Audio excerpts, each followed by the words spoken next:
Good morning, everybody. It is nice to see a full house today. And we want to welcome you to the Swanee River Water Management District Governing Board and Public Hearing meeting. It is May 13, 2025 at 9. And we are open to the public on youtube.com at Swanee River Water Management District. And at this time, we'll call our meeting to order. If everyone would rise for invocation and pledge.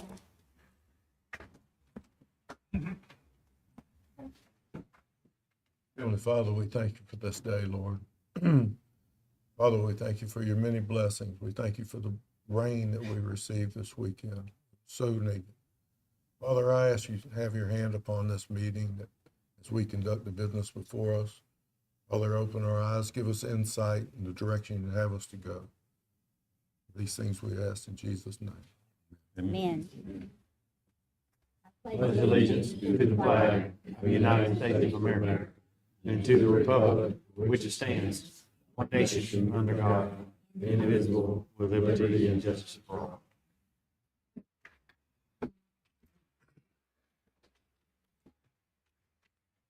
All righty. Ms. Robin, would you like to do a roll call, please? Chair Johns, Here. Mr. Keith, Here. Mr. Schwab, Here. Mr. Smith, Here. Mr. Sessions, Here. Mr. Thompson, Here. Mr. Lloyd, Here. Mr. Wheeler. Here. Madam Chair, we have a quorum. Thank you, Robin. Were there any amendments to our agenda? Madam Chair, I'd like to make a suggestion that, I know we have a lot of folks here from, other agencies to speak on, items number 18 and 19. And I would request that in between, item 8 and 9, maybe we can move that up to where these people can get on with their lives and move on and do what they need to do. All right. That sounds good. What's the pleasure of the board? Is that good? Yeah. Sounds good. All right. All in favor say aye. Aye. Robin, would you please make that adjustment? And we'll take care of 18 and 19 right after number 8. All righty. Is there a motion on the amended agenda? Make that motion. Everybody, any comment? We have a motion and a second. All in favor say aye. Aye. Those opposed, like sign. Motion carried. All right, we've got quite a few here for public comment.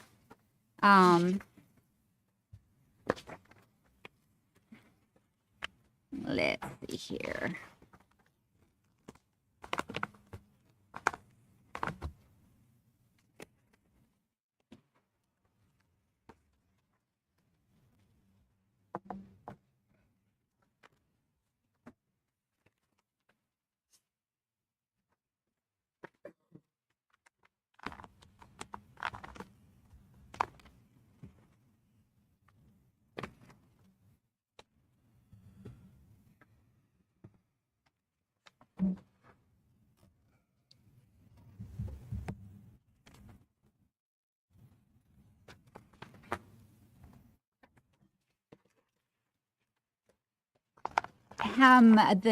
It seems like we have one item here on the, on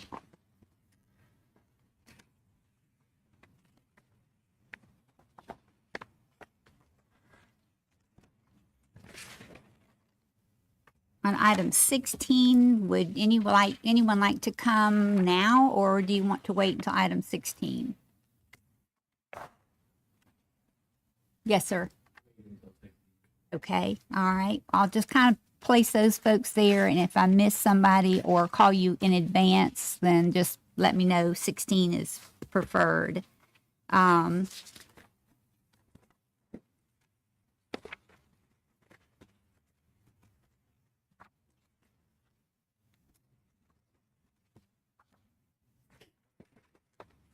John Wright? Yes, sir. Would you like to come up and speak? Sure. All righty. John Wright, Wright's Well Drilling. Just wanted to address why I have a state water well license contractor license. There's rules in place to keep us in check when we're drilling, pulling permits and all this. I'm fairly new to Swanee. I came up from South Florida, Water Management District, and I've had property up in Chiefland area about 20 years ago, and we've had sandy wells drilled for me. I've had buddies around up here getting sandy wells drilled. It's been going on a long time. I've never had to do this before, but I'm tired of seeing homeowners and people getting ripped off, getting sandy wells. We have a license, and it's just like a driver's license. You get points, fines, all this stuff, and we can lose our license. And there is a couple bad apples I've seen around, and they should not be drilling. And I'm just tired of it, you know. If I get a red target on my back, I'm fine with it. I'm just tired of homeowners, you know, having problems. We just fixed one last week, drilled 4 years ago, and they've dealt with it for 4 years. Been sand, trash. And I told them, I said, come up here, talk to these people, you know, and they said they don't want to because they don't want the guy to come back and fix it. So a lot of them say that to me, you know, they're just tired. They don't want who drilled it to come back. It should be, I guess, the board or whatever, find these people. You know, stop them, make them fix it, whatever it takes. It's nothing new. Like I said, everybody around me knows that I'm meeting these people. It's been going on a long time. And I came from a delegated authority in my county, and we had 4 to 6 inspectors for one county. You did your job right. You know, we did not have a problem like I'm seeing around here. I was just wanting to say my peace of mind, and hopefully something can be done about it. If I got to tell more homeowners to come up here and complain, I will. I just learned about this because, like I said, I've never had this problem before. So that's what I guess I'll do until something hopefully gets done. These bad apples get, you know, fined or license take away. I even heard Swift Mud turns off their auto permitting, so you can't even get a permit pulled or drill a well if you don't do your completion reports and stuff like that. I just don't see it around here. So I was just hoping something could be done. And that's it. Thank you for coming and expressing your concern today, and we'll take a look at that. Please, Hugh. All right, thank you, sir. Thank you. Madam Chair, if I could Yes, speak to that. And I do appreciate him coming today and speaking a particular issue that you're concerned with, I was involved with as well. And our regulatory staff has addressed that generally, and I know Warren's in the audience. I'm not sure if David is here or not, David King. But we have had, I would say, a more reoccurrence as of late of well issues, particularly residential wells. Sometimes it expands over into industrial or agricultural wells, but it's primarily been residential wells that there's been inferior construction with that. And Kevin Jones, who works with us here, he has taken up the compliance inspection aspect of it. And, but we are working to address that. And in this particular case, there was a fine levied against the well driller going forward with that. okay. Good. Thank you for being on it. We appreciate it when we're made aware of the issue. Yes, absolutely. All right, let's see if I can pick out somebody else.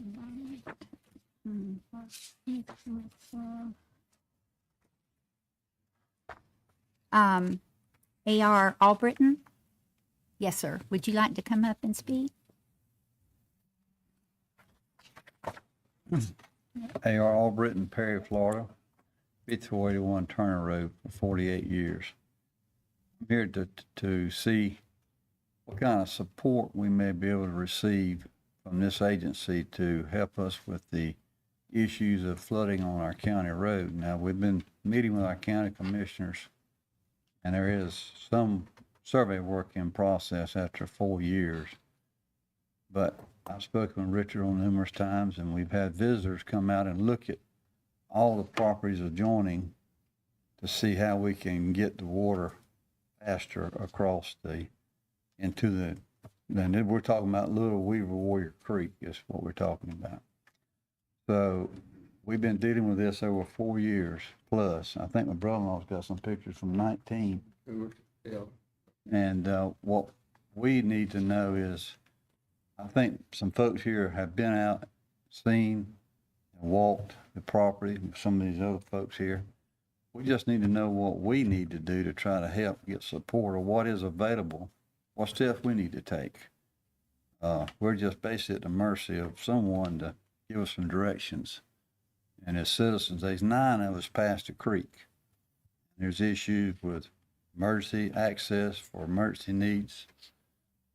We have vehicle issues. Some vehicles are too low to cross the water when it's at its highest peak, which can be 11 to 19 inches. You have to park on hills and take other vehicles in and out.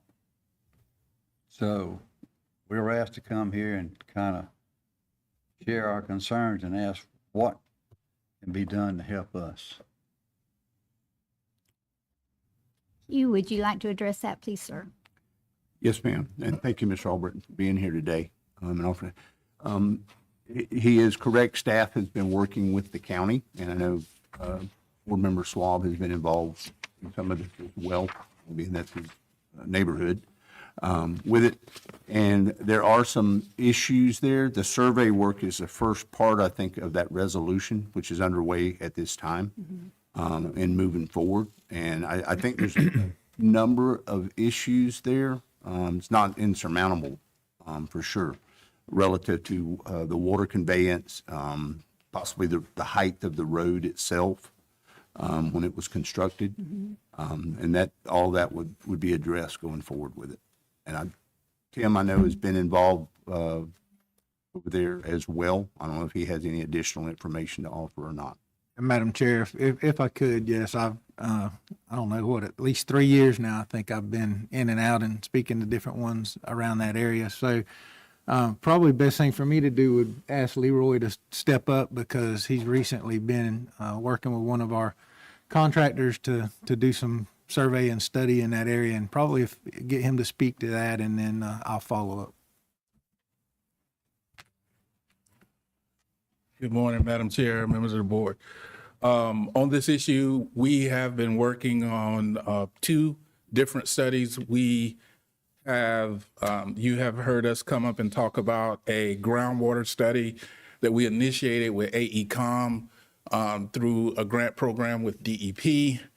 That study, as you know, was linked to our FEMA flood risk study for the Ecofina-Steenhatchee, which we talked about. All of that was on hold for a little while, but I was going to say in my presentation a little later, all of that is back going.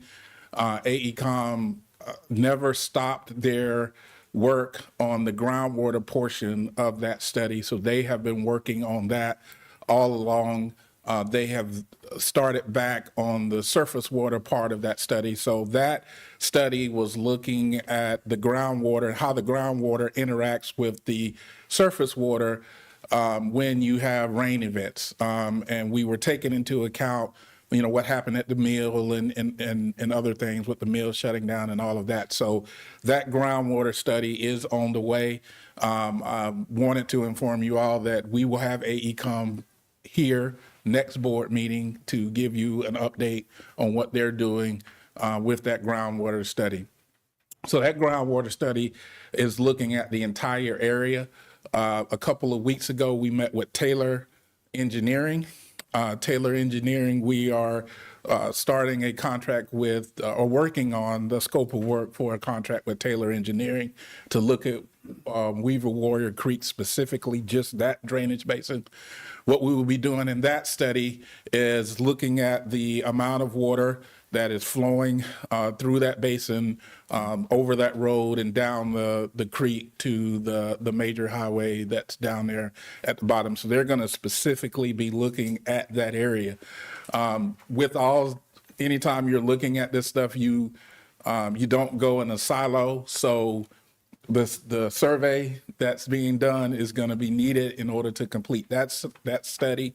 The groundwater information that we're getting from AECOM is going to be needed to do the Taylor engineering study.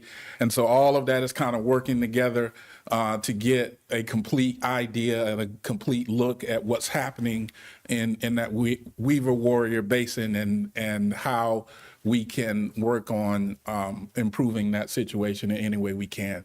So that's what we've been doing over the last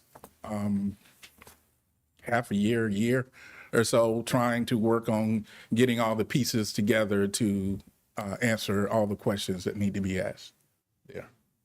Thank you, Leroy. It sounds like we're at least moving in the right direction. It just takes a while. We are, and the pause didn't help. Right. The 2-month pause didn't help, but we're back moving again. Okay. All right. Yes, uh-huh. Leroy, so if I'm hearing you correctly, the constituents out here are saying that it's been a 3 or 4 year process for them trying to get some relief.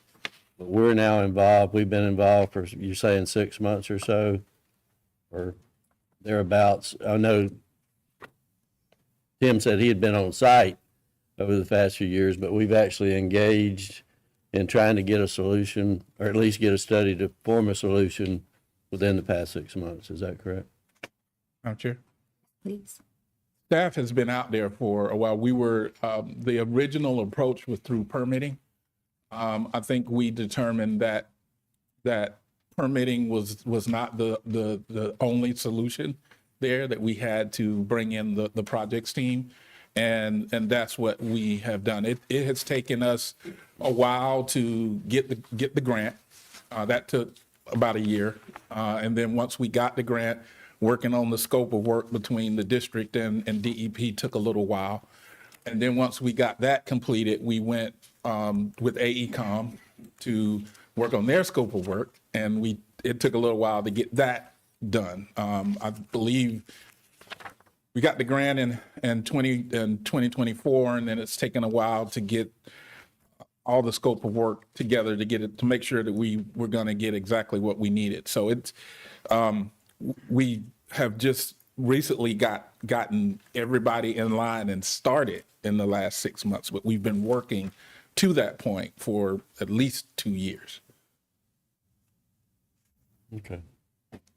I think you answered my question. I'm not sure if they got an answer that they were looking for, but it sounds like we're moving quicker than we have been in the past. And I know from a little bit of personal experience, when you're waiting on governmental entities to move and you're sitting there with water in your road trying to figure out a solution, it seems like a long time, but I was like, we're getting closer to formulating some kind of solution.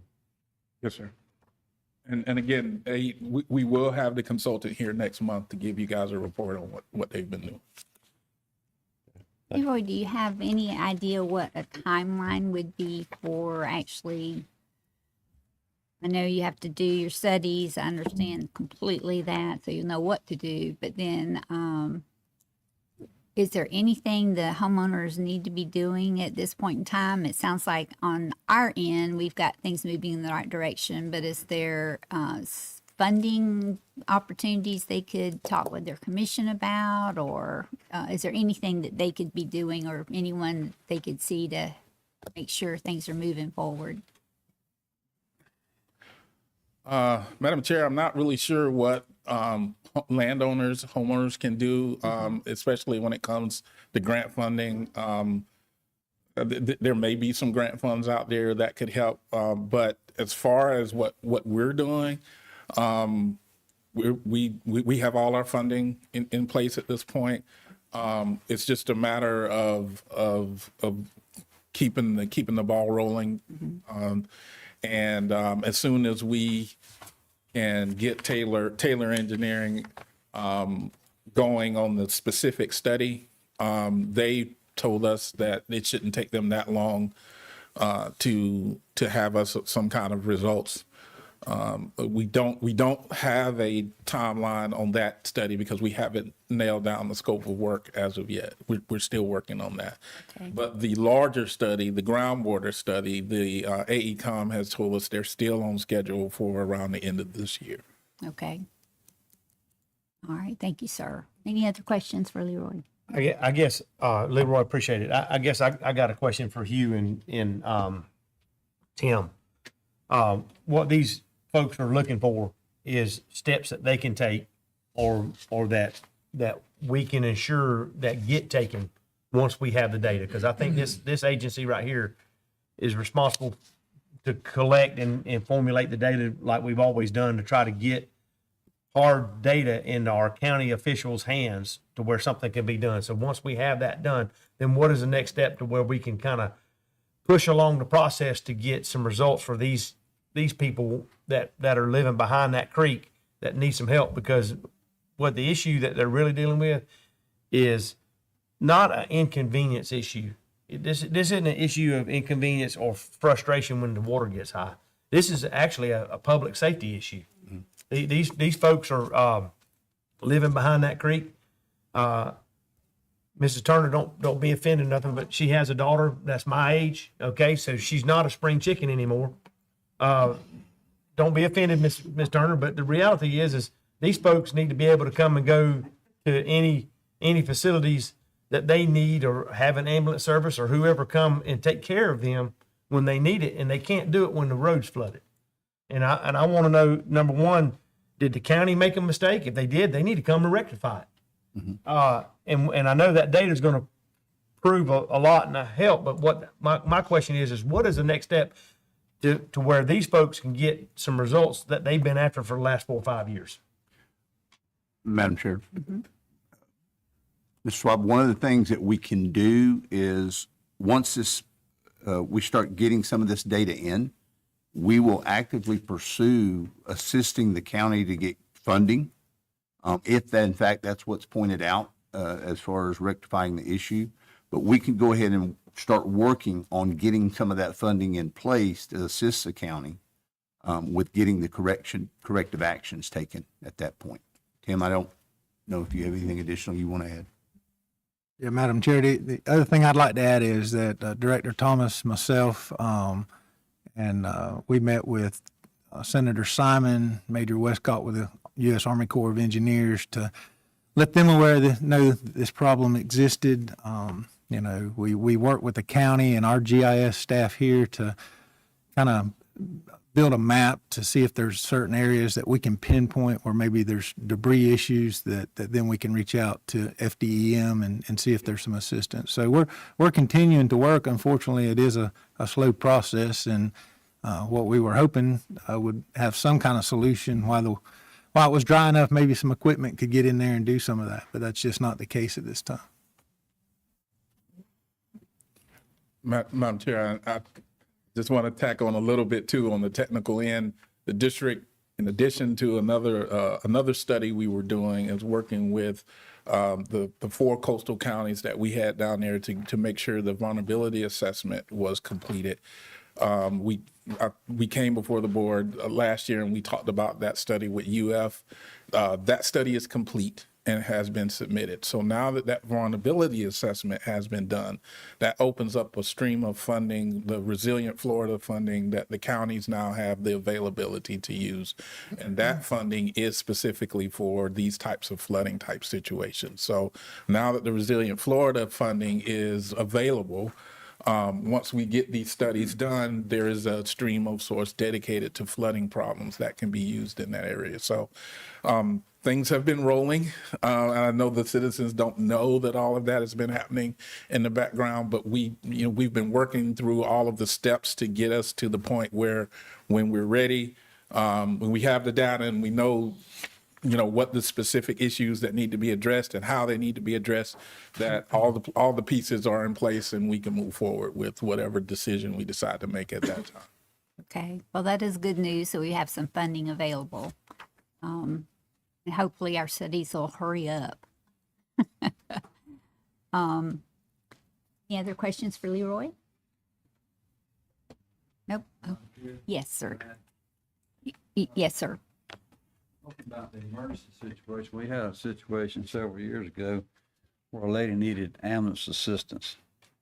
And the daughter had to take her from the residence, which is about a half a mile, to the ambulance. They would not go because of the water. Now, I'm trying to be politically correct here. I don't think I should step on anybody's toes, call his name, but I got a text on my phone a year old with my county commissioner that I don't mind sharing with anyone who wants it.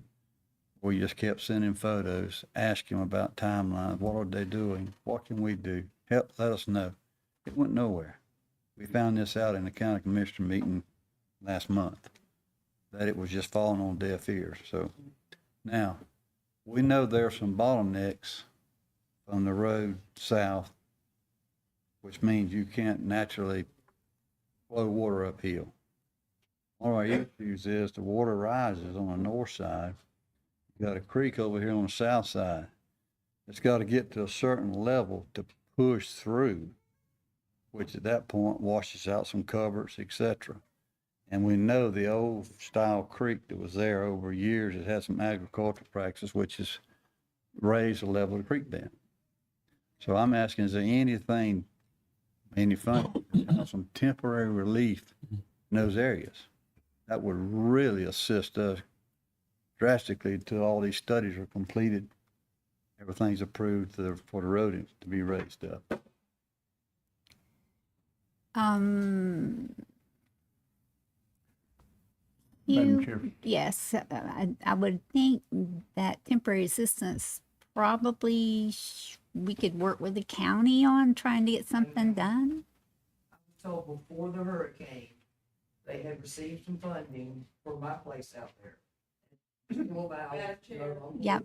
I know. If you come up and state your name, please at the podium. That way we can get it on the record. My name is Kim Morgan. I live on Paget Road.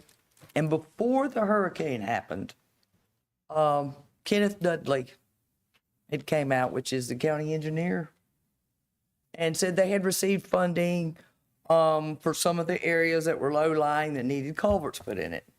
It was me and Mr. Laval, and I don't know who all down the line, his son, which Mr. Laval's passed away now, of course, but never did see anything about it.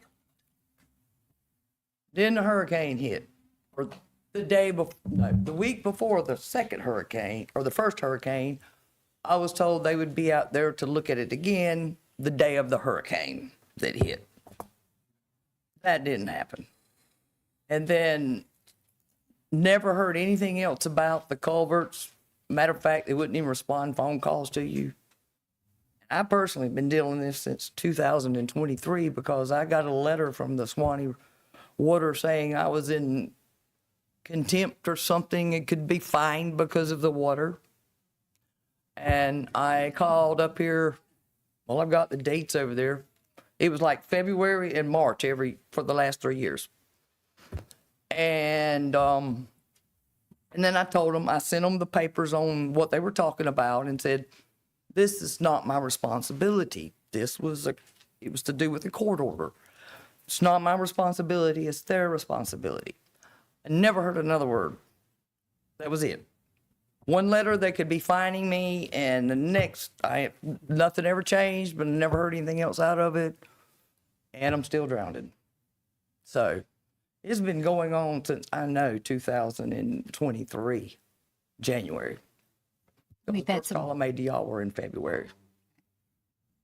That was before the hurricane and before Buckeye shut down. So, I mean, because that's all we hear is Buckeye shut down, the hurricane, but this stuff was going on before all of that. It's just impacted even worse now.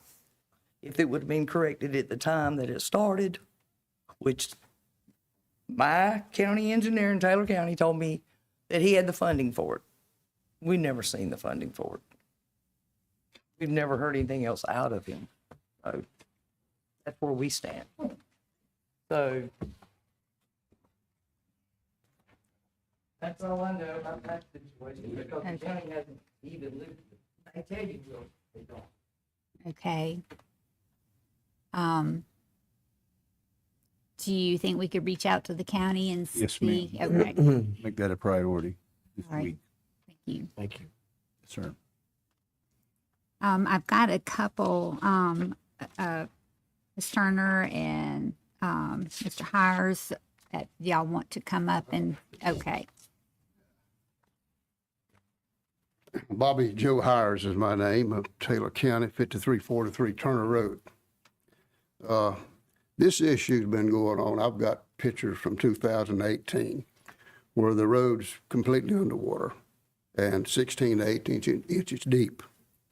And the problem was there before the mill closed down. We keep hearing the mill was the problem. When the mill shut down, you started flooding, but the mill was operating in 2018. I worked there 20 years. They always worked there 30-something years. But anyway, that issue was going on.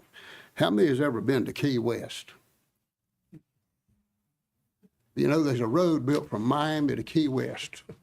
It was built in the water, under the water, and they got a nice road down there. We got 3/4 of a mile we'd like to get elevated up. You know, we don't have one as long as the one that goes to Key West. But we need something to get us out of the water, in and out. You know, that's the issue. These other issues about groundwater and all this other stuff that's going on is, we realize it's going to be a, you know, pretty good timeline in that. But getting the road elevated, we spoke with the commissioners last month, and they're supposed to be getting on that project. They said surveys going on, that kind of thing. I called Jason Schoaf's office, and I was assured that there were fundings available for rural county roads. So we're working that aspect. I hadn't got to Donald Trump yet, but we are going to push it on through, and everybody's going to give us an answer one way or the other in that regard. In the meantime, I want to know if we could borrow y'all's cars and drive through that water with, because we're tearing ours up. You know, and I'm sure if you had to go through it like we had to go through, you'd say, well, this is a priority to me. We realize we're on the other side of the creek. We don't have that many votes down there for our commissioner. But anyway, the issue is every time it rained, we had a 3-inch rain, you know, a couple of nights ago. Well, it's just about across the road again. We get another 3 inches, we'll have about 6 inches across the road again. If we get some more of these summer rains coming in here, we're going to be up another 1.5 feet over that road. So we'll have the issue again. So it's been going on, you know, like I say, since 2018 that we have record of. And it's not the mill's fault, you know. That issue was there before the mill closed down. I worked there, like I said, electrician out there for 20 years. We had well problems and that kind of thing, but it don't suck the groundwater out like folks thinks it does.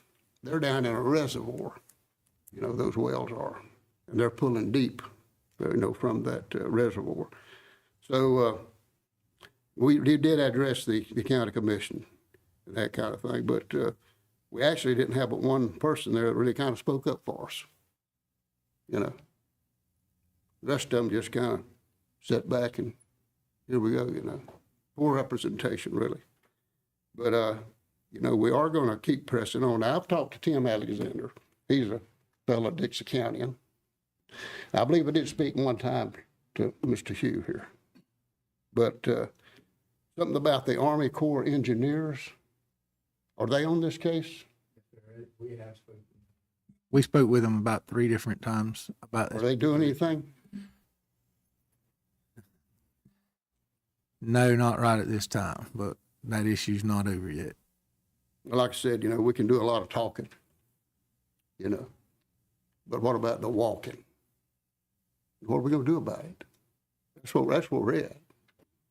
And we realize that, you know, we took aerial photographs. We've had drones fly over it. And I've sent pictures to Tim, you know, about what we're dealing with. So it's an issue that's been brought up here, the safety aspect of it and that kind of thing. And the only one that's enjoying this system of rains and that kind is the alligators and snakes. You know, I mean, they like it, the birds and all that. But it's a problem to us. And that's why we're here, is to try to get some help. And I know there's things that can be done, but y'all might have heard the analogy of a fellow that was running a church.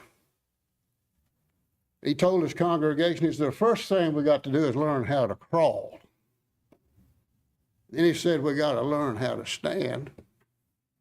Then he said, we got to learn how to run. He said, it takes money to make things run. And the congregation said, let it crawl. That means you wasn't getting no help. So we're here to try to seek the help. And so if y'all can do anything, like I said, we're not going to let up on what we can do is our part and push this thing on up the line till we get the help we need. So we're starting county, we're here, and we do intend to go on up till we get some answers and get some results in helping us out. Thank you for your time. Thank you for coming by, and we're going to make our phone call this week. We can figure out what we can do. All righty. Yes, sir. You spoke earlier about it being a county problem. It was real dry back when they was gonna pave our dirt road, which was county owned. I was going to work one afternoon and there was the county engineer and several other members of the county standing in the bottom of the creek way. And they said, we're fixing to pave this road. I said, wonderful. I said, are you gonna raise this creek up right here? Oh, it's dry. I said, it's dry now, but it won't be forever. I said, my mother-in-law was raised right on a hill just south of there, and she washed vegetables and fished in this creek, and it will flood. I said, please put some high-level covers in, pick the road up. You can see that hill, you can see that hill. Clearly, we're in a creek bottom. Oh, it's going to be fine. They put one 12-inch cover in that road and paved over it. So when you come off the hill, you're just going down like the Grand Canyon and coming back up. So talking about county being a problem, we've stuck this in their face many times, and it's kind of like, we don't care. Like, deal with it. We're tired of dealing with it, trying to be professional. We just got to do what we got to do to get some help. So anyway, it backs back up, and I asked a question earlier, was there any immediate relief to help get some openings to get the water moving while all these studies are being taken place? I asked our county commissioners, you got to do the surveys, you got to locate cables, you want additional property to make big ditches, which takes time. What can you do to get the road up now while all this is done? Get us out of the water and then complete all these studies and finalize the plan. Well, everything's got to go step by step through the paperwork system first. Here we are, maybe another year and a half, 2 years, ever see a shovel stuck in the ground. I asked our county commission, what could we do to assist? We've asked, do we need to go seek funding, which we hear there's funding, but our county commissioners don't know that we got funding. I mean, I spoke with Richard about this, and he said he spoke to our county coordinator about funding a couple of times, where to get it. And when it comes up, it's like it's never been heard before. So, like my brother-in-law said, we just, we got to get out of the crawl stage. We got to get to running, and we're asking for help. All right, sir. Well, hopefully we can stir up some stuff, and if we can't help you get something either temporary or permanent done. I do know that because of the studies, at least that will tell us exactly what we need to do, whether it needs to be 6 inches taller or 12 inches taller, or if we're going to back up water on somebody else. So I know that some of the studies are needed to do a permanent fix, but maybe there is something that can be done temporarily till we get the studies done. And he's going to take the lead on that one. All righty. And thank you for coming today and letting us know. I know. Yes, sir. Thank you. Mrs. Turner, don't be offended by my comment. Okay. 'Cause I don't want Aaron to get on to me. She tells me that all the time. I'm used to it. Good to see you. Thank you. All right, it looks like most of the other comments are on items 16, 18, and 19. Did I miss anybody? Is there anybody here that would like to go ahead and take the opportunity to talk now? Yes, sir. Morning, board members. Good morning. Thank you for allowing me to speak. I have a funeral to go to, so I appreciate you letting me come up. State your name too, please, sir. Frank Davis. Okay. I'm the mayor of Live Oak. I'm here on behalf of the city.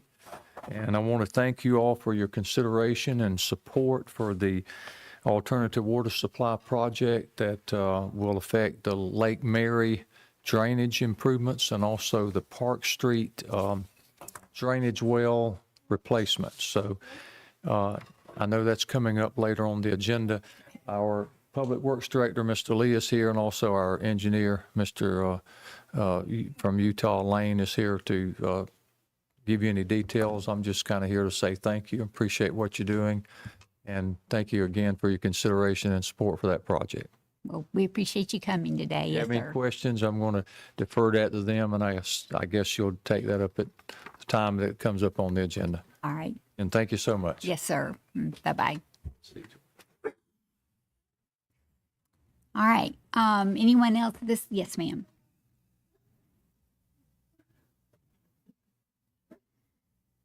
Thank you for allowing me to speak. I'm Rachel Weeks, Councilwoman for Bronson.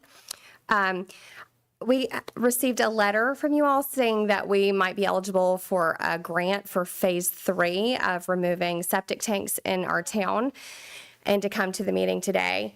My question is, I just want to make sure that this grant is not tied in to the W3C co-op, because Bronson has a completely new office staff now and 3 new council members, which I am one of those.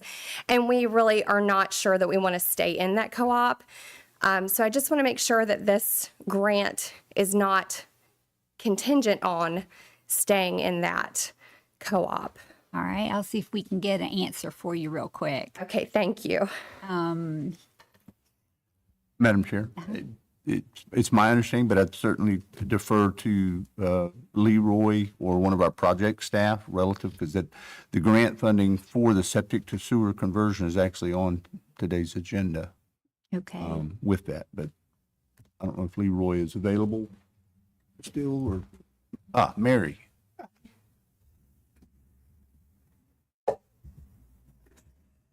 Chair. Yes, ma'am. The grant application is not contingent on W3C. However, one of the criteria that DEP gives us as a guidance to use to review the project is when a city is part of a regional effort, and then being part of W3C, what's considered in part of our review. But the actual application is for the town of Bronson for the septic to sewer, not as part of not as part of an effort in regards to the W3C project. So what I'm hearing is that in the review for the grant, one of the things that was reviewed, that it was part of a regional project, but that it's specifically, the grant is specifically for the town of Bronson. Yes. So how, does that answer your question?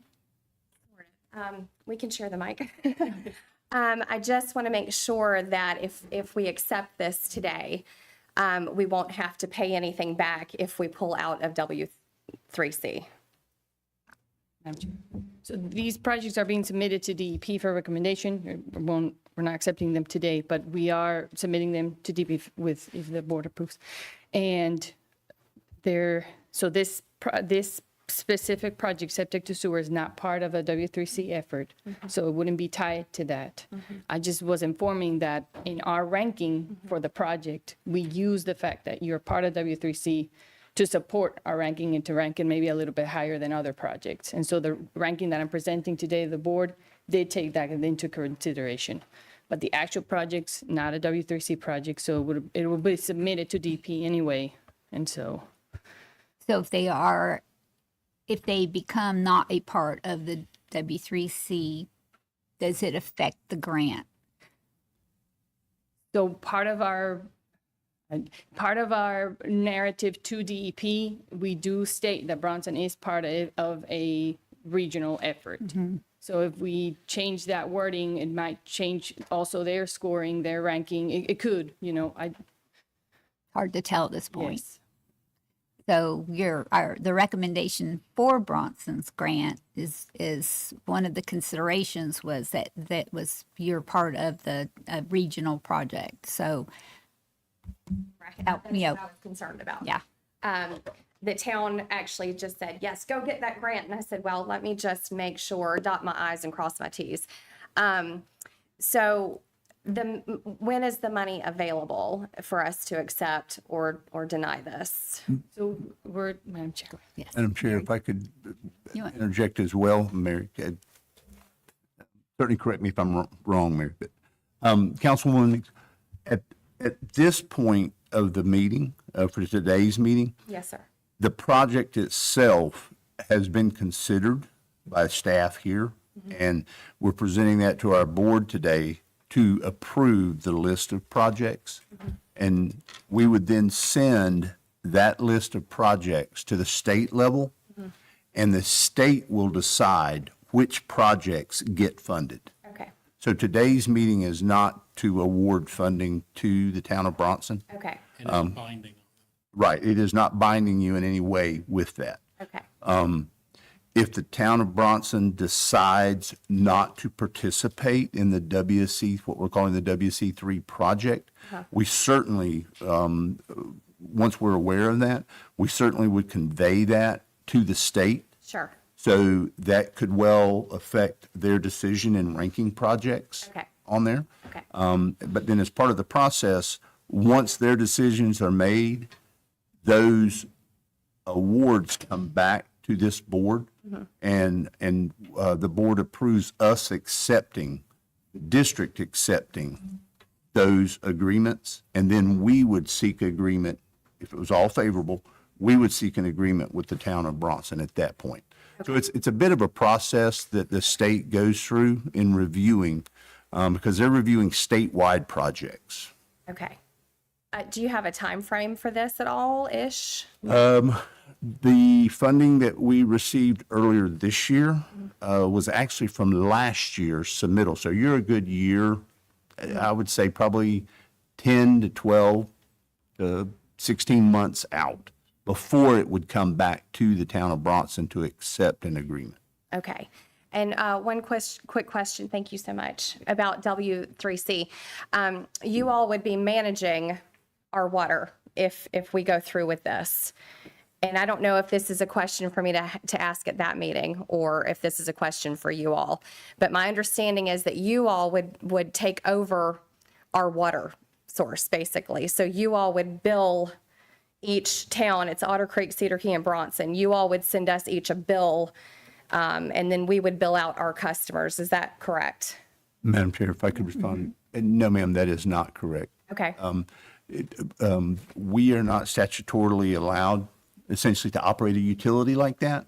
And in this case, we've been working with the local cooperators there, that cooperative agreement that they have, to establish a utility that would do exactly what you just outlined. We'd be glad to come and meet with you specifically, and go through the process, both with WC3 and with our funding processes. I would love that, because I need to clarify some things. I am over water, sewer, and infrastructure for the town of Bronson now, and I really do need to clarify things before we either stay in or pull out. I want to do the best for my community. I understand that Otter Creek and Cedar Key need water desperately, but I have been commissioned to take care of my people in Bronson. And if this is going to cost our people an outrageous amount of money every month, if their water bill, for instance, goes from $35 to $150 a month, then I'll have to pull out. We are a poor community, and a lot of our households cannot afford anything like that, just because Cedar Key and Otter Creek want our water. Now, they have stated that the water does not belong to us. It is the state of Florida's water, but it is under our ground, and we do own the soil in Bronson. So if I can meet with you, that would be wonderful. Thank you.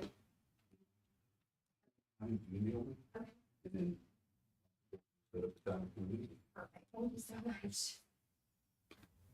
Thank you, Madam Chair. All right, thank you. All right.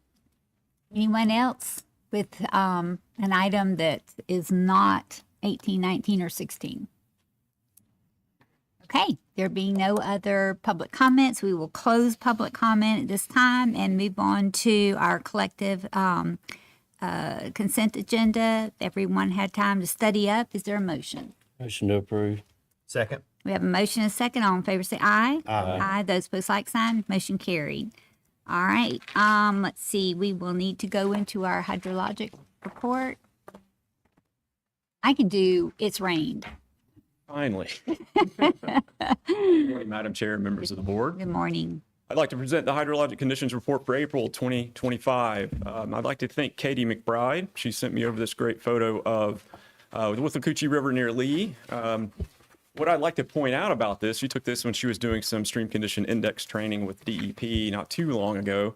But in the foreground, you see how clear it is. That's just basically base flow up on the Withlacoochee. This is about 2 miles, a little over 2 miles, river miles from the confluence with the Suwannee.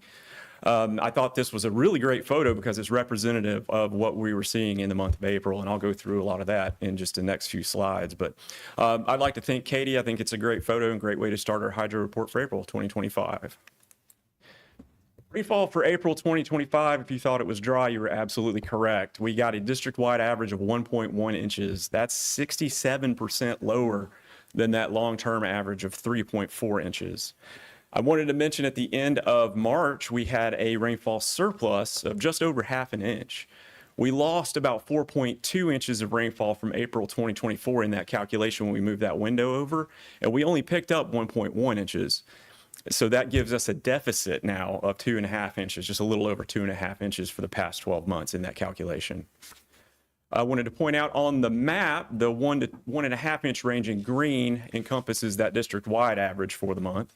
And what's interesting, you'll notice that most of the district is in those lower categories, that 1/2 inch to 1 inch in dark blue and less than 1/2 inch in that light blue color. There were spots of higher than average amounts. We did have some at 1.5 inches to 2 inches in orange, 2 to 2.5 inches in red. And we did have some areas that actually showed a decent amount of rainfall at more than 2.5 inches, and that's in that pink color. Jefferson County, Madison County, Taylor County, over into Hamilton, down into Lafayette, and we also had some in Gilchrist, Levy, and Alachua as well. They all showed a little bit more than 2.5 inches for the month of April, and that's in that pink color. I thought it was a good time to revisit this. This is our monthly historic rainfall averages. This is from 1932 to 2024. This includes last year's rainfall. So this is our averages that we base everything on. What I wanted to point out, and I thought it was really worth seeing, was the fact that the first 9 months of the year, the lowest amount comes in April, 3.4 inches. Not too far behind there is May at almost 3.5 inches. And that's after we get a little bump up in March when we have, sometimes we have our seasonal spring floods and things like that. So it's a little bit higher of a long-term average in March. But yes, April is kind of expected, as far as the statistics are concerned, to be a little bit lower amounts of rainfall until we get to the end of the year, which we see October, November, and December are relatively dry. And I did want to point out also our wet time of year is coming up. That's our June, July, August, and we'll even throw September in there as well because it's pretty high also. So I thought it was a good time to just kind of revisit that and get our focus on what we were looking at as far as long-term statistics are concerned. I threw this in yesterday as just kind of a bonus slide. This is our May 9th through 11th. That's Friday, Saturday, and Sunday this past week for rainfall. Interestingly, we got a district-wide average of 1.9 inches. That's almost 0.8 of an inch higher than we got for the entire month of April in 3 days. So I thought that was kind of neat. Once again, that green area is going to encompass that 1.9 inches for the district-wide average. So higher than that amount, 2 to 2.5 inches in orange, 2.5 to 3 inches in red. And some areas did see more than 3 inches of rain. Taylor County saw some, Dixie County up into Hamilton, down into Suwannee, Columbia, and over into Baker in those pink colors. I saw more than 3 inches for those 3 days of rainfall. So I thought that was pretty good. I'm glad we got it. We definitely need it, but we could definitely use some more as well. This is departure from normal precipitation. This is based on National Weather Service data, but this is from the 12th of April to the 11th of May. This does include that rainfall that I just showed in that map. So we did have a little bit of, a bump up in some areas. We had some areas with rainfall surplus, anywhere from breaking even to about 1 inch of rainfall surplus. That's over in mainly Dixie, Taylor, Levy, over into Gilchrist, Suwannee, and then even up into Columbia counties in that green color, all showing upwards of 1 inch of rainfall surplus. So that was good that we got that rain for sure. On the flip side of that, we did have some areas of anywhere from breaking even to 1 inch of rainfall deficit. That's in the yellow color, pretty much everywhere else in the district, except for this one area up here, right along the Withlacoochee River from Madison County, Suwannee County, and Hamilton County, showing 1 to 2 inches of rainfall deficit, and that's in that orange color on this legend over on the side. So that did help quite a bit, but we definitely got a little bit more to go in our dry season to kind of keep things looking good. Stream flow conditions for April 2025, kind of a tale of two different areas. The first area was North Florida, mainly beginning the month in the normal, the 25th to 75th percentile, and also ending in that same normal range as well for flows. However, Graham and then over at the St. Mary's, which is outside of our district, are both in the much below normal, that less than 10th percentile. The second area that we were looking at is up in South Georgia, and they were beginning the month in that normal, the 25th to 75th percentile, but ending in the below normal. Almost all of their gauges, with the exception of Fargo. Fargo kind of stayed in the normal range throughout the entire month. But it seems like the dryness kind of affected their rivers toward the end of the month a little bit more than it did ours here in North Florida. This is the upper Florida aquifer levels, the end of March 2025. As I mentioned before, we did get a little bit of a bump up in March, this past March as well. We got, I believe, over 5 inches of rain. So at that point, what we were seeing, of course, most of our wells trending upward, but most of about 2/3 of the district seeing 75th to 90th percentile within the aquifer levels, but also a lot of areas above 90th percentile as well. Madison County over in Jefferson County, Taylor County had a well also over in Lafayette. Over in Suwannee, Columbia, up into Hamilton, over into Baker, and Bradford counties all had that dark blue, that above 90th percentile for well levels.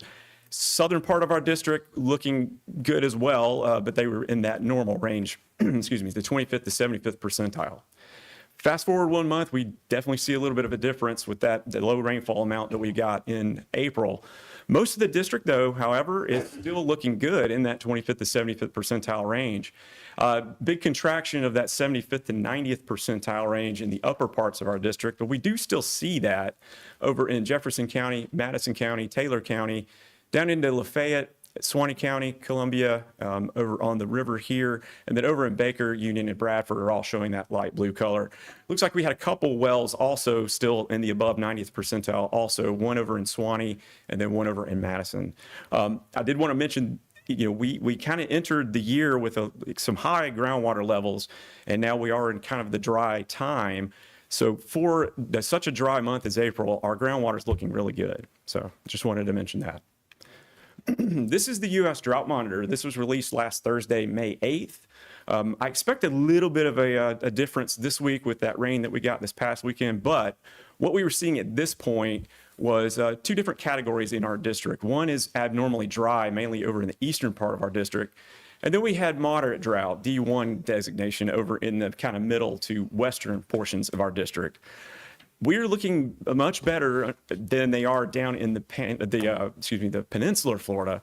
Peninsular Florida is also showing severe drought and also extreme drought in places too. I know that they did get some rain from the system this past week, so I expect maybe for a little bit of improvements down there, but we'll have to wait till this Thursday. But I did want to mention that we are still kind of dry, despite the fact that we've got some of that rain.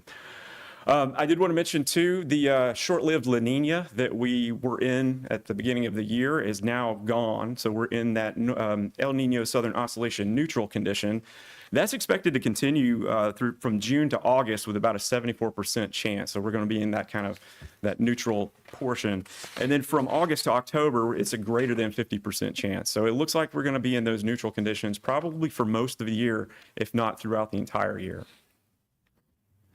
However, with that said, National Oceanic and Atmospheric Administration's seasonal outlook for May through July is showing us, and I did want to point this out, just leaning above. So leaning above for above normal precipitation for rainfall. I think what's happening here is we're going to enter into our wet season starting June, as I showed on the graphic. And I think their models are kind of sniffing that out too, with the tropics potentially being active as well. So that's why we're kind of leaning above for above normal rainfall probabilities.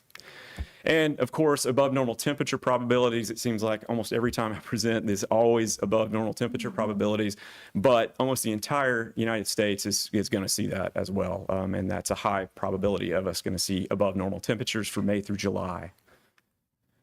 And finally, the 2025 Atlantic hurricane season predictions. This is from Colorado State University. This was released on April 3rd. They are usually pretty early. The National Hurricane Center, I believe, is on the 22nd. They'll release their predictions. I look for a pretty good agreement between the two, but we'll go through these for the Atlantic Basin from Colorado State. They use 1991 to 2020 averages. And so for named storms during that time period, it was 14, and they're calling for 17 named storms. Hurricanes 7, they're calling for 9. And major hurricanes 3, they're calling for 4. So it's going to be a slightly above average year for 2025 for the Atlantic Basin as far as hurricanes are concerned. All right, finally, our April 2025 summary, we had a rainfall amount of 1.1 inches, being 67% lower than that long-term average of 3.4 inches. District-wide rainfall deficit, we did see that at the end of April of about 2.5 inches, a little bit over 2.5 inches, and that's down from a surplus of about 1/2 inch that we had at the end of March. District-wide upper Florida and aquifer levels did fall from the 79th percentile because we got lots of precipitation in March to the 67th percentile at the end of April because it was a little bit drier.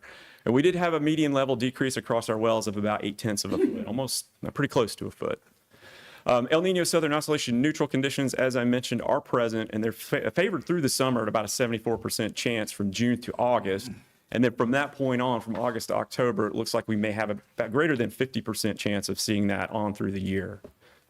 As far as the drought monitor goes, the last week's update showing the district either with abnormally dry or moderate drought conditions. I look for slight improvement based on the almost 2 inches of district-wide average that we got this past weekend. So we'll have to stay tuned for that and see how that looks.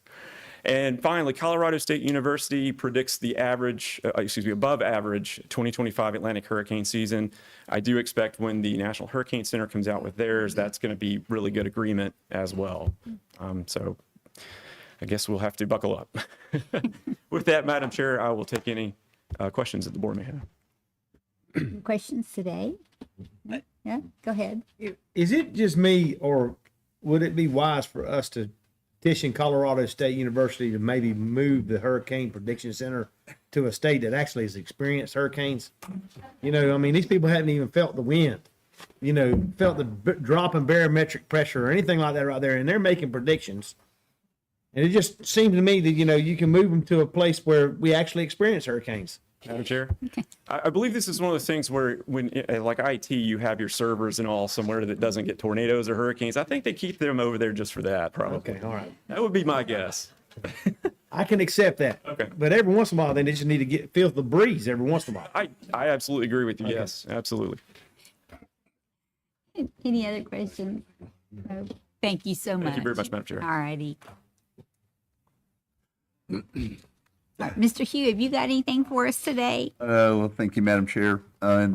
Yes, relative to cooperating agencies and organizations, as you've already seen, we have a number of our cooperators relative to the alternative water supply projects and also the springs projects that'll be presented. Those items have been moved up earlier in the discussion on the agenda. They'll be coming up here shortly, and appreciate the board's willingness to move those out of respect for our cooperators in attendance. And we also have representatives here from the USGS. They're here relative to one of our workshop items that'll be coming up later today. And that's all I have as far as cooperators, Madam Chair. We do have a new employee, and Robin will be introducing our new employee this morning for that. Wonderful. Good morning, Madam Chair. Good morning. I would like to introduce Ashley Kirby. to the district. She joined the district as a business resource specialist.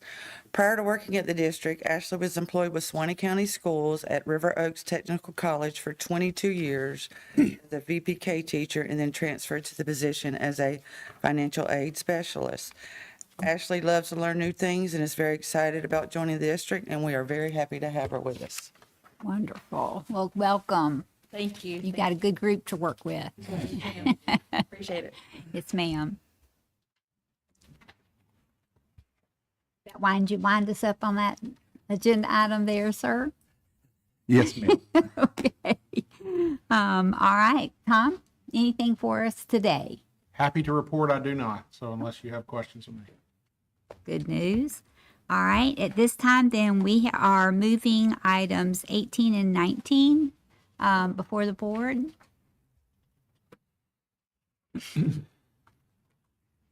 Madam Chair, members of the board, those in meeting with us today, good morning.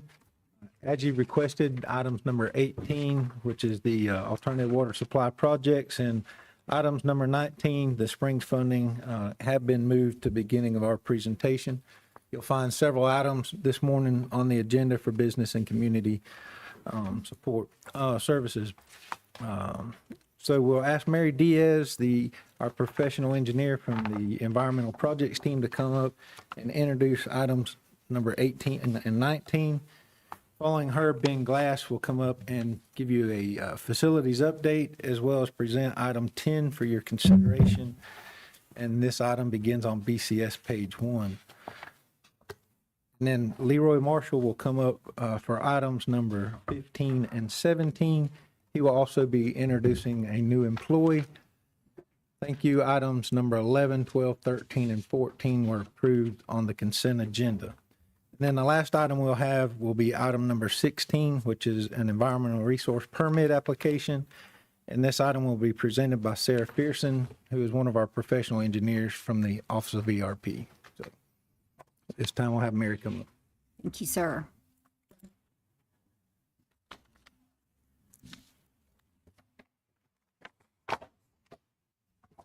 Good morning again. Good morning. Madam Chair, members of the board, I'm here to present a couple of items regarding the fiscal year 25-26 Florida Department of Environmental Protection project proposal submittals. The first is agenda item 18 on BCS page 27 regarding the alternative water supply funds. The recommendation is to authorize the executive director to submit all alternative water supply funding project applications to the Florida Department of Environmental Protection. In June 2020, the Florida Department of Environmental Protection, DEP, issued a memorandum formalizing the project selection process for alternative water supply, or AWS. Subsequently, the district conducted a transparent and public process to select fiscal year 25-26 AWS project proposals based on that guidance. The solicitation process consisted of outreach through emails and posting funding information to the district's website. Staff also offered one-on-one project feedback prior to submission. The district received 4 external and 2 district project applications, which have been posted on the district's website. 1 project was withdrawn by the applicant. 5 projects totaling $8,728,242 will be submitted to DEP for consideration. The recommended projects consist of 2 district projects and 3 local government aid projects. Staff's project recommendations, again, they're consistent with the DEP guidance on AWS funding. The guidance, some of the guidance includes the support of water conservation and resource development as a regional effort. If it aids in recovery or prevention of affected water bodies, so the minimum flows and levels, if it includes dual benefits, so water quality and water supply, if it has an even additional value like flood protection, and the cost effectiveness, among other things. But those are that's what the evaluation criteria on the DEP guidance is. There is a chart on your package that has the ranking of the projects, and there's a map that we created with these projects. So the 2 ranked projects are, the top 2 are the district projects. We've put them on here at district's headquarters. And that is the feasibility, and the first one's a feasibility. And we marked it at the district's headquarters, but it's to focus efforts on the Lower Santa Fe and Ichitucknee. And this is to use the money to do more site-specific and preliminary design than the research-based feasibility that we've been doing so far. So this will be more fine-tuned to specific sites that we've identified. And the second one, and the second ranked is sinkhole clean-out. So this will be a continuation. Recall, last month we brought to the board that we got that first phase of the sinkhole clean-out. So we're applying so that we can continue that effort next year. And we're currently working with the EP just on executing that agreement for the first phase. The second set of projects are two Live Oak recharge well replacement projects, one on Lake Mary that'll include dredging out that lake and getting all that sedimentation out, and one on Park Street that'll include a stormwater facility to treat that water before it goes down that well. And the last project on that list is the Greenwells water main and hydrant replacement. The district supports this project, but that cost effectiveness is what the primary factor driving that ranking. So with that, I'll read the recommendation again, which is to authorize the executive director to submit all alternative water supply funding project applications to the Florida Department of Environmental Protection. Any questions? Questions for Mary? Madam Chair, I've got one. Mary, these funding projects are just for design and engineering, right? It's not going to fund the project itself? Madam Chair, the two Live Oaks are for construction. Oh, they are for construction. Okay. And in the sinkholes, we expect to be able to move forward and do some breaking ground this phase. Good. Okay. I have nothing else, Madam Chair. Any other questions for Mary on the list? Make a motion to approve the district's recommendation or staff's recommendation to submit these projects. We have a motion for approval. Okay. Now I have a second. All in favor say aye. Aye. Aye. Those opposed, like sign. Motion carried. The second item is agenda item 19 on BCH page 30 regarding the Springs funding. The recommendation is to authorize the executive director to submit all Springs funding project applications to the Florida Department of Environmental Protection. In March 2019, the DEP issued a memorandum formalizing the project selection process for Springs funding. The district conducted the same process I read for the AWS, a transparent public process to select the FY25-26 Springs project proposals. This consisted with outreach through emails, posting on our website, and we also offered one-on-one feedback prior to submission. The district reviewed 7 external and 3 district applications which have been posted on our website and will be submitted to DEP for consideration. Staff recommends 8 projects totaling $114,762,000. The recommended projects consist of 3 district projects, 3 local governments, and 2 nonprofit organizations. The remaining 2 are being submitted but not recommended for funding under this Springs program. Staff's recommendations are consistent with the FDEP guidance for Springs funding, and some of that guidance is any measurable improvements on water quality, so nutrient reductions, that a measurable benefit, measurable water quantity improvements or water saving, the cost effectiveness, ready to proceed, proximity to the base management action plan, recharge potential, and so on. So that's part of the DEP's guidance. You should have in your package also a list with the ranked projects, and here's the map with the projects. So the first are the 3 district projects. The first one is land acquisition. It's depicted again at the district's headquarters, but will focus on supporting the Lower Santa Fe and Ichitucknee recovery. The second is the agricultural springs protection project. This is to continue the district-wide cost share program. And the third is an expansion on existing grant we have with DEP at the Lake Sampson well replacement. So we have an existing grant for the replacement of that well, but it doesn't include a water quality treatment for that water. And so we are going to we're planning on applying to DEP to request additional funding so that we could construct a water quality treatment for the water prior to entering that well. The rest of the projects are with cooperating agencies. So the first one is Sustainable Swanee, and that's a continuation on existing grant with DEP to implement improvements on dairy to reduce impacts from nutrients and groundwater pumping. The Avalon, and that's that one. The Avalon project is a conservation easement in Jefferson County of over 5,000 acres. The septic to sewer project in Bronson that we spoke about earlier, it would remove 270 septic tanks and connect them to central sewer.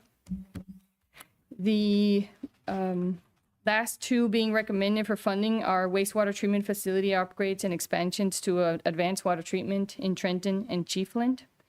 And the two projects that are being submitted but recommended with a recommendation of further funding or further development are Brantford. They've proposed to replace the boardwalk at the spring. And since this is a primarily recreational project, we directed them towards a more suitable funding opportunities tailored to such facilities other than this spring's funding. And Greenville seeks to conduct a study on effluent disposal strategies. And we've also advised them on more appropriate approaches to address their project needs, but they have to be submitted to DB for transparency. So with that, I'll read the recommendation again. Authorize the executive director to submit all Springs funding project applications to the Florida Department of Environmental Protection. Any questions? Is there any questions for Mary on this item? I probably should know this, but I want to ask anyway. The item number 1 for the acquisition of fee or less than fee projects, that number, the $20,640,000, is that projects that we have in the queue somewhere that total that amount, or are we just asking for that much money and then allocate as those projects come available? Madam Chair? Yes. So we have identified properties, land and areas where constructing these projects would provide the most benefit. And that's where we want to focus that money in, is in those areas that we've identified. Okay. So the number is relative. It's a sum total of projects that have priority within the district. Madam Chair, it's an estimate number on. Yeah. I have a question. Yes. Back to that number 1 issue, I mean, can you show us on the map where this land that you have targeted that you want to buy? Madam Chair? And how much ground is it? What are we talking about here? And I might defer to Caitlin, because we presented at the land with the land acquisition team, but I'll invite Caitlin to talk a little bit more. Morning, Madam Chair, members of the board. So the 20 million figure that you have in front of you and that 8,000 acres that is listed with the 31 MGD benefit that's also listed, that is comprised of the 5-year land acquisition work plan map that y'all approved some months ago. And that map included several layers, including Florida Forever, which had, hundreds of thousands of acres. But the 8,000 acres that we're specifically looking at for this 20 million includes water supply and water resource development project lands. Mr. Schwab, in that meeting, you said, Caitlin, are you really going to tell me that we need to buy more land for projects? And the answer is, should the board choose to approve it? Yes, because there's some very site-specific locations that will benefit the lower Santa Fe, Tuckney, and the upper Swanee that we just don't own that dirt. And you get a much better benefit paying for that land versus putting it somewhere that we owned and having a much lesser benefit and a much bigger project and having to generate more water and then, regulate permittees in a different way. So Some of that acreage is for those water resource development, water supply projects. The other bucket that is included in that 20 million are projects that we currently have under detailed assessment for conservation easements that the board has approved for us to investigate. And then y'all ranked them last year. We'll be bringing you another ranking in the coming months that if we were to fund them all, we would need upwards of 10 or 12 million. We don't have that money. So this is an effort to try to do what's also being done at the state level to fund conservation where we have interest and where the board supports it. So that's the other tier. The third tier is what we guess we might need in the coming years in fee and less than fee. The fee is for projects, for water resource, MFL recovery projects, and then where we have access. So we may need a road that we can't get to the eastern side of our property or the western side of our property or the northern side. Obviously, that's a very minute portion of the 20 million, but that's bundled in this too. And then as Mary's team identifies additional project opportunities in the next 3 to 4 years that we just haven't found yet, you're going to be hearing about other project opportunities at some point in the near future that we're looking towards, and those are going to need a potential acquisition site. That's bundled in there too. The figure is based off of an average for fee, the fee acres we've estimated based on recent appraisals, and then an average for less than fee based on recent appraisals. So the figures are estimates based on actual recent appraisals that we've done. And like I said, in that 8,000, there's a mix of fee and less than fee, all for the purposes of projects and or conservation that would all individually come to y'all before we ever moved. So we would still follow the Lands Committee and the board's direction that as we seek a project, and you'll be seeing this in the coming months, like I said, for the FY26 year, we would bring you those projects and you would either support them or give us additional guidance to consider, and then we would move forward. But the long and the short of it is we need land acquisition funds if we're going to continue to move some of these projects forward, if the board just chooses to support that effort, because the district just doesn't have those funds internally. Does that help? It's a little bit vague for me, but I understand kind of what you're trying to accomplish. But the deal is if you want to buy 8,000 acres of fee simple land, which I don't think that's what you want to do, but I would very much like to see that amount of acreage then, if that's what you're going to do, come off as surplus. We have enough land that we manage, that we're having a hard time managing. That's just my point. I've always been that way. That's where I am. Just want to say that for the record. Madam Chair? Yes, sir. Understood. Thank you. Any other questions? Excuse me. Any other questions? All righty, Read the recommendation again. please. To authorize the executive director to submit all Springs funding project applications to the Florida Department of Environmental Protection. Chair, I make the motion. Second it. Okay, we have a motion and a second. Before we vote, though, I would like to give our audience an opportunity for public comment, and then we'll come back to the vote. Thank you, Mary. Victoria Kingston with Greenville.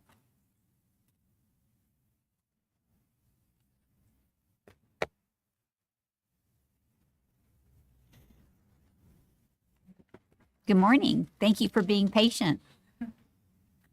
I thought I was off the hook. Good morning, and I just want to thank the district for consideration for our Greenville potable water distribution system improvement. What that means to us is 40% of our water lines replaced, which will just be a blessing for our Public Works Department, who's just working so hard to keep things going and increase the morale in our small but proud community. And it helps those who have been raising concerns for so many years to know that their voices are being heard and someone's listening and help is on the way. So thank you so much. Thank you.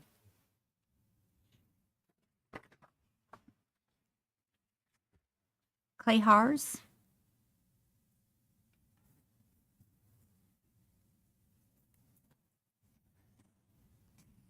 Good morning. My name is actually Brittany Mills. I'm speaking on behalf of Clay Harris. I'm the city manager of the city of Trenton, and I'm here to speak on behalf of the project that is up for consideration, which is our advanced water treatment, wastewater treatment facility improvements project. This would allow our community to have additional facility capacity that is pivotal for our community.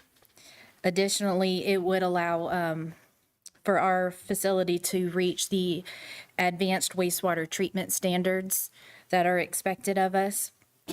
And what that would do for us would also allow a significant nutrient reduction, as Mary had spoken of. We're estimating approximately 4,800 pounds per year of total nitrogen from entering in the Swanee River BMAP and the Fanning Manatee Priority Focus Area as well. These improvements will allow us to apply additional highly treated effluent to our spray fields for additional treatment before they recharge our aquifer.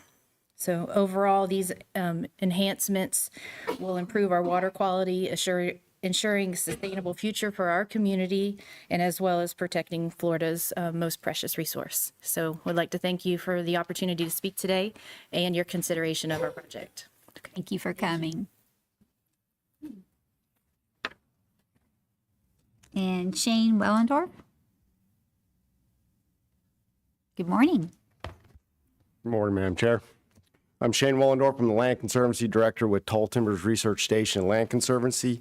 I'm here in regards to the Avalon Woodland Ravines Conservation Easement Project that's part of item 19. I want to say thank you. Thank you to you and thank you to the staff for the assistance with developing this application. This conservation easement is on 5,495 acres in Jefferson County. From my perspective, it has excellent conservation values. It protects us over 5 miles of streams. It has 2,300 acres of wetlands.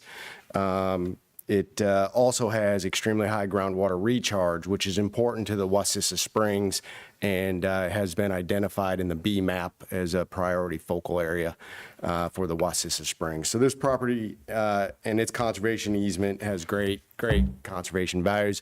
Additionally, it's got excellent economic value as well because it has over 2,000 acres of production pine on it, which will support our local economies. If we're lucky enough to be awarded this grant, from my perspective, it also has a great return on investment. 75% of the acquisition cost will be supported through the U.S. Forest Legacy Program. And the U.S. Forest Legacy Program will also support all of the transactional costs as well. So great return on investment. And Tall Timbers is also willing to do the long-term monitoring responsibilities for this project if we were able to get to completion. So this is an opportunity for the state of Florida and our citizens to get a great conservation value with no long-term obligation for the district or for the state. So thank you again for the support of this project. Thank you, sir. Would anyone else like to speak on 18 or 19? Okay, we'll go to a board vote. We have a motion and we have a second. All in favor say aye. Aye. Aye. Those opposed, like sign. Motion carried. Thank you, Mary.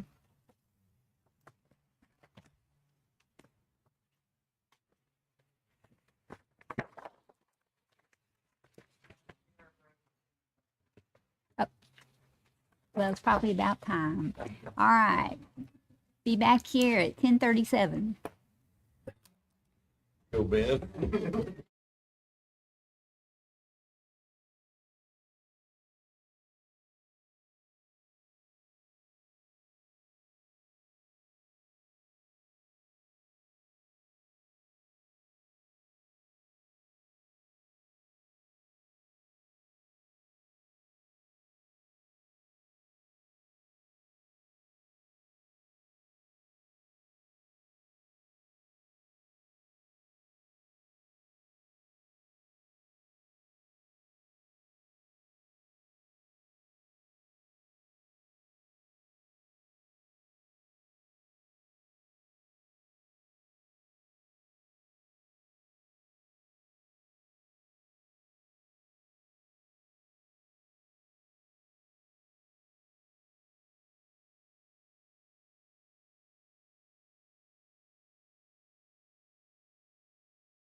Okay, our break's over. We're going to go back to work. Hi, Ben. Good morning. Madam Chair, members of the board, have a quick facility update for you, and then I have one item for your consideration this morning as regards to facilities. So as far as the update, we have completed the roof work. So even our punch list items, follow-up items, those were completed actually over the weekend. So the roof should be good to go. We're going to sign acceptance of that project this week once we're able to do a walkthrough and just make sure there's nothing else left for them to button up. The interior portion, we still have a few little follow-up items. We've got some carpet squares that are loose, things like that. Very minor. Other than that, we're complete on the inside as well. So happy to answer any questions about those before we move into phase 2. No questions? All right, phase 2. Madam Chair, I have one item for your all's consideration this morning. Staff recommends that the board authorize the executive director to enter into contract with Gateway Contracting for an amount not to exceed $895,550. This is to remove the remaining berms around the main office building as well as side the main office building. It's going to include the breezeway over to the doors in the lobby. It will not include the wrap around this building. There's some other things we need to address with this building before we move to siding. So that will be a future phase of the project. Or future phase of the facilities renovation. So here on the screen, the areas you see in blue are where the berms, the existing berms will be removed. The areas you see in red are where the previous berms were removed. Also with those berm removals, there's going to be approximately 18 trees taken out. Most of those are on the south side. You can see the tree line in the picture. The hurricane took care of a few of those for us, but we're going to come and get the rest of them, as well as some trees there on the end by the parking lot in the back that's around some electrical infrastructure. Those will be taken out. The trees in the berm will be de-stumped. The trees around the electrical will just be ground so we don't disturb any underground wiring. With that, we know we have some utilities run through the berms. Part of the project will be identifying those locations and making sure we work around them. We've got some plumbing, we've got some fiber. We don't believe we have any electrical, at least none that we've been able to find on any plans. We'll find out if we are able to move forward with the project. And then once the berms are removed, we will hardy board side that main office building. It will match the lab facility that we just renovated with the horizontal fiber cement siding. Happy to answer any questions. Madam Chair, Yes, is this the same contractor that did the work on the inside? Madam Chair. No, sir. So the contractor who did the most recent work on the main building, that was Blue Sky Contracting. They were recommended by our insurance carrier. This is Gateway Construction. They have done work for the district in the past, but not the roof or the interior painting and carpet. I was referring to the removal of the berms in those areas. Madam Chair. Yes, sir, that's correct. They did the work to remove the berms from the middle portions of the building. I know when that project was fixing to take place, we went out and viewed the work that was to be done, and it was a lot of money, but we realized that for the work that they were performing and having to locate utilities and so forth, it wasn't unreasonable. In your opinion, is this quote, this exorbitant amount of money, is it in line with the work that they've already done? Meaning, is it per square foot or per yard or whatever? Does it compare? Madam Chair. So looking at the work, I do believe it's in line with what they've previously done. This is more expensive. There's more linear feet of berms to be removed, and there's also some additional complications with some of the trees and things. We'll have to have a crane in to take down some of those trees. The other the other aspect of it is we have an air conditioner unit that was replaced after the berms were installed. So it was put on a slab at the top of the berms. Part of that cost is going to be to unhook that unit, lower the slab, and rewire it in. So we didn't encounter those types of issues with the first berm removal project. But we're still within, I think the original berm removal came out at around $18.74 a square foot. And this one's coming out around $22.51 a square foot. So relatively close.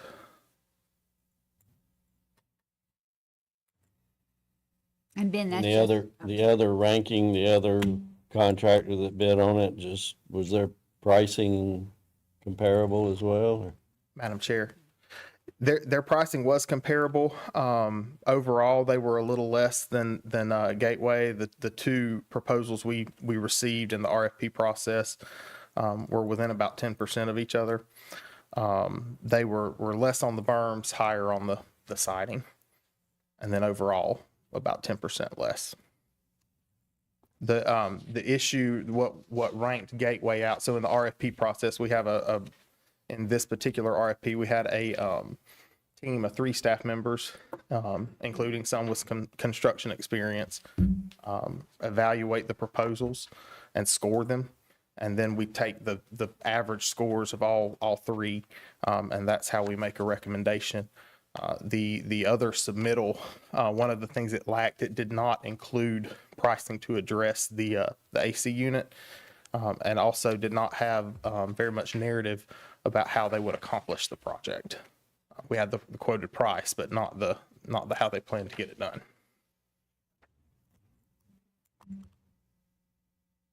Thank you. Ben, no further questions, Madam Chair. Madam Chair. Uh-huh. Hey, Ben. Just had, I guess, one comment and then a question. Start with the question. This is a not to exceed amount. And noting that we've worked with this contractor before on the interior berms, is there, can you give some information as to the last project, how far under budget became relative to the not to exceed? So the governing board on the last, Madam Chair, I apologize. So yes, sir, Mr. Lloyd, on the last project, the governing board approved an amount not to exceed 200,000, and that project came in close but under. It was $194,230. And then the second statement and question, I know there's a competitive process, but anytime we see a large proposal like this and only 2 bids, in your opinion, as long as we have a bid that's appropriate to the value we're going to receive is the main concern. Madam Chair. Yes, sir. So I compared, I looked at the pricing on the comparable projects we've done in the last few years. I can tell you we're a little lower square footage wise on the price per square foot for the siding than we were on the lab building. We're a little higher on the price per square foot on the berms, but within what I believe is acceptable, given the proposals that we received. Like it's just a big project. Thank you. Any other questions? Ben, I have one. Your diagram up there shows the previous removal of the berms and the proposed removal of the berms. Does the siding is in areas of just where we're taking the berms out, or any siding that is needing to be removed? We're looking to redo all the siding, so it will cover the areas where the berms are being removed, but it would also pick up the additional areas of T111. We also have on the gable ends some lapboard siding. We know we've got some wood rot issues with that, so those would all be addressed as part of this project. Okay, but nothing with this wing. Not past the doors. So the issues we've had with this wing, what we were looking at bringing back to you all on this wing, there's potentially some foundation stabilization. that would need to happen prior to the siding being redone.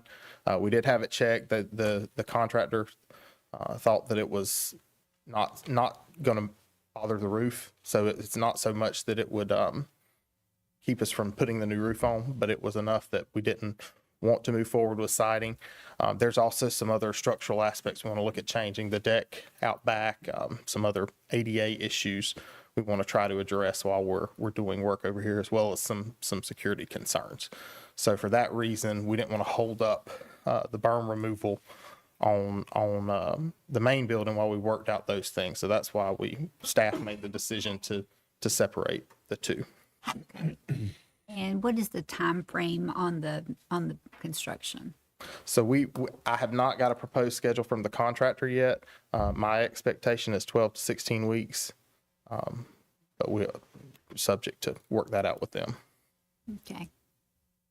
I neglected to say in the beginning, Michael Carroll with Gateway is in the audience, so he may be able to address some of those technical questions better than I can. But okay, Mr. Key. When they replace the hardy board, will they be painting the whole wall where the replaced boards are? Madam Chair, yes, sir. It includes a total exterior repaint job on the main building. Any other questions? Nope. Sounds like a big project. It's a big price tag. Ma'am. All right. Would you then, let's see, we need a motion, don't we? Yes, ma'am. All right. Would you read the recommendation, please, Will. sir? Staff recommends that the governing board authorize the executive director to enter into contract with Gateway Contracting Incorporated for an amount not to exceed $895,550. Is there a motion? Motion to approve. Second. And we have a motion and a second. All in favor say aye. Aye. Those opposed, like sign. Motion carried. Thank you. Now you just need a big umbrella. That's all right.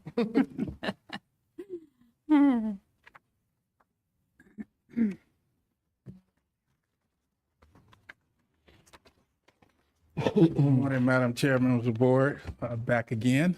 Good morning.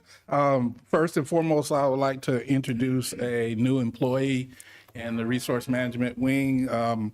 We have Jordan Gregg. She started with the district in April of this year, working as an environmental permitting technician in the Environmental Resource Permitting Office.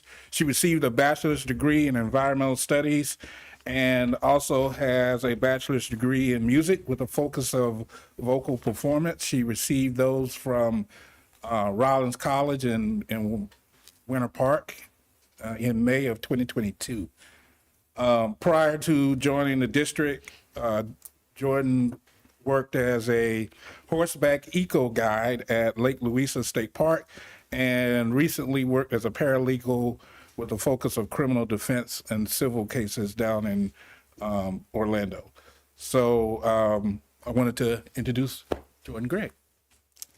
Very nice to meet you. Glad you're here with us. It's going to be a lot nicer up here in North Florida. Oh, yes, I can already tell that much. Well, welcome. Yes. For my update today, we kind of touched on it a little bit. I wanted to give you guys an update what was going on with our FEMA CTP program. As we discussed, we worked with FEMA and we were going through all the changes, and then there was a court case that said you guys have to stop all that. So we stopped doing all of that work that we had put lots of hours in to get all of that manual stuff that they were doing, and all of that stopped, and we went back to the old system.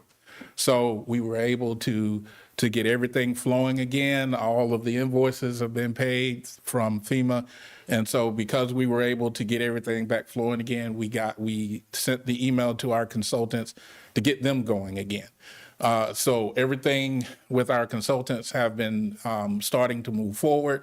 With that, over the next month, you will start hearing about the flood risk review meeting for the Wakasasa. If you remember, we talked about that back in January or February. Before the pause, we will be starting, ramping that flood risk review back up for the Wakasasa. Right now, it is scheduled for the beginning of July. So we will be doing our outreach that we discussed for the Wakasasa over the next couple of months, and then preparing for that flood risk review down in Bronson, the city of Bronson, at the city complex there. We will be having that meeting again in the beginning of July, and you will see all kind of announcements and outreach on that. In addition, the Ecofina-Steinhatchee study, we're going to be having the kickoff with that. AECOM is our consultant there. They will be coming down and doing that meeting. We are preparing to do that meeting on the June board meeting in the afternoon with the cities of and the cities and counties down there for the Ecofina-Steinhatchee. So because we had AECOM coming to do that kickoff study for that, the kickoff meeting for that study, we were preparing to have them come to the board to answer any questions that you guys may have on that study. And they are the consultants that are doing the groundwater modeling portion of that. So we would have them here to answer any questions for that as well. So we are, we're back to full course. We're trying to make it all happen. We're trying to wrap up our amendments that we needed to get done as far as the agreement language, where we had to take out any language that they asked us to remove. So we're working through that, and we should be back to full scale here in the next couple of weeks. Sounds great. Now, you and staff has put many hours into this year's FEMA flood risk maps, and I know that the communities that you've helped through this and the people that are in the areas had a lot of questions, and you've done a lot to resolve those issues. And thank you, Leroy. We've really tried to be as much outreach as we can to get everybody up to speed. Okay. With that update, we'll go ahead and I'm going to have Sarah Ferson come up. Sarah Ferson has been our ERP program lead. She is a professional engineer as the lead of that group, and I'm going to have her come up and do the next presentation. Thank you.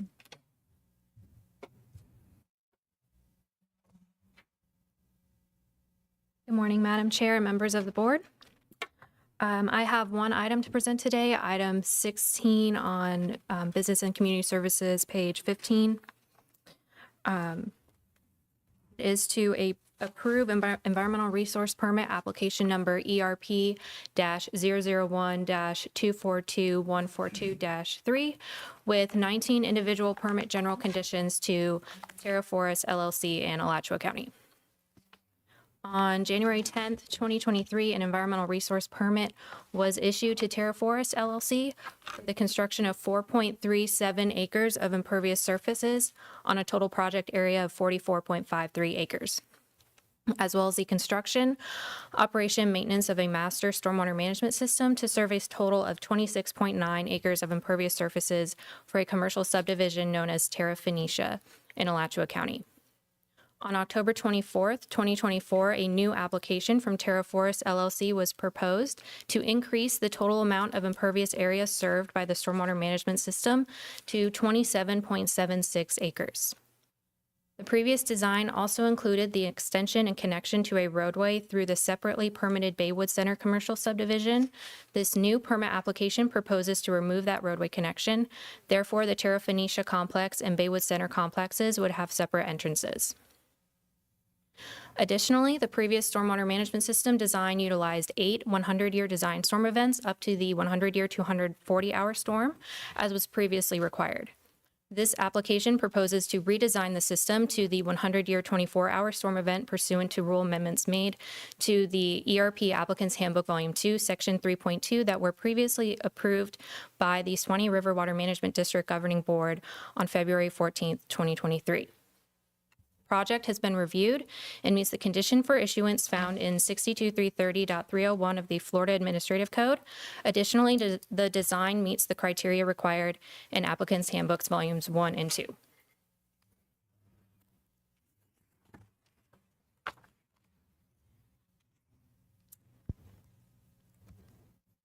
I read the recommendation again. Is there any questions at this point on the application? Okay, none, okay, go ahead and read the recommendation, please. The recommendation is to approve the environmental resource permit application number ERP-001242142-3 with 19 individual permit general conditions to Terra Forest LLC in Alachua County. Okay, we can, at this point, have public comment, or do you want to go ahead and make a motion? Public comment. All right, we'll go ahead and do public comment for now. I'm gonna just call everybody's name. If you want to come forward, please. Let's see here. Brenda Wells?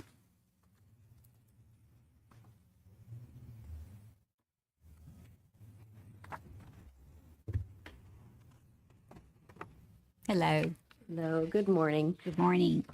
My name is Brenda Wells. I am here representing the Florida Springs Council. I did not expect to go first because I know there are other speakers who are going to go into much more detail, but I am here to back up Alachua County's recommendation that due to the sensitivity and the high public interest in this site, that you please require the applicant to conduct additional geotechnical investigations of the site so that that data can inform the site design and help protect a sensitive area. Thank you. Thank you. Let's see. I've got two names, Stephen and Mary Sroka. So whoever wants to come first or all together, one of the two. Sure. Thank you, Madam Chair. Board members, I'm Steve Hofstadter. I'm Alachua County's Environmental Protection Department Director, and I'm here on behalf of Alachua County. We do have a presentation, a short PowerPoint to go with our public comment. I think we have all studied the presentation last week. The whole board was provided with your presentation, so we'll probably skip that part, but if you want to go ahead and make comment, that's more than welcome. Okay, so I won't go through the presentation then. Right. What I'd like to say then is, the Alachua County has concerns basically in three areas. One is water quality. We believe this project, without further assessment, will have water quality concerns for our citizens, for county resources as well. We have several properties that we have ownership in that we are concerned could have potential risk due to water quality impacts should something happen with this project. We're concerned about the location and its karst conditions on site. The site where Terra Phoenicia is located is sitting on top of a very large cave system. We have, I think in our presentation we provided to you, we show the location of that cave system directly underneath this project. It's in the part of the county that is extremely vulnerable to surface development and alterations at the surface and the impacts it could have on our aquifer due to its location in the city of Alachua. We did a dye study back in 2005 because of development in this area. That dye study in 2005 showed a direct connection of anything that enters that sink feature, which again is right adjacent to this project. That dye study showed that 6 miles away, that material was showing up in Hornsby Springs within 12 days. So there's an extremely fast movement of water to Hornsby Springs, which is where we have a conservation easement. It was also detected in our Santa Fe Hills wells, which is one of our watering wells for water in the city of Alachua for about, I think it's about 97 homes. And it was also found on Darby Springs on the Santa Fe River, 6 miles away. We continued to see that dye trace show up 154 days later. So there is an ongoing and quick impact to anything that happens to that springs, to the Santa Fe Springs systems and to the High Springs area, to drinking water wells in that in those locations, which is basically the movement to the northwest direction. In my presentation, I had a visual of that, if anyone has questions about that. Back in 2000, in the early 2000s, Walmart was proposing a development just to the south of this project. And at that time, we worked with Walmart to develop a settlement agreement. In fact, it's the, at least I can use my pointer. Oops. See, it's a circle in the middle. Go back. So the Walmart site was sitting right here. The sink feature is right where my dot is now, so you can see how close in proximity it is to this project. And the cave system that has been documented stretches right across underneath the project and down south to where the Walmart property as well. And that's only what's been able to be mapped from people who have swam in the cave system. In 2006, we did a settlement agreement and deed restrictions with Walmart to reduce the impacts that project was going to have to the system.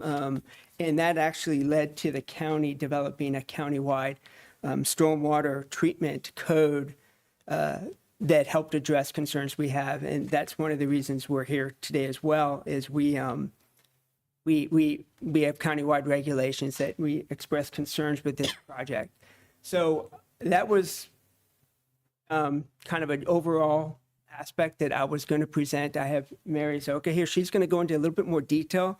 And it probably would be useful to have the presentation if possible to show those details. It might be hard for her to just explain without it. After she speaks, I do have a recommendation that I provided in a copy to all of you on a piece of paper. It was slightly different than what was in the presentation. But basically, Alachua County opposes the ERP. Alternatively, we ask that you defer action of the application, require that the applicant perform electrical resistivity imaging, or ERI, surveys to determine the appropriate soil boring locations for this project. Currently, the soil borings have only gone 15 feet down. There's, as I mentioned earlier, there's a cave system underneath. We would be suggesting 50-foot borings, but we want to be very careful where those borings take place due to, we don't want that to also increase concerns with the project. And then we hope that you'll be willing to have that analysis and survey done prior to determining suitability for the proposed development and prior to considering the application for approval. And at this point, I'd like to turn it over to Mary to give a little more detail. Thank you. I would just Mary. like to make it known the printed copy that you all have. There are animations in our slideshows. There might be images that are currently covered in your current printout copy. I'm Mary Zoka. I'm a professional engineer in the Water Resources Group in Alachua County Environmental Protection Department. Some further history of this site is that in 2021, so adjacent to this Terra Phoenicia site is, I'm sure you all are familiar with the Mill Creek Sink Water Quality Improvement Project, which construction was finished in 2022. The consultant for that was Wood. They are now known as WSP, but for the purposes of today's presentation, I will be referring to them as Wood.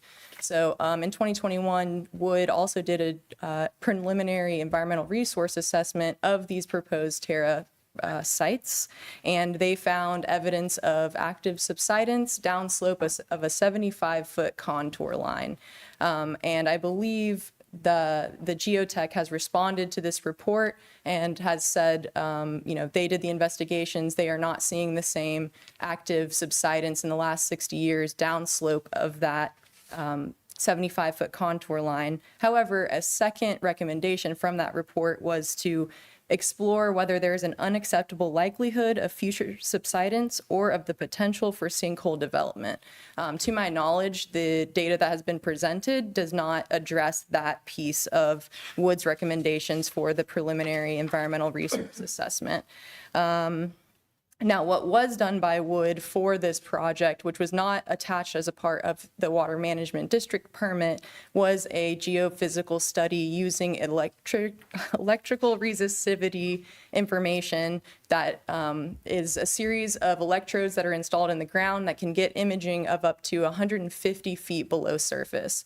This was done because there are preliminary geotechnical soil borings that were done, on one of which the rod dropped 25 feet while they were digging, which indicated a probable void. So there were two soil boring locations that identified these probable voids, which led the engineers to recommend doing this additional geophysical study.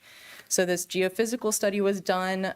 This site is really close to existing businesses like Waffle House and Sonny's Barbecue. And so lines were, transects were established directly by these properties to help protect whatever future activities might impact that infrastructure sinkhole development. The results of this study identified 3 anomalies that are likely either former relic swallets and or potential fracture zones. So these fracture zones are likely highly connective to the existing sinkhole systems and other fractures in the area. Alachua is derived from the Timucuan word for sinkhole. We know this is a very well-known geotechnical characteristic within Alachua County. However, another consideration or factor on top of this is that this project site lies within the Cross County Fracture Zone, which is an area of preferential groundwater flow extending from Orange Lake up to the Santa Fe River sink. And along this fracture zone, it's almost exactly straight line diagonal across Alachua County. There's this preferential groundwater flow has led to substantial voids with the dissolution of the limestone in that area. This is also a lot of places where the stream to sink systems end. So we know that this is an extensively fractured zone, and the entirety of this project site lies within this extensively fractured zone.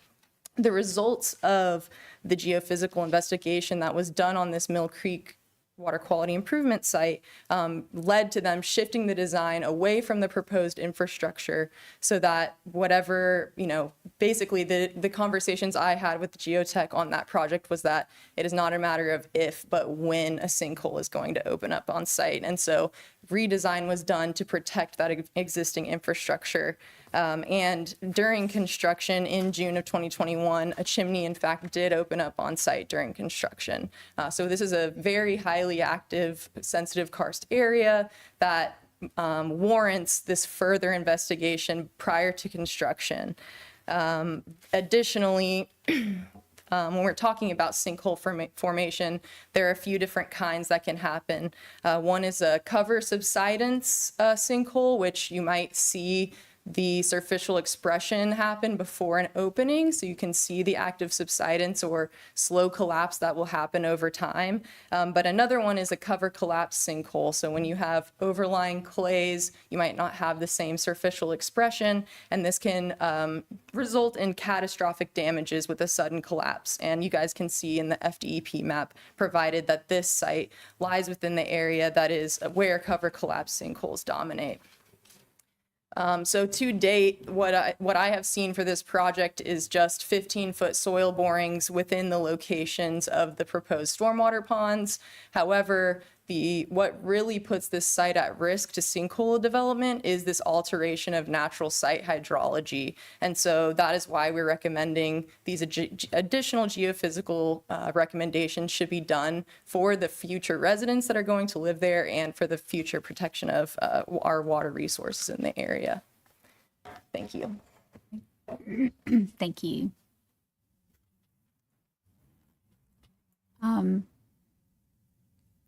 Say, Madam Chair, Steve Hostler again. That concludes our presentation, but we're glad to answer any questions you might have. Thank you. All right, let's see here.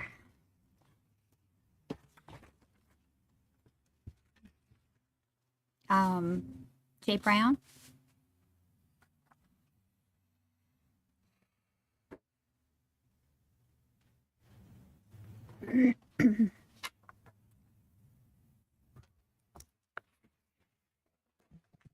Morning, Madam Chair and board members. My name is Jay Brown. I'm a civil engineer. I'm the president of JB Pro. We're a civil engineering, surveying, planning, landscape architecture firm in Gainesville. We're here representing the Mukhtar Group today, who is the developer of the Terra Phoenicia ERP permit application that we have through the Swanee River. I'll just go over a couple of things that I thought are meaningful.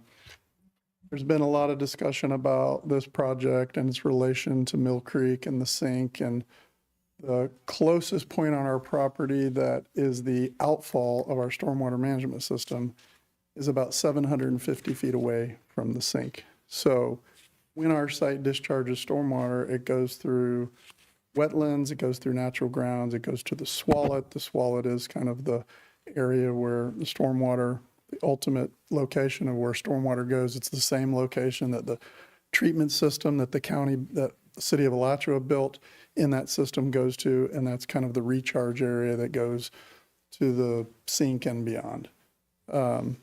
So it was very important, understanding that we discharge to this area and its conservation area, that we try to mimic the hydrology of the sites. And I think the previous speaker mentioned that we had a significant change to the hydrogeology. I'm not sure exactly what she was referring to, but I do know that we graded the site, the Terra Phoenicia site, to mimic the existing hydrology, the existing topography of the site. So the location where we have our ultimate outfall is exactly in the location where it used to outfall under pre-development conditions. We also designed the outfall nice and wide so that, again, it mimics the conditions that occurred previously when stormwater came across the property and it went to this exact area. So we also have 2 stormwater management systems so that we collect stormwater upgraded and then we collect it downgraded. And then we have a big spreader swale that we designed at the outfall so that we make sure that it spreads out and discharges towards that wetland conservation area in pre-development conditions. We also hired an environmental consultant to do an analysis of that discharge, and they did a complete study. They put monitoring wells in. The purpose of the study was to determine if there was any reason why our stormwater management design would impact negatively the wetlands. And their conclusions were that it wouldn't, because we were discharging under similar conditions. The soil, they analyzed the soil characteristics, they put monitoring wells in, they looked at the discharge location, they looked at the whole thing, and their conclusion was that we were not going to negatively impact this downstream system. I believe that that study was included in our submittal information. We've talked a little bit about the Mill Creek Cave system, which goes kind of underneath a portion of the Terra Phoenicia property. It is from like 160 to 200 feet deep below our property. Okay, you have Sonny's Barbecue right there. You have the Waffle House. You have Pizza Hut. You have the billiards place. Across the street, you have 2 hotels. You have US 441 right next to the sink. These have been here for decades. Like, I don't have any evidence to suggest that, we can't develop this property with minimal environmental issues. Also, you have rules. So we had to make sure that we designed our stormwater management system to meet your rules.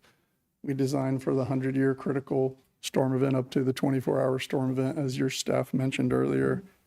We designed the multiple basin system. We designed the outfall to mimic pre-development conditions. We designed so that our pre-development rate and our pre-development volume discharge met, the post-development met that pre-development condition. We don't exceed it, so we're not sending more water there. We're not sending it there faster. We're designing it so that it's discharging similar to pre-development conditions. And so we had several requests for comments from Swanee River. We addressed every one of them. We contracted with who I think is the best geotechnical engineering firm in North Central Florida. and they're here today, and I'm not sure if they're going to speak tonight, this morning, but we hired them to look at all the concerns that were raised about the geotechnical conditions at our site.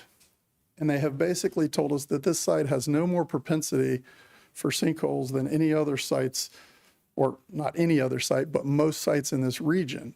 That you're just as likely to get a sinkhole here as you are anywhere else in some of these other areas along this area that are developed.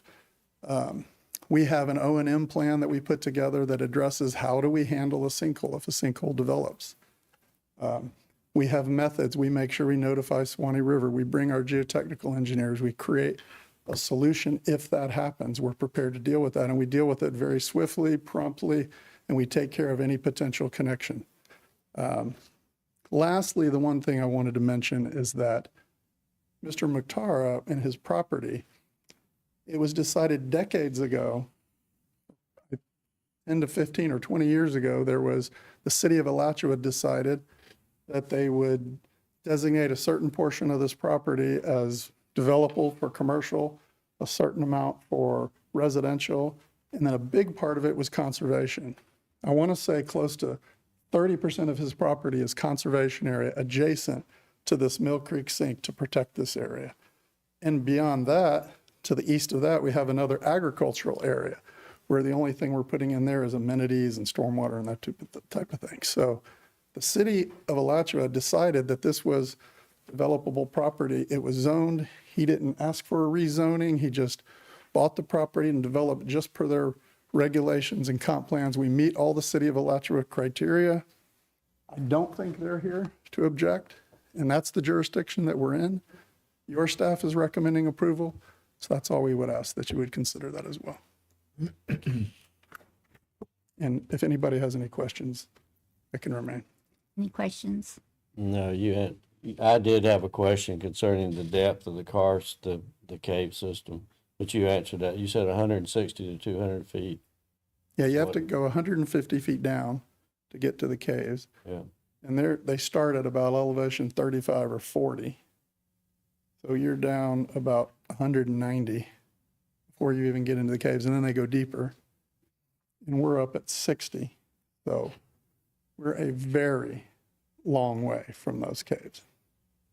I mean, they're right underneath US 441, and it's loaded and trucks and semis and, thousands of vehicles a day. And I don't know any issues with 441 or any of these businesses or anything that have any issues with the caves. So I don't expect that we would either.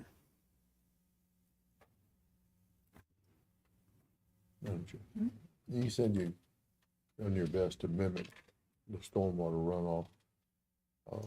You talked about flows and volume, but how about quality?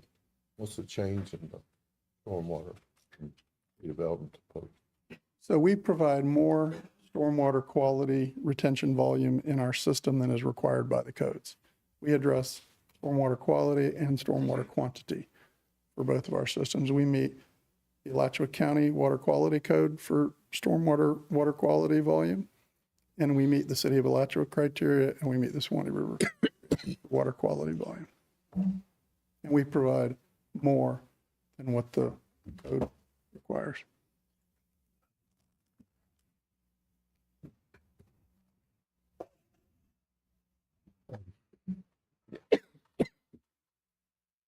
I understand the concerns with developing this area. Gives me a little bit of heartburn when I look at it. I also understand our job. We meet the criteria for the water permit. As this question be for staff, have we acquired enough stipulations to the permit to give Alachua County peace of mind with its development? Staff has determined that what has been submitted meets all of the criteria of Chapter 62-330 in the applicant's handbook. We, at this time, it would be up to the board if you would like us to implement additional conditions. Well, as a professional engineer, I'm sorry, no. As a professional engineer,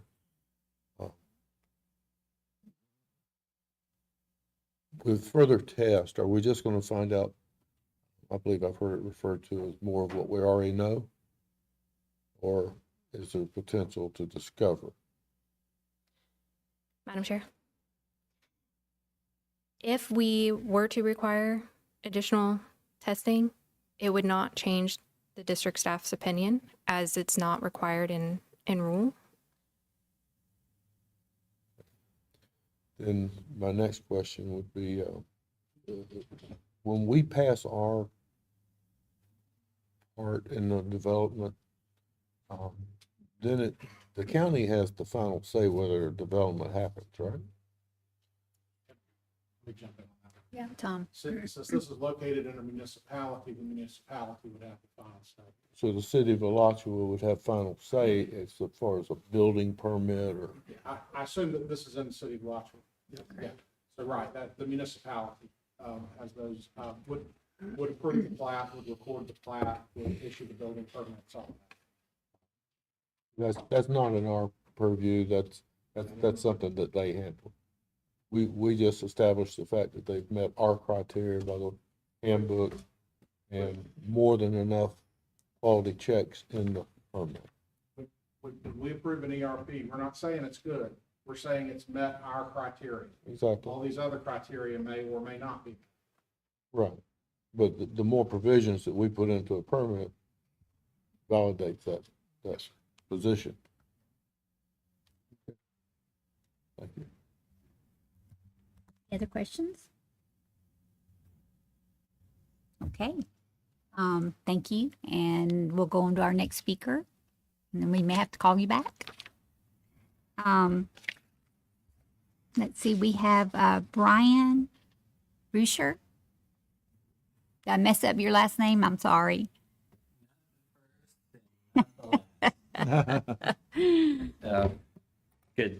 Good morning, everybody. Brian Vischer. And with the Florida Karst Conservation Task Force. And I can speak to some of your questions because I've actually been in the cave, not just kind of heard about what it looks like. And I can certainly testify that there's a lot you guys don't know and a lot you haven't found in your studies. There's a lot that you need to discover because, yes, the entrance does drop down 30 feet and you do go down to a depth of 150 feet. But then almost immediately you come back up and you enter a room. This room is 120 feet wide. How wide's this room? It's 80 feet tall, right? That's huge.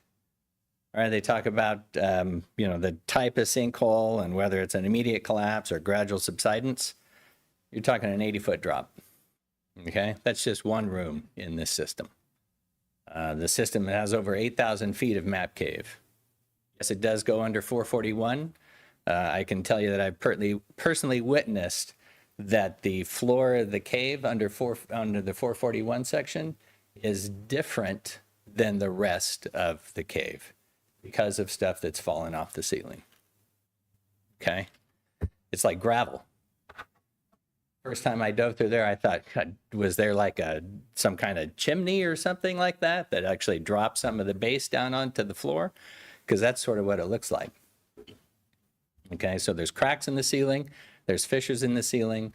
This has no business being here, right? Has no business being in this area. I have given you a packet. Sorry to kind of jump around here on this a little bit. One of the first things that I want to point out is, and Madam Chair, you're probably aware of this, is you'd ask about the city of Alachua if they weighed in on it. November rather, their attorney sent the attorney for the developer a letter saying that it's really not in compliance with their comprehensive plan. Okay, because of the significant change in topography. I don't know how much more clear that can be. That was in follow-up to a letter from the city manager, which I also gave you a copy of from 2022, right? That said that you guys are trying to piecemeal this thing together and it's really part of a bigger project. You need to consider everything all together, not just this one element. So going back to the change in topography, the letter from the attorney states Terra Phoenicia project proposes to add approximately 9,000 truckloads of cut and fill, which will total approximately 130,000 cubic yards.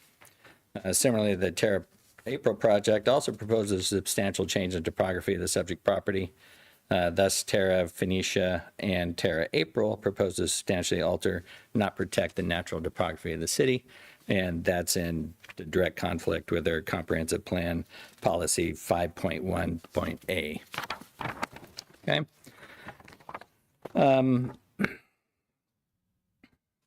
So I would say, all right, we've got no evidence because we haven't looked. We haven't really done sufficient studies. As the county has mentioned, more needs to be done. At a minimum, what they're requesting, right? At a maximum, there's actually significant technology to examine cave systems. If you look at things by Sunfish LLC that have just recently mapped Lafayette Blue, and they have this incredible sonar system that travels through the cave system, and you see the entire ceiling, walls, floor, composition, water quality analysis, etc. You can see it in real time, you can see it on video, and obviously they put together a report. Going back to subsidence a little bit, page 7 of their boundary and topo survey. They show the adjacent property to the east of Terra Phoenicia, and there's actually subsidence there. That's a water detention basin, stormwater detention basin like they're proposing. And not only does it have a depression, but just beyond the depression, there's actually the formation of a sinkhole. It's getting bigger since I first saw it in November. Just went out there a couple of weeks ago. It's gotten larger since that time. I've indicated in a red dot on a map that I gave you as to where that's at. Definitely something to look at when they say that this area, while it may be sensitive, doesn't necessarily demonstrate any evidence. There's evidence that it actually does. One of the conditions that staff has put together with the 19 conditions talks about erosion control. I've given you a picture of their experience with erosion control on their property just to the north that they're developing. And it shows that this is after a one afternoon rainstorm that happened in March. So not really controlling that, not giving me any sense that that's really happening or that they're going to be able to mitigate that even. So I've given you a map of from their file that shows the blue line underneath which the cave goes. And you can see that it does traverse a portion, but it's, I don't know, I sort of look at that and think, well, it transects the whole thing. Okay. Their stormwater retention system, they're referring to, cleaner water than rainwater coming out of it. Well, it's designed as they describe where Basin 1 overfills to Basin 2, Basin 2 overfills to the forgive me, spreader swale. Yes, thank you. I'm looking at this thinking these are all within the floodplain. How does that work without the 9,000 truckloads of fill? I mean, the floodplain to me seems like that's where the water goes, right? And so if it's over the top, it's in the Swalette. If it's in the Swalette, it's in the drinking water of every well between Mill Creek and Hornsby Spring. So that's 7 miles distance. Staff did a wonderful report. Cumulative impacts, though, is none. So I'm not sure how that relates because I see cumulative impacts along the whole distance of that process. Lastly, just want to close. Because this has been going on, we've been teaming up with the University of South Florida and doing some preliminary water quality studies to where we're actually capturing water within the cave system not just dropping it into the sink to see what it looks like there, but actually further into the cave system. And we do see differences within the different conduits of the cave system. They've made reference to the FDOT, City of Alachua water treatment system off of the freeway there. And I can tell you that in our initial grab, which we were shocked, on nitrates was 14 times your BMAP goal, right, of 0.35 milligrams per liter. So that's led us to get more and more involved in terms of our water quality testing. We've placed some sensors in the cave that do continuous monitoring. And as soon as the system is going to allow us to dive in it, then we'll be able to retrieve that data.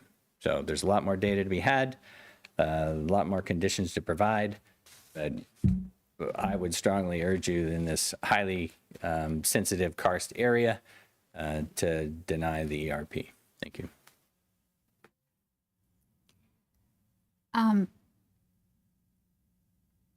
May I call one of the engineer back up to maybe answer some of those questions? Okay.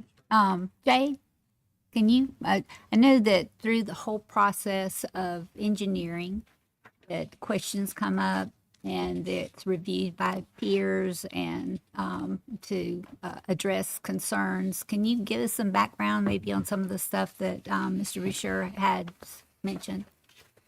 I wasn't very sure about exactly where he was talking about the off-site sinkhole.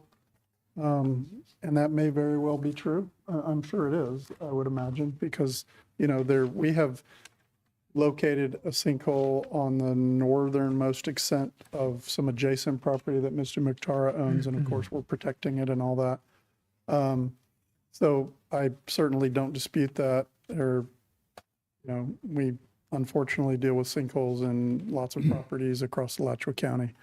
The most important thing is that you treat them properly. So I don't, we haven't identified any on this property that we're here discussing today, or anything, adjacent to it necessarily on any of Mr. McTara's other properties. Just trying to think of some of the things that he mentioned in terms of the City of Alachua and the letter from the attorney.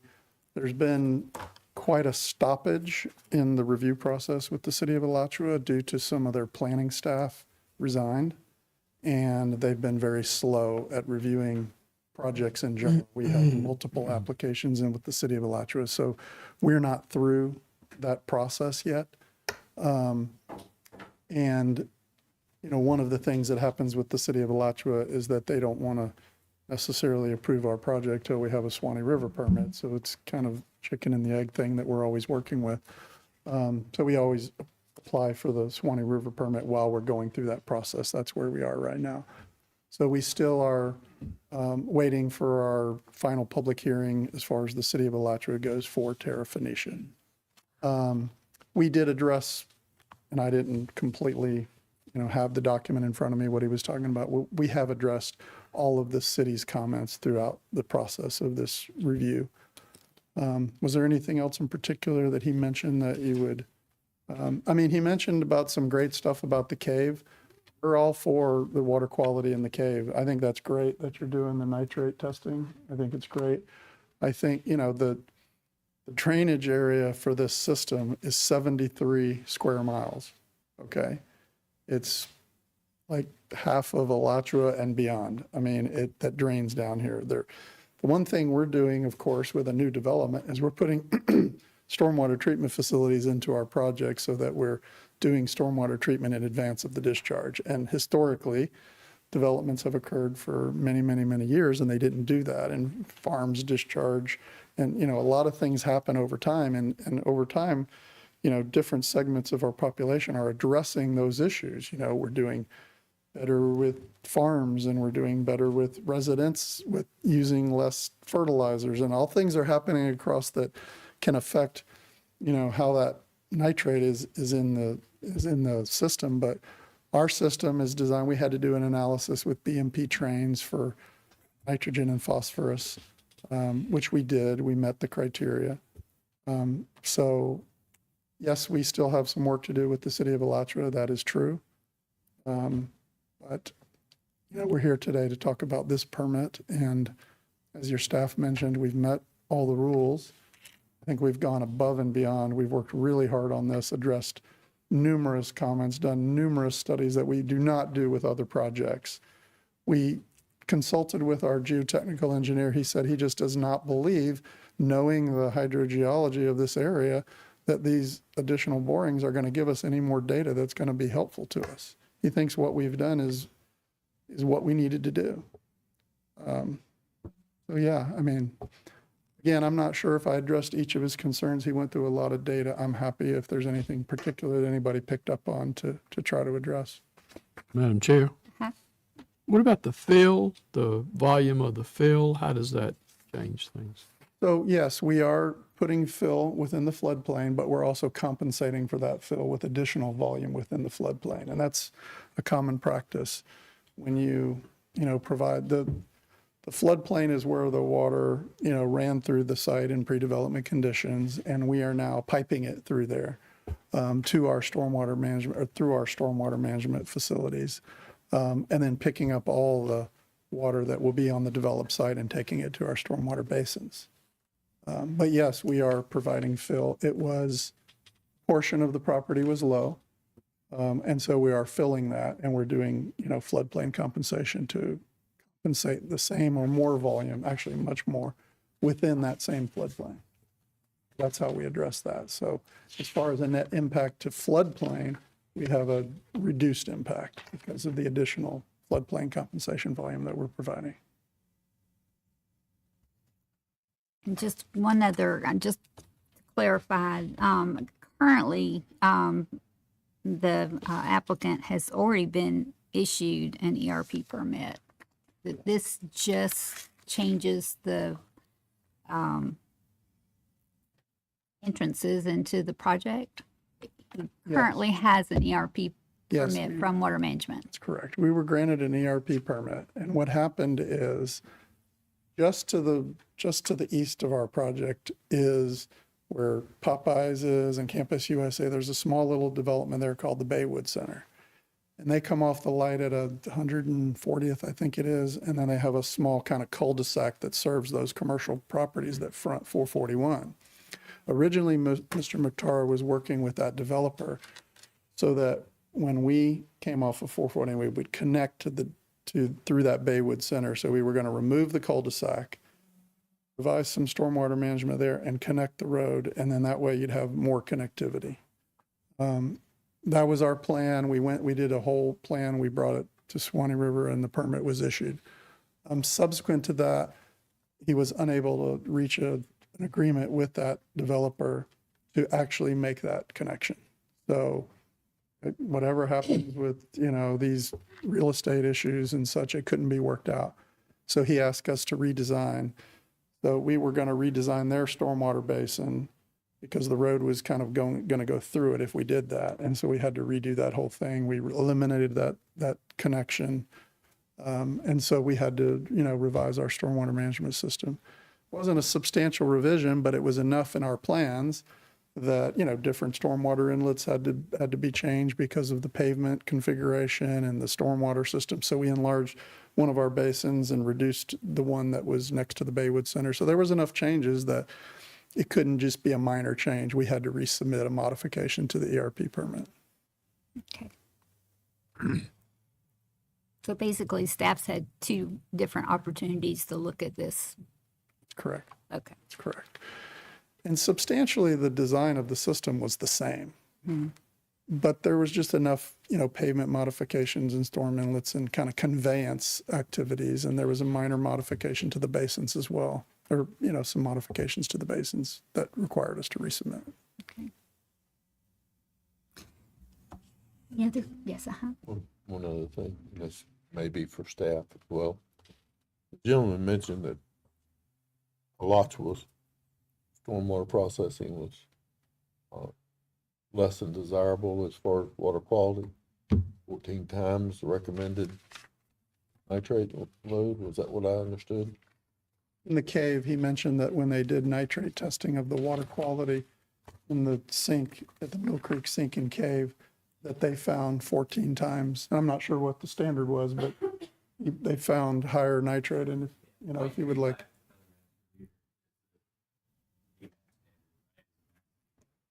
0.35 is the standard.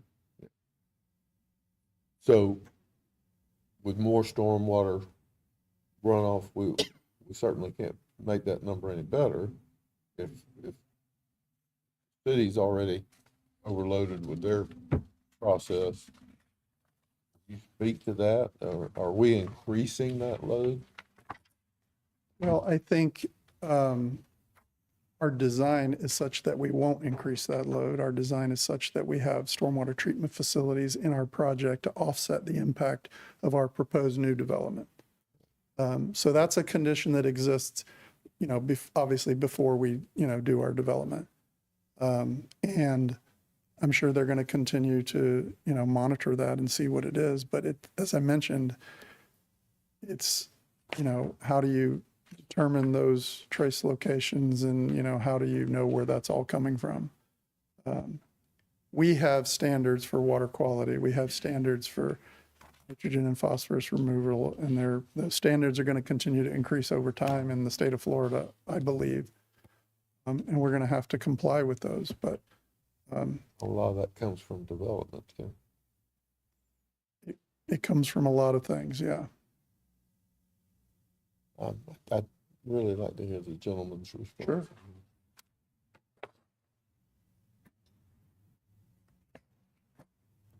Thank you, sir. This is a very unique system, and it's gives us a very interesting opportunity to test what's going on with water quality issues. Because it has multiple conduits, one of which is primarily stream fed and from the Swalette. It's a direct tube or conduit that feeds the sink from the Swalette. Another is the primary cave system.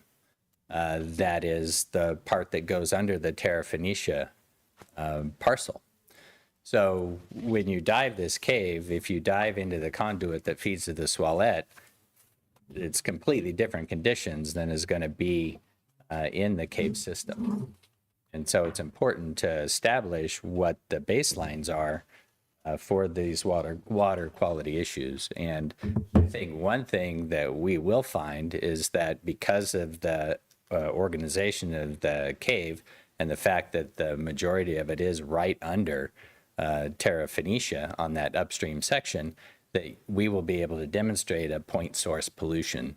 And so then that's going to end up, obviously, with the BMAP issues coming to light, right? Then that's going to end up with agencies and, developments perhaps having a direct, direct financial impact as they try to resolve those issues that they've created. This room that you dove that was 80 foot. One of them. Is it under this project? It's under the project, yeah. And so when we dive there, it's 150 feet at the depth. And the reason it's interesting because most cave divers, it's not like we study the ceiling. We're like, where does this thing go, right? And how big is it, and what's it made of, and things like that. And we happen to be doing a photo shoot in this room, and the photographer is world renowned, and he's like, hey, we suspend lights from the ceiling. And so we're like, okay, we'll put lights in the ceiling. And so we keep going up and up and up and up and up into this room. And it's so far, you can't even really see the light on the floor from these lights in the ceiling. And these lights are brighter than your car lights. So yeah, there's a lot to be discovered in here. There's a lot to be known about it. That was just one element of one part of the ceiling in this particular room. Went to the water depth is at a depth of 62 feet. So given where the surface water is, the elevation of the surface water is about 47 feet. So you're within 70 feet of the surface where their water retention or stormwater retention basin is going to be. Thank you. All righty. I've got two more speakers on my list. Sayed Mukhtar.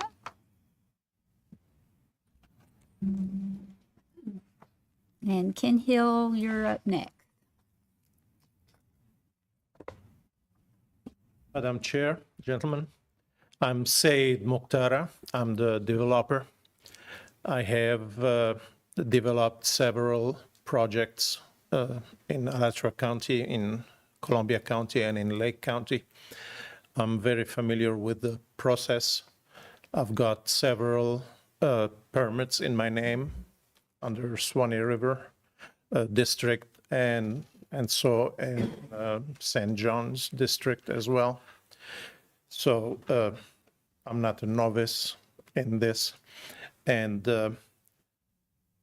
I, of course, rely on my professionals to support all the studies that we have spent 6 years working on. It's the only project that has taken us this long, doing different investigations. Historically, what's happened is the previous owners of this property they have had this issue for a long time. And then together with the city, they have worked on separating different portions of this property and giving it different zoning for different use. And they have given 120 acres of this property to be conserved.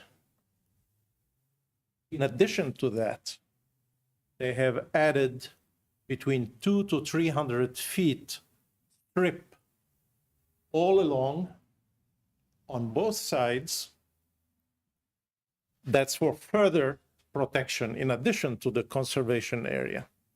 So any activity that's happening on the remaining part of this property is already far distant from the creek and from that sinkhole.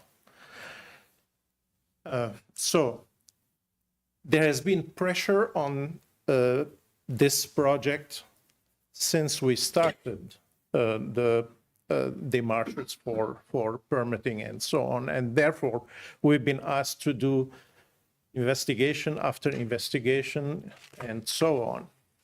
And that's why I said it took us such a long time until we are here. And as a result of which, the different zoning required that we do different type of project. So one high density, one low density, one commercial, one whatever. And at the end, we came with so many different water treatment systems at the different projects that you will hear at least, I think we have more than 6 different permits on this property in the surrounding area. And that's simply because each different use was conceived with a different project. So this area has had not only Terra Phoenicia to deal with that existing feature. Terra April is one of them, Terra Forest West is another one, Terra Baywood is another one, as well as Terra Phoenicia. Now, what everybody forgot to mention is one of those projects, which is Terra April, is conceived with about, I'm talking off memory, about 30 acres worth of retention ponds. 30 acres. And the reason for that is because currently, pre-development, all the runoff coming from I-75 is going through the property as is straight to the creek and ending up wherever. So part of the negotiations with the city was that we will do treatment, special retention pond to treat all that runoff that is carrying oil and rubber and dirt and whatever, and going straight into the creek. We are spending the money to do that treatment. You were asking, John, sir, about the water quality. So that's a big chunk of investment exactly to prevent, if not alleviate, the impact on that creek. That is from the western side. From the eastern and south side, from 441, we are doing the exact same thing because FDOT has just left the runoff go straight into the property with zero treatment for ages. So actually, the authorities I should be thanked for what I'm doing because I am improving the situation several folds. And not only we are coming with one little investigation and base all that investment on just one little investigation, we are investigating it from all different sides. For each project, there are tons of investigations done. So that is my contribution to this. And I want every member of this August board to be assured that we saved no effort from the improvement there. And we followed all the comments and requirements by the permitting authority, which is the city of Alachua and the Swanee River Water Management. Now, other jurisdictions that we don't fall under, we don't know what their requirements are. We don't know what they think. We don't know what they have in plan, but we followed every step of recommendations and requests that we were asked to do. Thank you all very much. Thank you, sir. Madam Chair.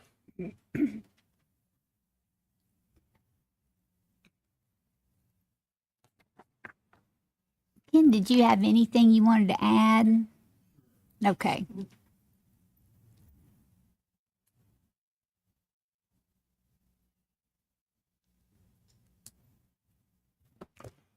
My name's, Madam Chairman and members.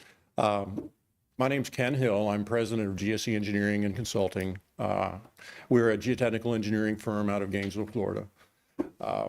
I've been practicing geotechnical engineering for 41 years, 36 of those years in Alachua County. I have done soil borings virtually everywhere in Alachua County. I can't tell you how many thousands of projects I've worked on. And in those projects, I've worked on thousands of sinkholes as well. And there's been a big issue raised about the sinkhole risk on this site. And I did want to address that. I wanted to address the feature of the cross-county fracture zone and so forth, and how that relates to geology and so forth. And to do that, I really need to kind of give you a short, brief geology lesson about Alachua County. The western part of Alachua County is in what we call the coastal lowlands. That would be the Jonesville, the Newberries, the High Springs area, where elevations are generally around 80 feet or less, 90 feet, 80 feet, 70 feet, something like that. Then we have the highlands, which is on the northern end of the county and the eastern part of the county. This is north of Alachua, the highway patrol area at 34th Street and 441, the eastern part of the county, and everything to the north and the east from that. And generally the highlands are at an elevation of 140 to 150 feet or higher. The highway patrol station is roughly at an elevation of 190 feet. There's property just to the northeast, actually the very northeastern part of Terra Baywood is roughly at 190 to 200 feet of elevation. In between those two zones is what the county is referring to as the cross-county fracture zone. It's also more well known as the Cody Scarp. The Cody Scarp is the transition from the highlands to the lowlands. And it's the big, gentle rolling or steep rolling hills that transitions from the highlands to the lowlands. When we talk about sinkholes, sinkholes in Alachua County almost always develop from a collection of water eroding soil through fractures into the voids that are in the limestone formation. the closer the bottom, the closer it is of the water feature to the limestone, the higher the risk for sinkholes. Almost all the sinkholes we see are in the coastal lowlands. You can go to Newberry, you can go to High Springs, and you can kick the ground and stub your toe on limestone. If you drill a soil boring at the Highway Patrol Station, you're going to drill 150 feet before you hit limestone. We never see sinkholes on the northern part of the county, the eastern part of the county, in the highlands, because it's just not conducive for water to travel 150 feet through soil to erode and create a sinkhole. It just doesn't happen. And that's why the highlands always has a perched water table. If you drill a soil boring at the Highway Patrol Station, you're going to hit groundwater at a foot, 2 feet, 3 feet, something like that. If you drill a soil boring in the coastal lowlands, the groundwater table is the Floridan aquifer because it's unconfined. Every drop of water that hits the ground percolates directly into the ground and recharges that water, and in days, hours, it's gone. There is no water table in the coastal lowlands. In the Cody Scarp or the Cross County Fracture Zone, certain areas have a water table, certain areas do not. If you look at the map on the southern, just to the south of this property was the Walmart property. The wooded area on the southern edge of the Walmart property is roughly at an elevation of 200 feet, 190 feet, something like that. There are a series of wet weather ponds on that piece of property that in the summertime they hold water. In the wintertime they become dry.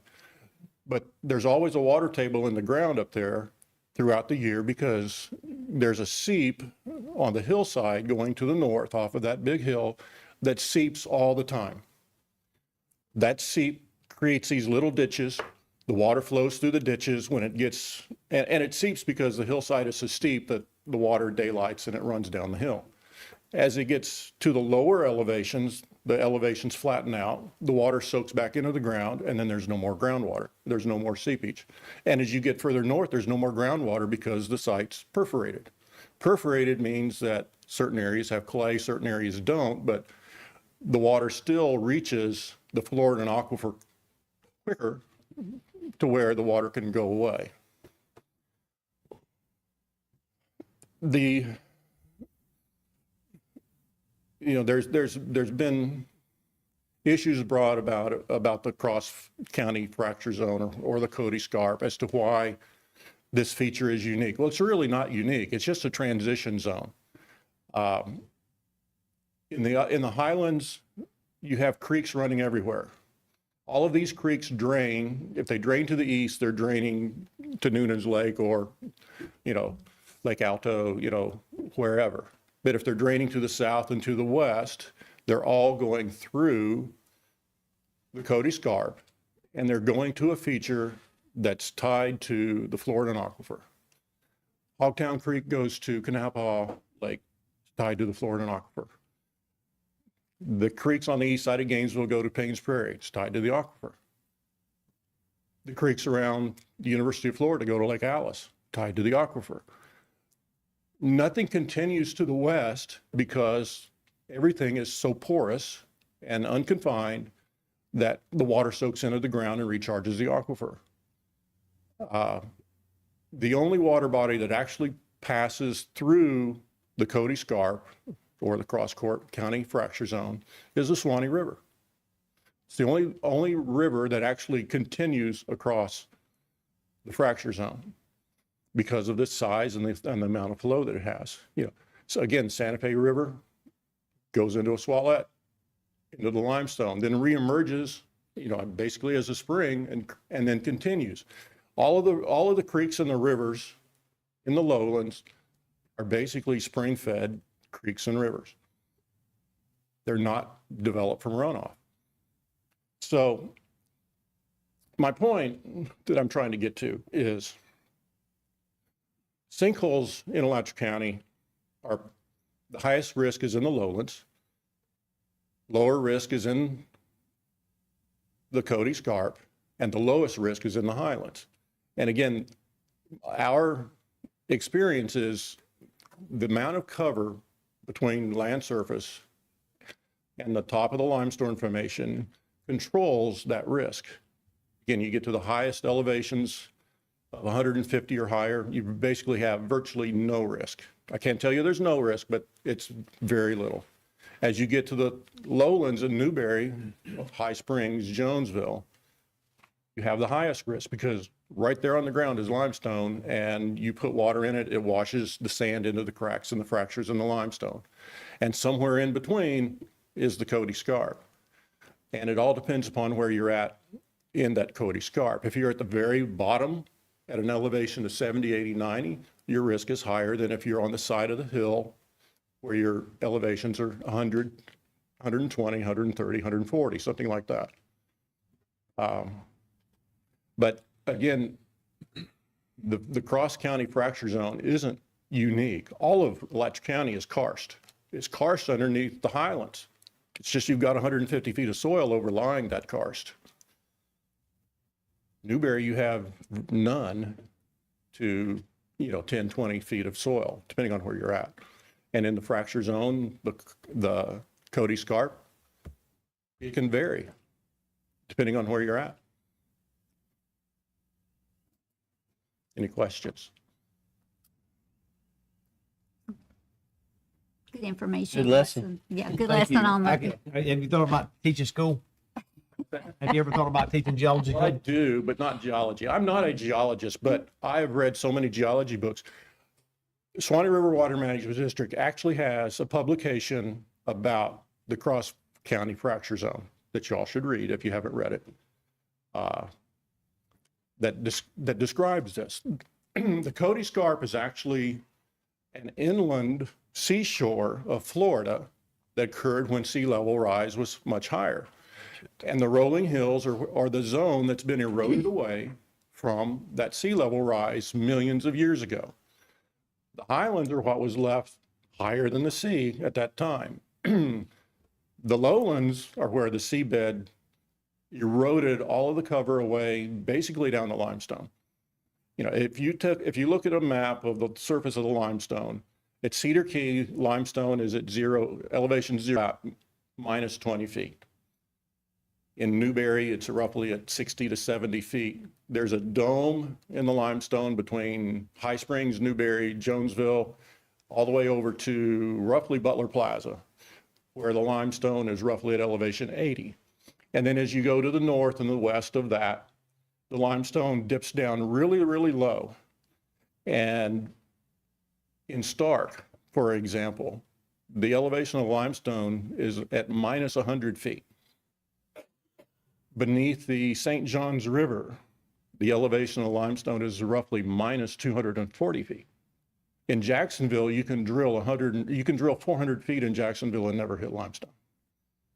And again, those areas are areas that don't have sinkholes because of the depth of the soil overlying the limestone. But the limestone basically makes a hump through the central part and the hump, the highest part of the hump is in the middle of Alachua County, middle of the western part of Alachua County. And then it dips down really, really low as you go to the east and the northeast. And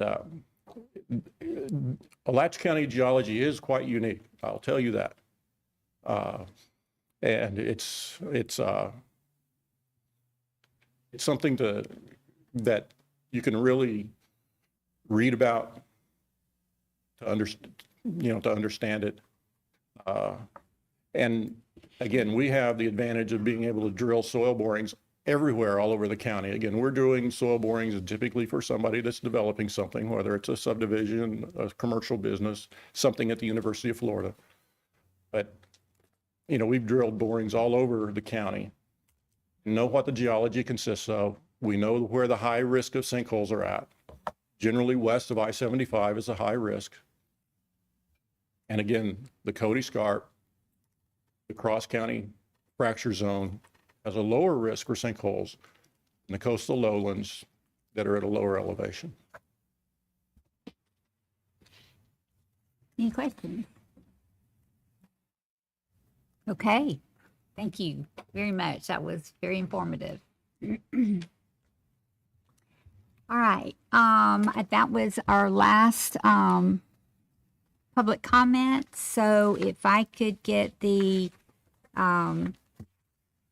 recommendation, let's see, we voted it all. No, we have not. A recommendation read, please. The district staff recommends approval for environmental resource permit application number ERP-001-242-142-3, Terra Phoenicia, with 19 individual permit general conditions to Terra Forest LLC in Alachua County. Madam Chair, I'll make that motion. That we approve it. Have a motion and a couple seconds. All in favor say aye. Aye. Those opposed, like sign. Motion carried. Thank you very much for your work. All right, thank you, Tim. All righty, let's see, Ms. Caitlin.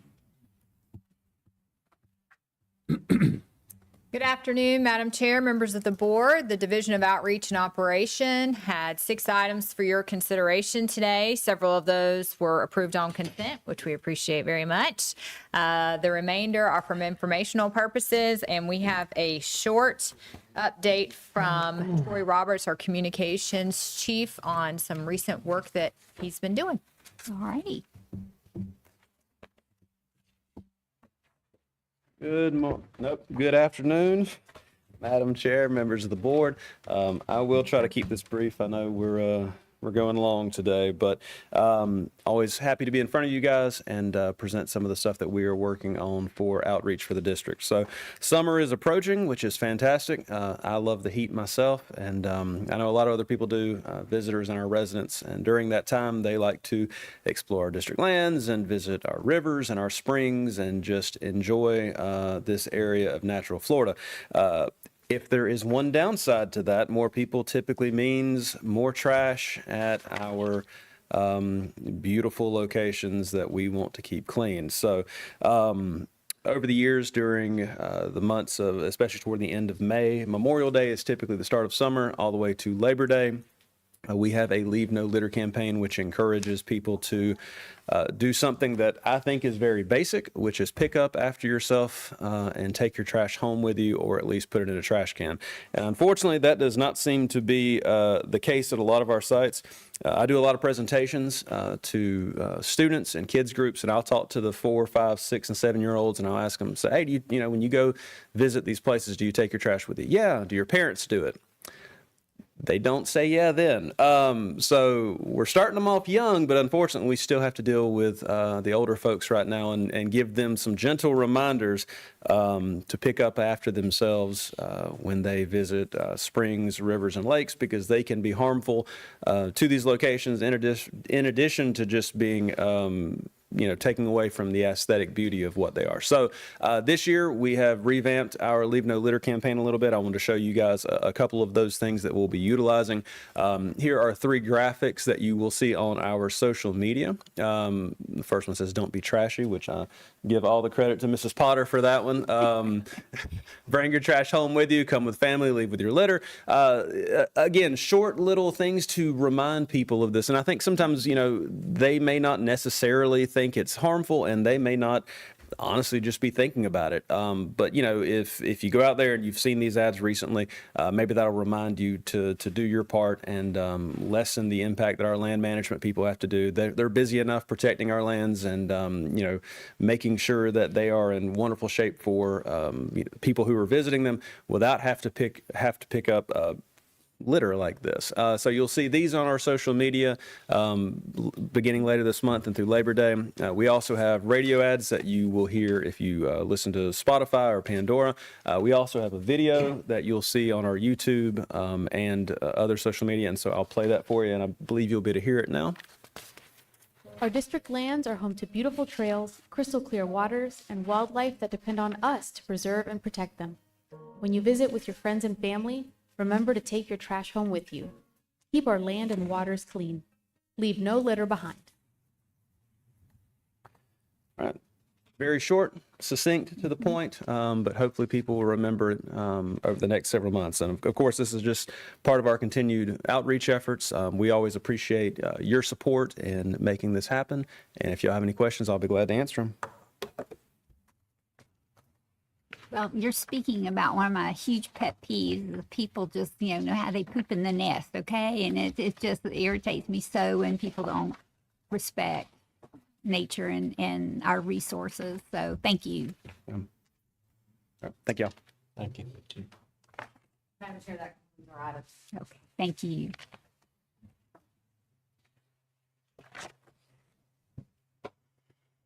Good afternoon. Good afternoon, Madam Chair, members of the board. Water Resources has 2 items for the agenda, and then in addition, as was mentioned, we'll have a workshop at the end of the board meeting. Item 26 is just a brief verbal update, and then item 27 will be delivered by Ms. Susie Hetrick, who's going to continue the process of moving our swim plan along, and that would be a public hearing. So just very briefly for item number 26, for the Lower Santa Fe, I think you saw last month that we received funding for this fiscal year from DEP to advance some regional projects. In addition, this month you saw the submissions that went forward to continue regional project development that would benefit the Santa Fe. A lot of those efforts in our district are focused on maximizing agricultural efficiency, which you saw some cost share funding being requested. Then also trying to maximize the benefit of surface waters, alternative water supplies where we have them to maximize that recharge so that we can optimize the benefits there. In addition to the work that we're doing here, the St. Johns River Water Management District is really targeting their reclaimed water. That's one of the main sources that they have that's available to them, and they have some opportunities to improve the beneficial use of that reclaimed water. So right now they're working on project development for a big regional project that will take that reclaimed water and run it through a treatment wetland. Once it's through that treatment wetland, it would be available for beneficial recharge to optimize basically the regional management of water between the 2 districts. In addition, they have some utilities that are looking at the technologies to just directly treat the water to the quality that it's suitable to go back into a public water supply. So both those efforts are ongoing in the St. Johns district, again, because their main use is public supply, where ours is the agricultural water use. So the types of projects we're focusing on are different, but we're trying to coordinate the regional benefits between the 2 districts. We are anticipating that this summer there will be an updated workshop that would be a DEP-led workshop to update on the Santa Fe, and we're hoping that at that workshop we'll be able to bring together the project components and the regulatory components together in one workshop for the first time. So that we're looking forward to that coming up this summer. Good. Happy to answer any questions. Questions? Dr. Brown? Okay. I'll turn it over to Ms. Hetrick then.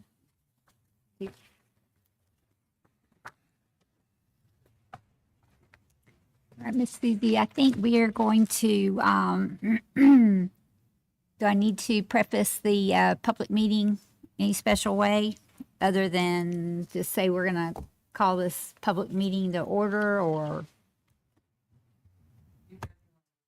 All right, we're going to just read it off the page. That sounds good to me. All right. This is May 13th, 2025 at the Swanee River Water Management District Board meeting, and we are going to have a public hearing script for agenda item number 27, approval of the 2025 Coastal River Surface Water Improvement and Management Plan update. The governing board will now hold the public hearing, excuse me, for the approval of the 2025 Coastal River Surface Water Improvement and Management Plan update. Ms. Susie? Good afternoon, Madam Chair, members of the board. Staff recommends the governing board conduct a public hearing and approve the 2025 Coastal River Surface Water Improvement and Management Plan update. I will present a few slides as background for staff's recommendation. I've been here before the board several times in the past few months to present updates on the progress of the Coastal River Swim Plan, so most of this information should be familiar to you all.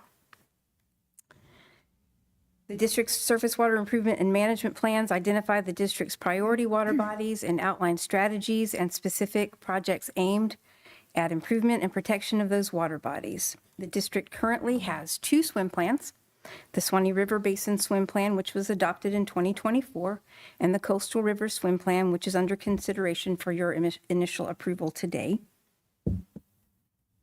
The Coastal River Swim Plan prioritizes the Osceola, Wassissa, Econfina, Finn-Holloway, Steinhatchee, and Wakasasa rivers, shown on this swim plan area map, which is included in the plan. In January 2025, the district posted the draft swim plan update online for stakeholder and public review. We issued a press release and contacted agency and government stakeholders directly to request their review. Also, at that time, the district solicited potential swim projects to support the plan. And based on comments that we received, we revised the draft plan, posted it online, and held a public workshop here on April the 8th. We have received no additional comments for the plan. So at this time, we're requesting the board's initial approval of the plan. And once we have a board-approved plan, we'll submit it to DEP for their final 30-day review, and then we'll bring it back to the governing board for adoption. And that concludes my presentation, Madam Chair. All right. At this time, we'll open the floor for public comment. There being no public comment, we'll close public comment. And, excuse me, I don't know what's wrong with my throat today. I'm sorry. Do we have any questions or comments from the board on the swim plan? All right. If you would go ahead and do your recommendation, please. Yes, ma'am. Staff recommends the governing board conduct a public hearing and approve the 2025 Coastal Rivers Surface Water Improvement and Management Plan update. Is there a vote? I mean, a to approve motion? the swim plan. In a second, we have a motion and a second. All in favor say aye. Aye.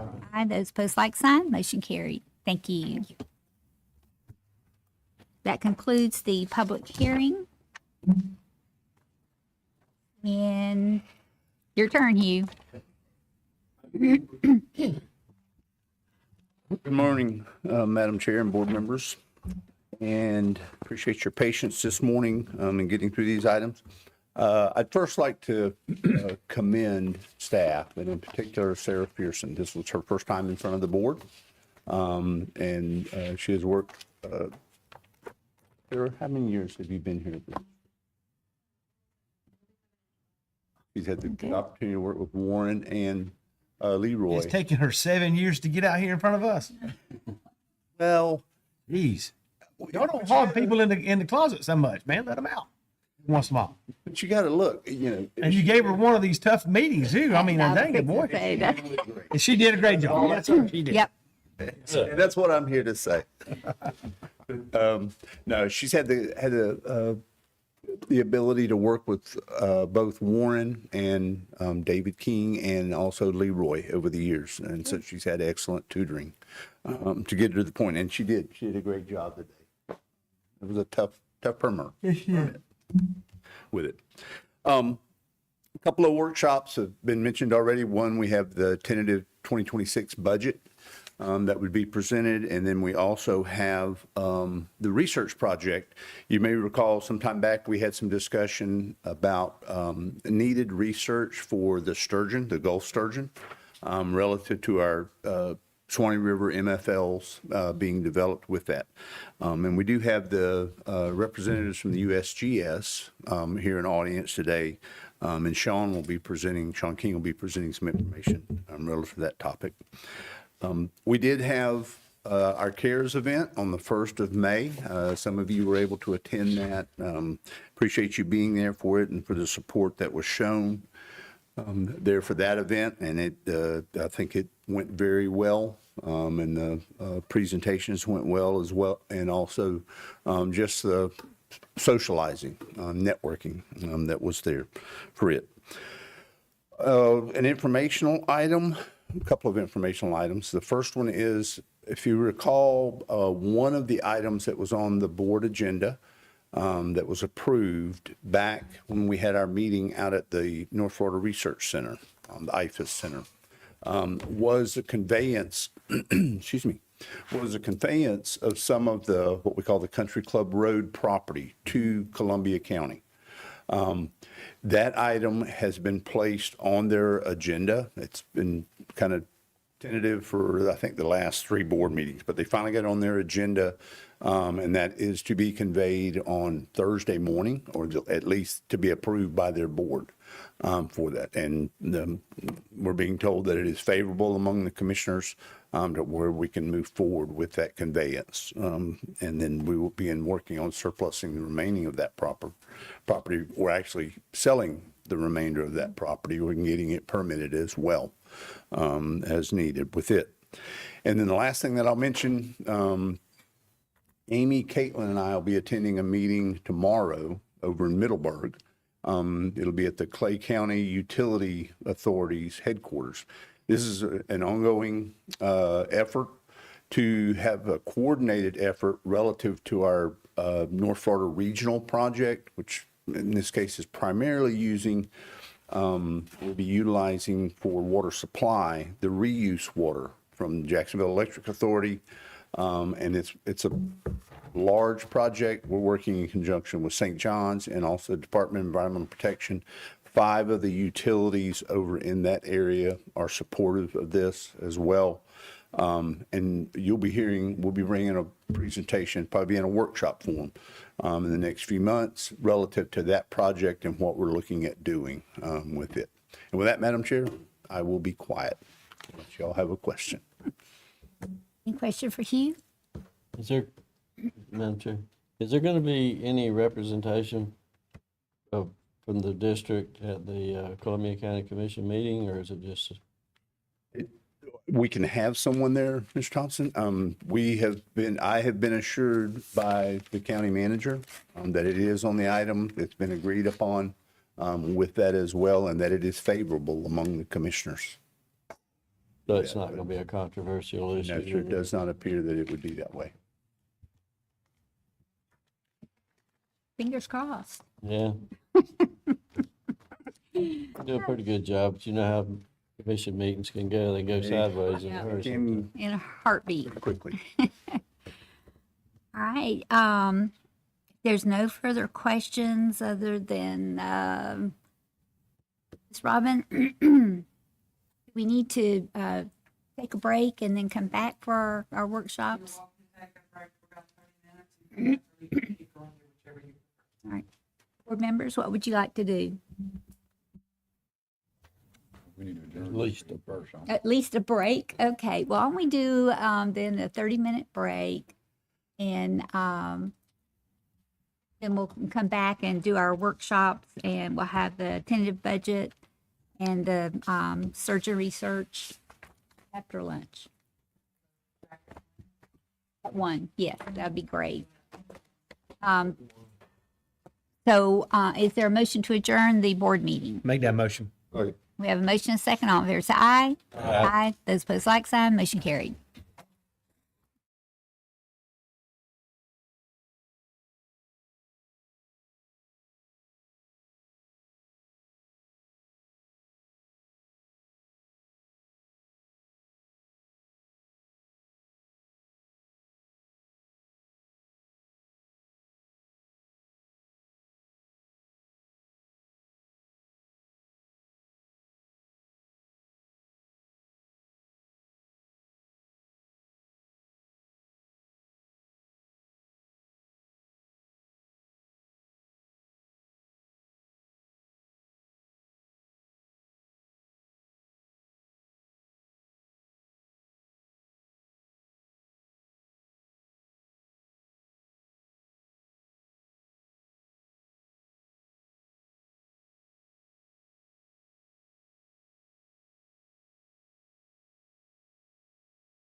Yeah. Yeah. Come a long way, so I mean.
All right, we're going to go ahead with our workshops, and right now we are going to do the, let me get caught up here for a few minutes.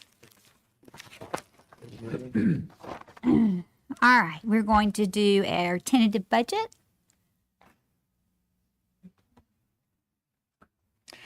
Good afternoon, Madam Chair, members of the board. Today, we're presenting the fiscal year 2025 to 2026 tentative budget at $83,629,325. This is actually consistent with what we budgeted for the fiscal year 2026 prelim, with no overall change in spending authority. Before we dive into the budget, I'd like to take a moment to do an overview of the budget timeline and upcoming important dates. Following today's presentation, we will bring the tentative budget before you for approval at the July board. It will then be submitted to the legislature by August 1st. We will hold our first public hearing to tentatively adopt a millage and budget following the September board. And we will hold a final public hearing adopting the millage and budget on Monday, September the 22nd. Finally, the 2025 to 26 fiscal budget year will commence on October the 1st of 2025. The $83.6 million budget consists of the following funding sources. We will dive a little bit deeper into the revenue assumptions associated with each of these sources in the coming slides. But at a high level, the budget consists of approximately $6.2 million in federal funding, $55.8 million in state funding, $9.7 million in district funding, and $11.9 million in fund balance utilization. The $6.2 million in federal revenues consist of approximately $4 million in FEMA funding for flood risk mapping and disaster recovery, approximately $1.9 million in American Rescue Plan Act funds related to projects, plus an additional $208,000 in other funding.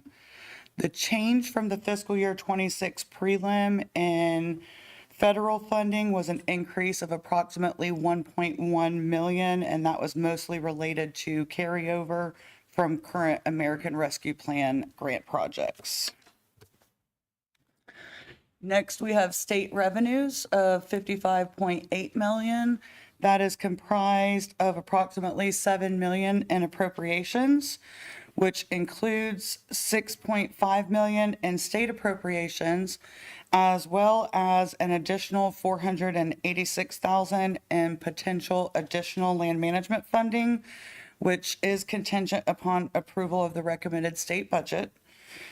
The district is appreciative of the legislature for their continued support of operations.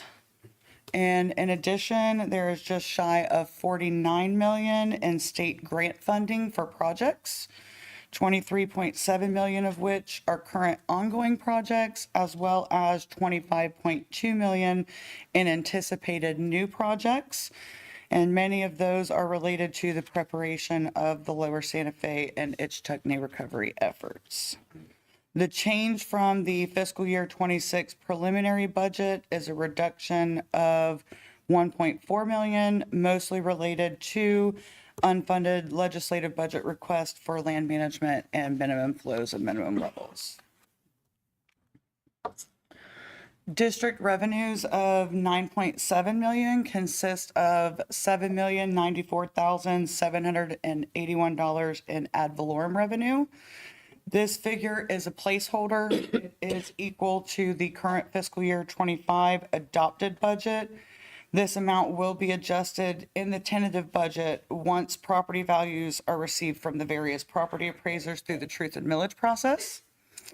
Based on historical trends, we could expect to see an increase in ad valorem revenue of between $200,000 and $275,000. And the remaining 2.6 million in district revenue consists of other sources such as timber sales, the sale of surplus property, permitting fees, and investment income. And finally, we have 11.9 million in fund balance utilization. That does consist of approximately 2.1 million in river cost share. This amount is contingent upon the board committing an additional 1 million from the general fund unassigned fund balance. And that is something that will come to you for approval with the tentative budget at the July board. We also have 520,000 in agricultural cost share. This amount has been lower in recent years due to alternative funding from the state, which the district has utilized to fund these projects. It also consists of 2.1 million in land and conservation easement acquisitions, 1.2 million in regional projects, and 6.1 million in other areas, including general fund, land management, project metrics, as well as fiscal year 24 operational transfers that are used for hydrologic data services, ag monitoring, and Swanee River Partnership. This slide depicts a side-by-side visual comparison of the expenditures by type. As previously mentioned, the $83.6 million overall budget is consistent with the preliminary. While there has been a slight change within the expenditure types, there was no overall change in the expenditure authority. This next slide represents a comparison of the expenditures by program. As we can see, the largest expenditure is the acquisition, restoration, and public works in orange at 56.6 million, or approximately 67.8% of the budget. The next largest area of expenditures are in water resource planning and monitoring in blue at 11.9 million, and the operation and maintenance of works and land in gray at 10.1 million. The yellow is regulation at 2.5, and in green is management and administration at 2.2 million, or less than 3% of the overall budget. We also have outreach and operations in this purple at 294,000. The acquisition, restoration, and public work program in orange experienced an increase of 1.3 million. That was mostly related to the carryover from the current American Rescue Plan Act projects mentioned earlier. And that increase was offset by reductions in the water resource planning and monitoring program, 1 million, and operation of maintenance of lands and works at 300,000. And those again were related to the unfunded legislative budget request for land management and minimum flows and levels that were previously mentioned. And with that, I will take any questions. Any questions on the budget? Yeah, I got one. The, excuse me. 11.9 million fund balance. Is that just unspent funds that we have previously been appropriated that just haven't been spent yet? Can you expand on that just a little bit, maybe help me understand it? Madam Chair. It is going to be a combination. Like I said, the 2 million here, that is for the river cost share, which was general fund, unassigned fund balance to which that you had committed towards those projects. We do have the fiscal year 24 operational transfers included in there. Let's see, what else do I have? Some notes here. There is approximately 3.4 million of that as the general fund. There's 1.9 million that comes from the research, data collection, and monitoring. Another 800,000 with water supply and minimum flows and levels.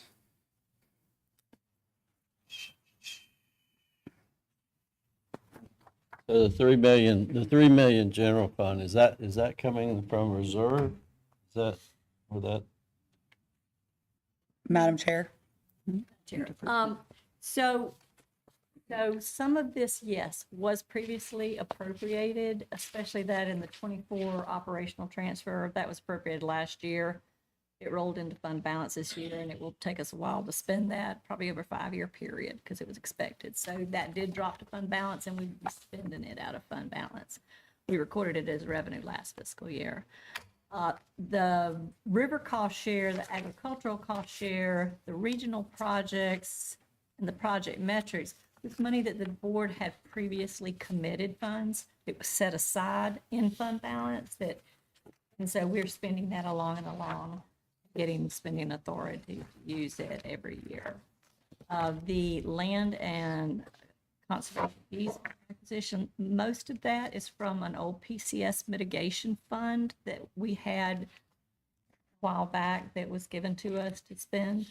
And so we're using that as well there. So the general fund portion is funds that we've had surplus over the years. It's built up into unassigned fund balance, and we're using it to supplement and fund the district.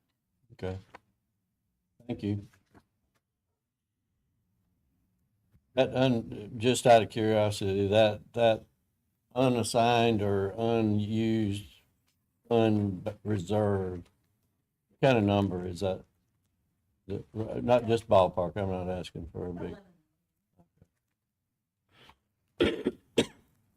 I had that number in my head, and I wanted to make sure that wasn't what we were dealing with here. That these funds aren't all coming out of reserve. Okay. Thank you. That's all my only question. Any other questions? Down there? Oh, okay, thank you. It's a good question. Thank you.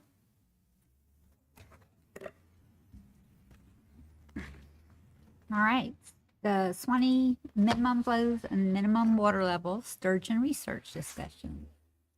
Good afternoon, Madam Chair, members of the board. So today I'll be giving a workshop on the proposed USGS sturgeon research and how that fits into the minimum flows and levels work that we've been doing for the Suwannee River.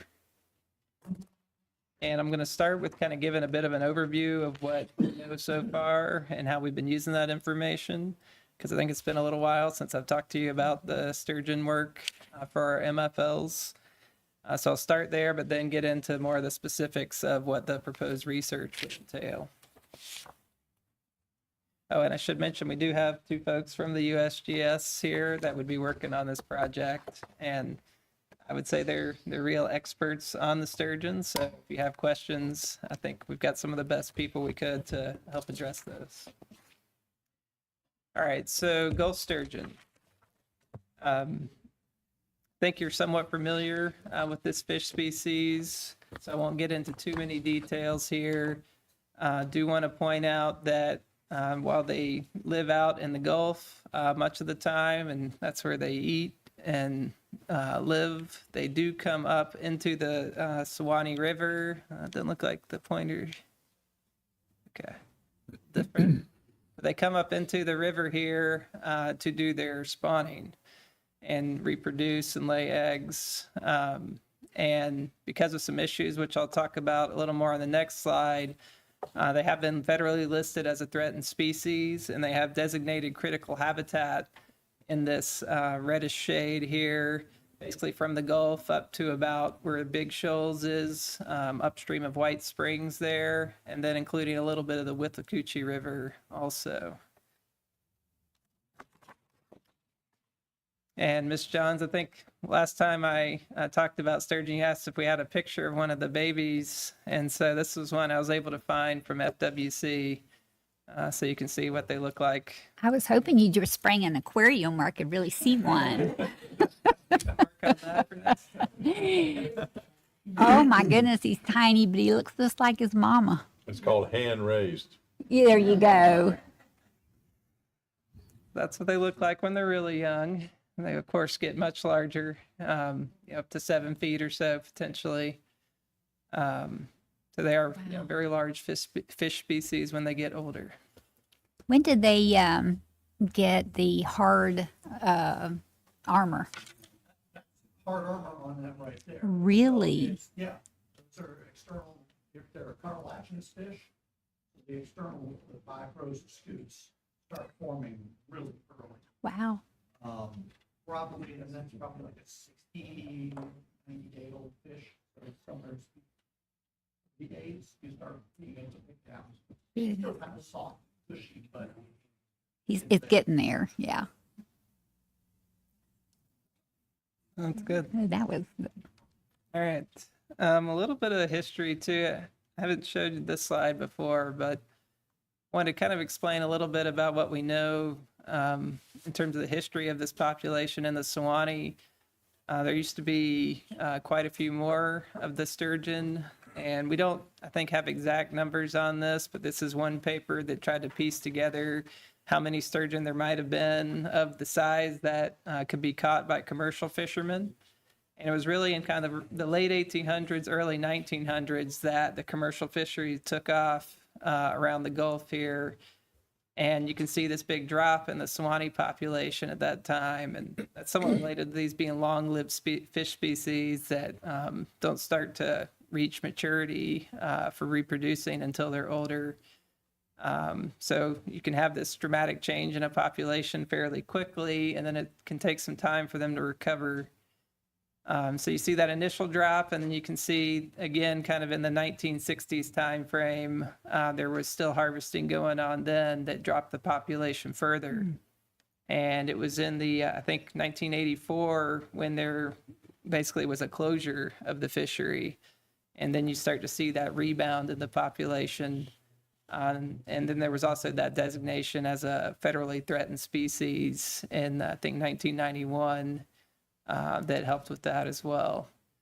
So we have seen some partial recovery of the population as a whole in the Suwannee River. I think, compared to some of the other rivers in the Gulf, the sturgeon are doing fairly well here. But there is some more recent information that there's actually 2 different stocks of sturgeon based on their genetics. There's the ones that spawn in the spring and ones that spawn in the fall season.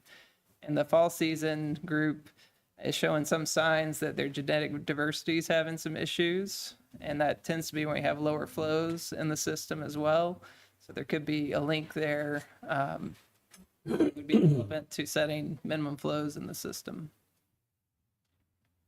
There's a little bit of background there. So we've looked at several aspects of flows and levels with respect to the sturgeon. Such as having a certain amount of depth in their spawning areas, having good water chemistry for the eggs in particular. But what keeps coming out as kind of the more limiting factor is actually them being able to pass the shoals along the river to get to the spawning areas. And what you're seeing here, this is basically a result from the river model that we use to see what levels and flows are occurring under different conditions. This is a particularly low flow condition that you're seeing here. And I just want to point out where, if I can get this pointer to work, there we go. There's a few shoals here. This one at Riverside, one near Lafayette Blue Spring, and this area up near what we call the power plant shoal area, where you can see these drops in the water level in the model here. And, that's because those shoals are large enough that they're able to kind of hold back the river some at those lower levels in particular. And you can almost see which ones would be the hardest for the sturgeon to pass, based on which ones have the largest kind of bump up here. And then as another visual, Mike had shared this picture with me. This is from January of 2000. And this is again in this power plant shoal area, kind of between Highway 90 and I-10. This would be a pretty low flow condition where you can see that exposed rocky area. This would be really below the flows needed for the sturgeon to have good passage here. And you can just imagine if you're a sturgeon trying to get up through here to get to spawning areas upstream, that could be challenging or not even possible. And this might be a site we could get to one day on a board tour, at least near here. There's some access there, but since we've started talking about sturgeon, the flows have actually been fairly high, and you wouldn't be able to see too much if we went out there because all this would be underwater. That's just kind of something to keep in mind, that the levels can get pretty low to where a large fish would have a hard time kind of getting through these areas. So looking at this on the map, 3 of the shoals that were on the last slide are on here. There's another one up near Nobles Ferry where the Alapaha River comes in that we've also looked at. And then this area in kind of this dash blue color from down here near the Riverside Shoal up to about Sewanee Springs is all an area where that could be potential sturgeon spawning area.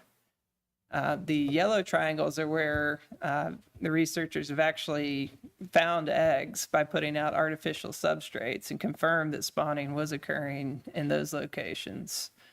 And there is kind of a specific conditions the sturgeon are looking for. They need kind of a well-aerated, gravelly substrate to successfully lay their eggs and have those, hatch and be healthy sturgeon. So, not all this area would necessarily have those conditions. And I think there's particularly some areas up near that Nobles Ferry shoal that some of the sturgeon seem to prefer. That's kind of an overview of what the area looks like. And when we initially started developing the analysis to try to determine what flows do you need for the sturgeon to pass each of these shoals, we didn't know exactly what those numbers would be. And, from consulting with the experts and other folks, we decided to use basically twice the depth and twice the length of an adult sturgeon and, use this approximation of a 3-foot depth and 15-foot width. And so we looked at that over each of the shoals in the area and determined what flows would be required to achieve that. And so that's how the analysis was done that went to peer review. The peer reviewers were generally supportive of this approach, but they did point out, as the limiting factor compared to all the MFL metrics we looked at, is there something else we could do to help verify that this does lead to the flows that the sturgeon would need? And so we reached out to folks at the USGS who really know the most about the sturgeon on the river, and started talking to them some about this acoustic telemetry work they have been doing, where they catch some of the sturgeon and actually implant these acoustic transmitters. And then they have these receivers up and down the river where anytime one of these tagged sturgeon passes a receiver, it basically collects that as a data point and can tell you which fish that was that passed the receiver.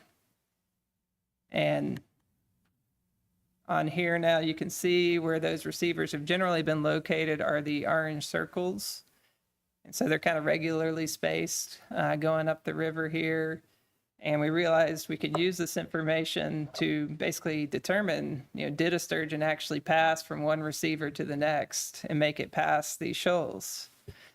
And want to give Melissa some credit here because, she went through and looked at this data and really helped us figure out what those flows would be. And I do want to show a little bit of that data here. So this area that's circled at the top includes 3 of the receivers, one at near Ellaville, Nobles Ferry, and near Sewanee Springs there. And so this is data from those 3 receivers. This is from a period of 2011 to 2019. I think includes about 60 sturgeon total, although not all of those would have been tagged at the same time. And there's a few things I want to point out here. One, so the furthest downstream of these is Ellaville. And so you see more of these detections at that point because of its location being further downstream.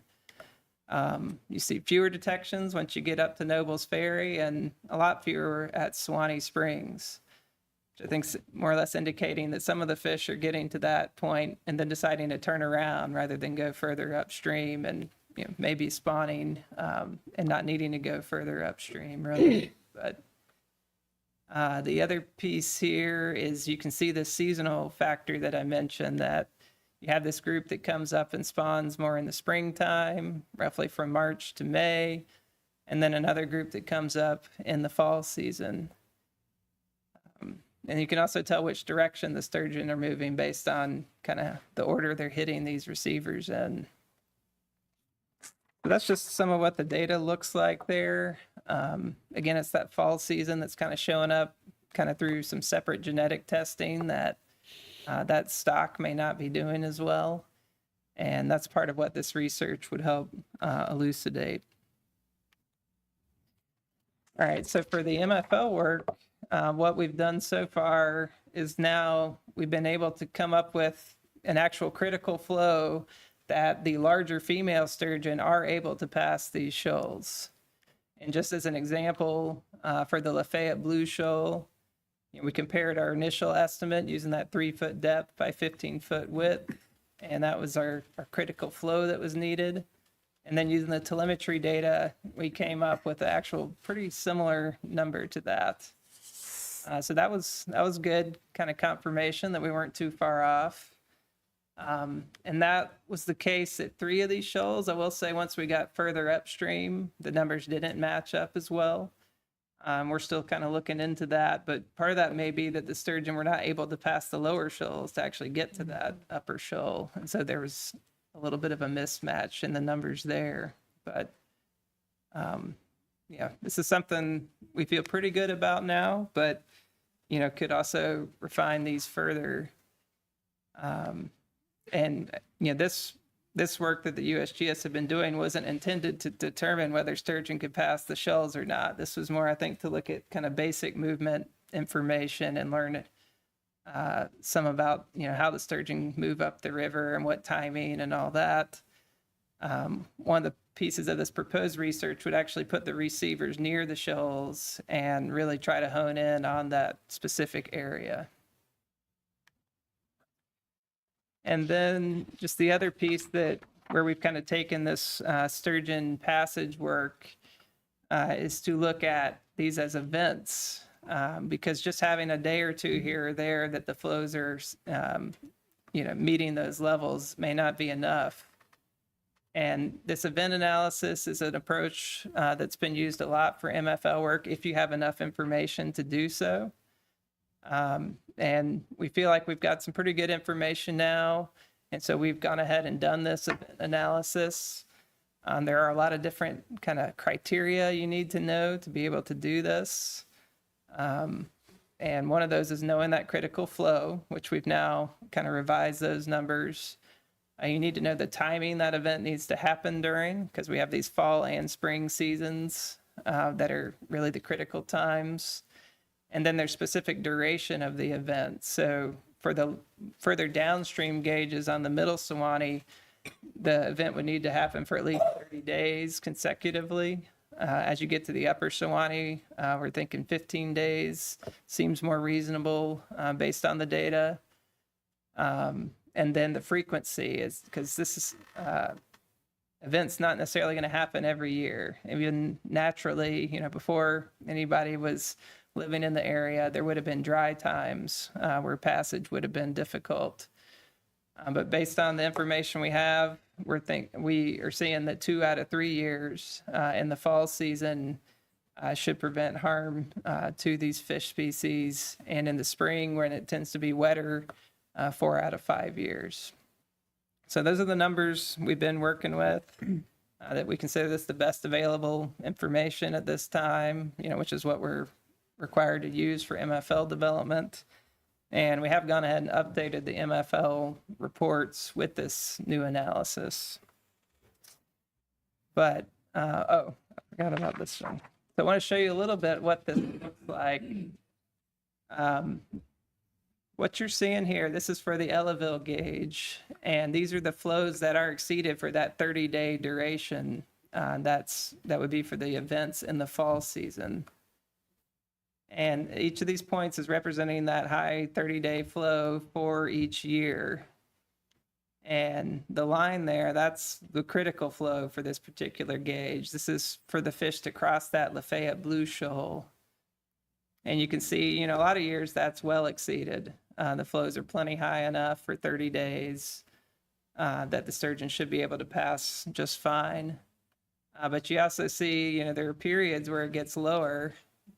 And, some of those are back in the 50s, even some earlier than that, where you may even have 2 years in a row where the sturgeon would not have been able to really pass the shoals, particularly those larger female sturgeon. And then more recently, too, we're seeing, quite a few of these years when we had some drier years somewhat in the 90s, but also the 2000s. You see more of those points showing up below the line.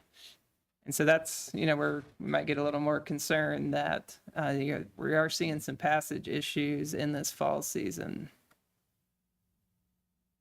All right, so that's kind of what the data looks like. Where we're headed next, I'll get into this proposed research and what that's going to do. And this really fits in with our MFL work through our adaptive management plan. So anytime we do an MFL, we typically learn things about the system and about the different, ecological features there. And we see ways that we could further improve that work and increase our confidence in the results. And a way to do that is through targeted studies that would get at the specific pieces of information we would need to know to better refine those particular analyses.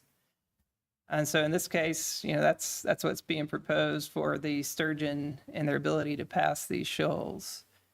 And, if we can get this work done, then that would be incorporated into the MFL work when it's reevaluated sometime in the future here.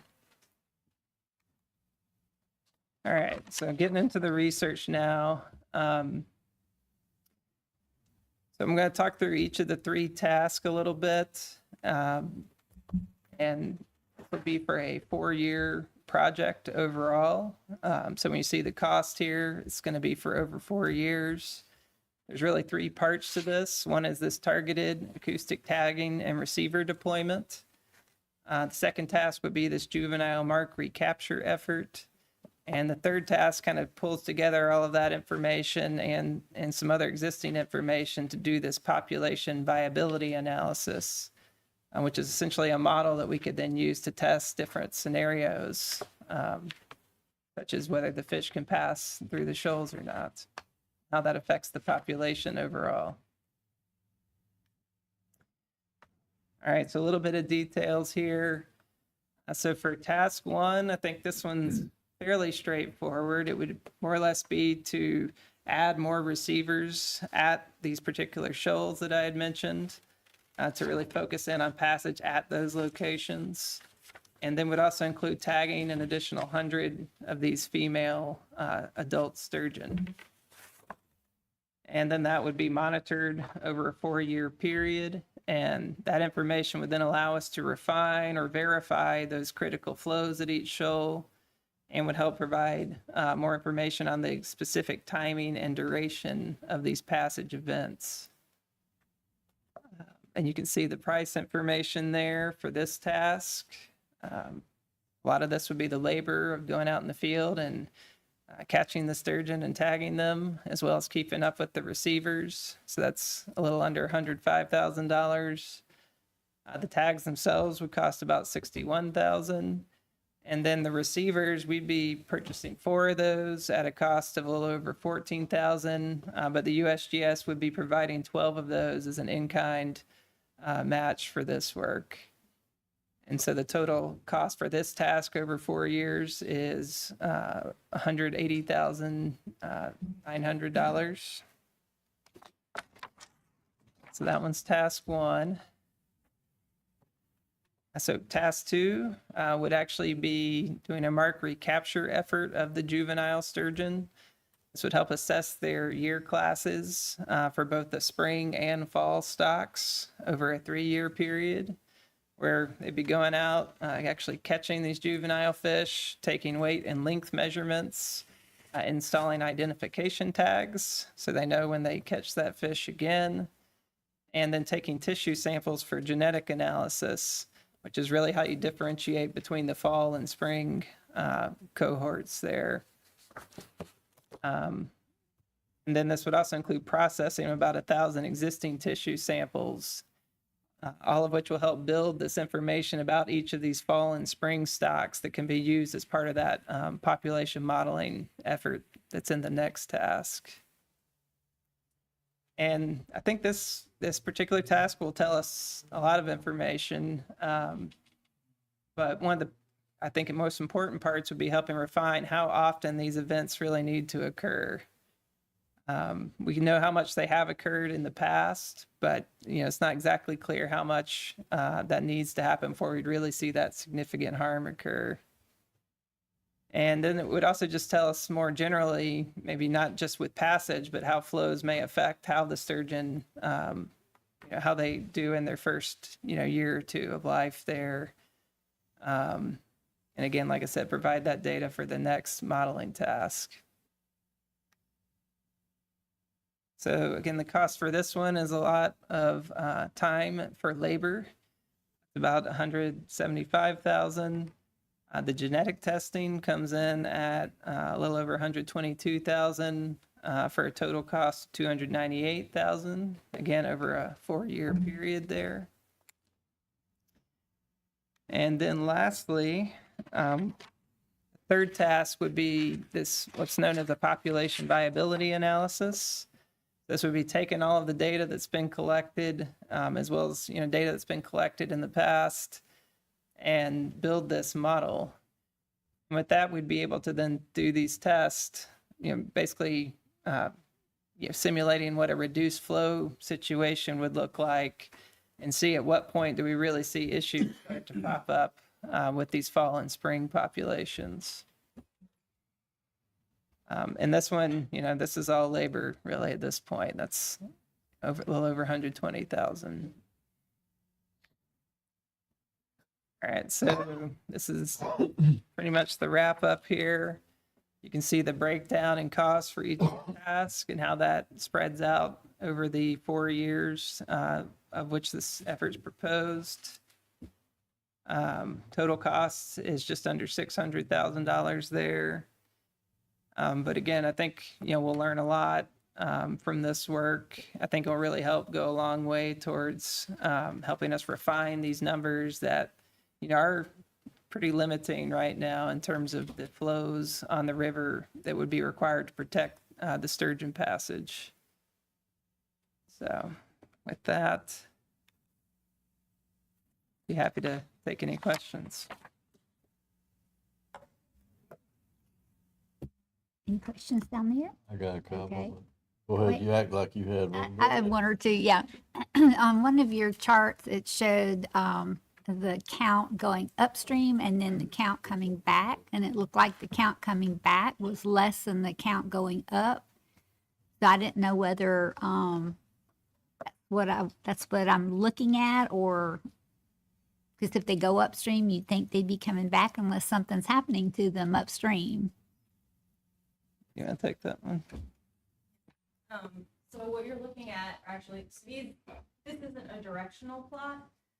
So you're just seeing detections at the receivers that are upstream.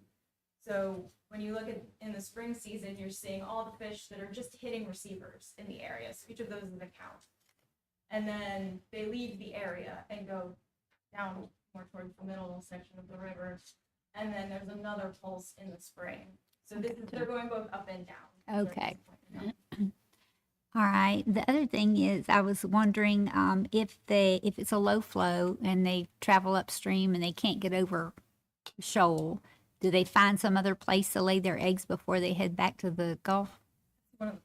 Well, see, that's kind of where that section 2 with the recruitment comes in, right? Because one of the questions is, if you have passage, or you don't have passage, do you still have recruitment? And the only way to know if you have recruitment is to go out and look for things. Right? So that's the whole point of that second part is 6 months, 9 months later, we're looking for the offspring. If we find offspring and we didn't have passage, then they spawn somewhere it's going to immediately below. It gets into, part of that gets into the requirements for these fish to lay eggs, which is one of the chunks of the reason that is that area encompasses that Cody's Scarf thing. Sturgeon require their eggs are adhesive. So they require to be bound to a solid substrate for maybe 10, 15 days for the eggs to juvenile to develop into a larvae. And then the larvae hide under rocks for the most part. They sit in the crevices for another 10, 15 days, developing, using up the egg sac before they come up into the water column and migrate downstream and settle out. And so that's, if sturgeon tries to lay straight on sand, the egg tumbles in the sand, it gets coated. That's like running in diatomaceous earth for an insect, right? It just scratches the heck out of it and it gets fungal infection, it's gone. So you need areas that have, the only way you get gravel is exposed rock and enough flow to keep it from being sedimented over. So that's why, you have this spot. And so if you're blocked too far down, then you don't have a gravel patch. Most of these shoals, there's some sort of gravel patch below.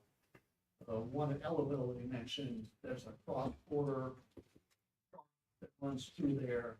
The stuff continually falls off and it has a great little hydraulic below it that gives a nice gravel patch, and that's used every year. So distinct in a small area, that you can just lay out egg pads and guarantee I will get eggs off this. The rest of them are tiny little spots, areas off to the side that the hydraulics just happen to spin enough to get these nice gravel patches. And so the question is, is there enough territory? If you have a large river area with high, accessible by high flow, then you have a lot of areas that these fish can pick out. What they use to pick out what an individual female, no clue. And there's no way of getting into a fish brain to figure that out. But can they choose some alternate secondary thing? Most likely. I mean, these species have lived for a really long time through a lot of different environmental changes. But is it enough to allow it to flourish versus just fade? And that's where going down and seeing how many juveniles are produced. There's a flip side to this too. If we do see that the fish are passing, but we have low water, are we getting juveniles still? Because there's a possibility that it's enough for the adults, but not enough for juveniles. Again, we're the monitoring what we're actually seeing being produced.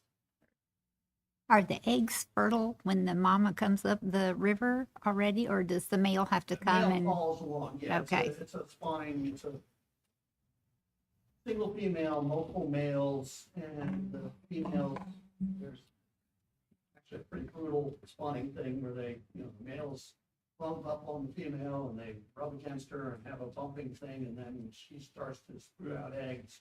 They're all in there spewing milk into it, and the eggs fall to the bottom, and the fertilized ones become adhesive almost immediately. Interesting. How old are the babies before they leave the river and head out? Pick them up in the estuary, right at the mouth of the river. So basically, if you can see the gulf from where you're setting your nets, that's where they are. And there are, when we first come down, we call them, cigars. They're these skinny little things about this long. They're 6 to 9 months. Wow.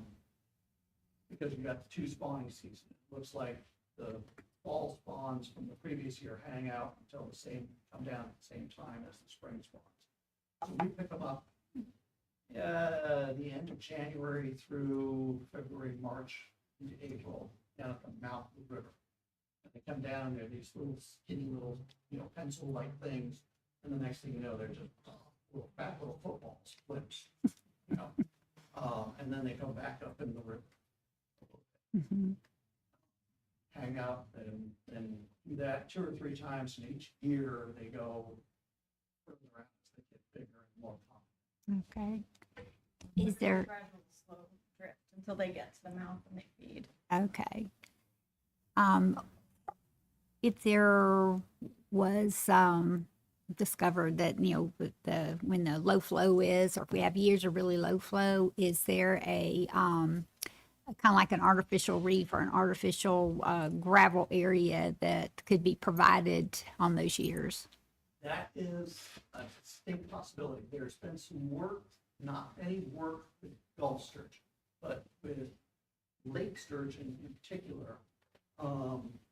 In the Great Lakes and the St. Clair River, there was some dumping grounds from coal ships, coal ash clinkers, turned out to create artificial spawning grounds for lake sturgeon. So there's been reefs built just for that purpose that have been shown to provide the same, functionality as natural stuff. Interesting. So it's possible. Mhm. In the Swanee, we haven't had to do any of that because You have spots. we have spots. Mhm. The actual, John came to us and asked us, and we'd always put out the array just to track fish going out and spawning. And suddenly, when he throws in the heck grass stuff and provides all of it, it's like, what's it? I just, oh my God, it matches. Holy crap, we hadn't thought about this because we'd always thought, you always think when you put in a dam, you expect fish to run into a dam, and that makes sense. Mhm. We never thought, oh, there's natural. I do. 20 years of thoughts just went, oh. Yeah, and we plot the fish movements and actually watch made lines, where we had really low water, and you can watch the fish go and stall there. And then there'll be an opening where we get a pulse of water and they'll go up and come back down. So there is evidence to suggest that they are being blocked at certain water. It's really fascinating, something we haven't thought of. Interesting. Okay, you can go now. Well, you answered. Thank you. You answered one of my questions. Based on your analysis, or when you said you went, I forget the numbers, how deep you went with the water for a certain 15 feet wide. If you looked at that and said, okay, if that ends up being the data, the right data, what does that do to our minimum flows? Is it, do we have to have increased flow to achieve that? Yeah, so I think we've been able to mostly verify, using the telemetry data that we have now, at what flow we need, regardless, and it just happens to match up with a 3 by 15 foot pretty well. I think that critical flow number's pretty good. Like I said, that upper shoal we weren't matching up as well with, so I think there's a little more to learn there. But what we have done is now looked at this in terms of the events, having that flow achieved, that would be approximately the 3 foot by 15 foot. We're seeing if that needed to happen for 30 days, that's what we're looking at for the MFL right now. I think one of the questions then comes down to the frequency aspect. And, like I said, naturally, there's going to be some years where that doesn't occur. So then is it 2 out of 3 exactly? Because just a little bit of change from there could really affect the MFL aspect. That's where I think this research could really help us hone in on that frequency number and help, with some of the other numbers that we're looking at. Okay. Has nothing to do with MFL, but I'm just curious. What is the population? I couldn't tell from that graph earlier. Is the population increasing now? I mean, with the conservation? First started doing mark recapture, about 1986. The guy who hired me, my boss, was interested in it. Wasn't really, we were getting a little bit of money from NOAA and NIMS. So he started tagging sturgeon on the Stony River. And the mark recapture data from that point in time suggests there were about 3,000 adult sturgeon in the river. And right now, it went up until the early 2000s, started leveling out about 10,000 or 12,000 fish. And it's pretty constant, somewhere in the 12,000 fish range. It looked like it was density, now it's density dependent. But at the time, it was depressed because there was a lot of fishing going on. A lot of unreported fishing going on, I should say. Yeah.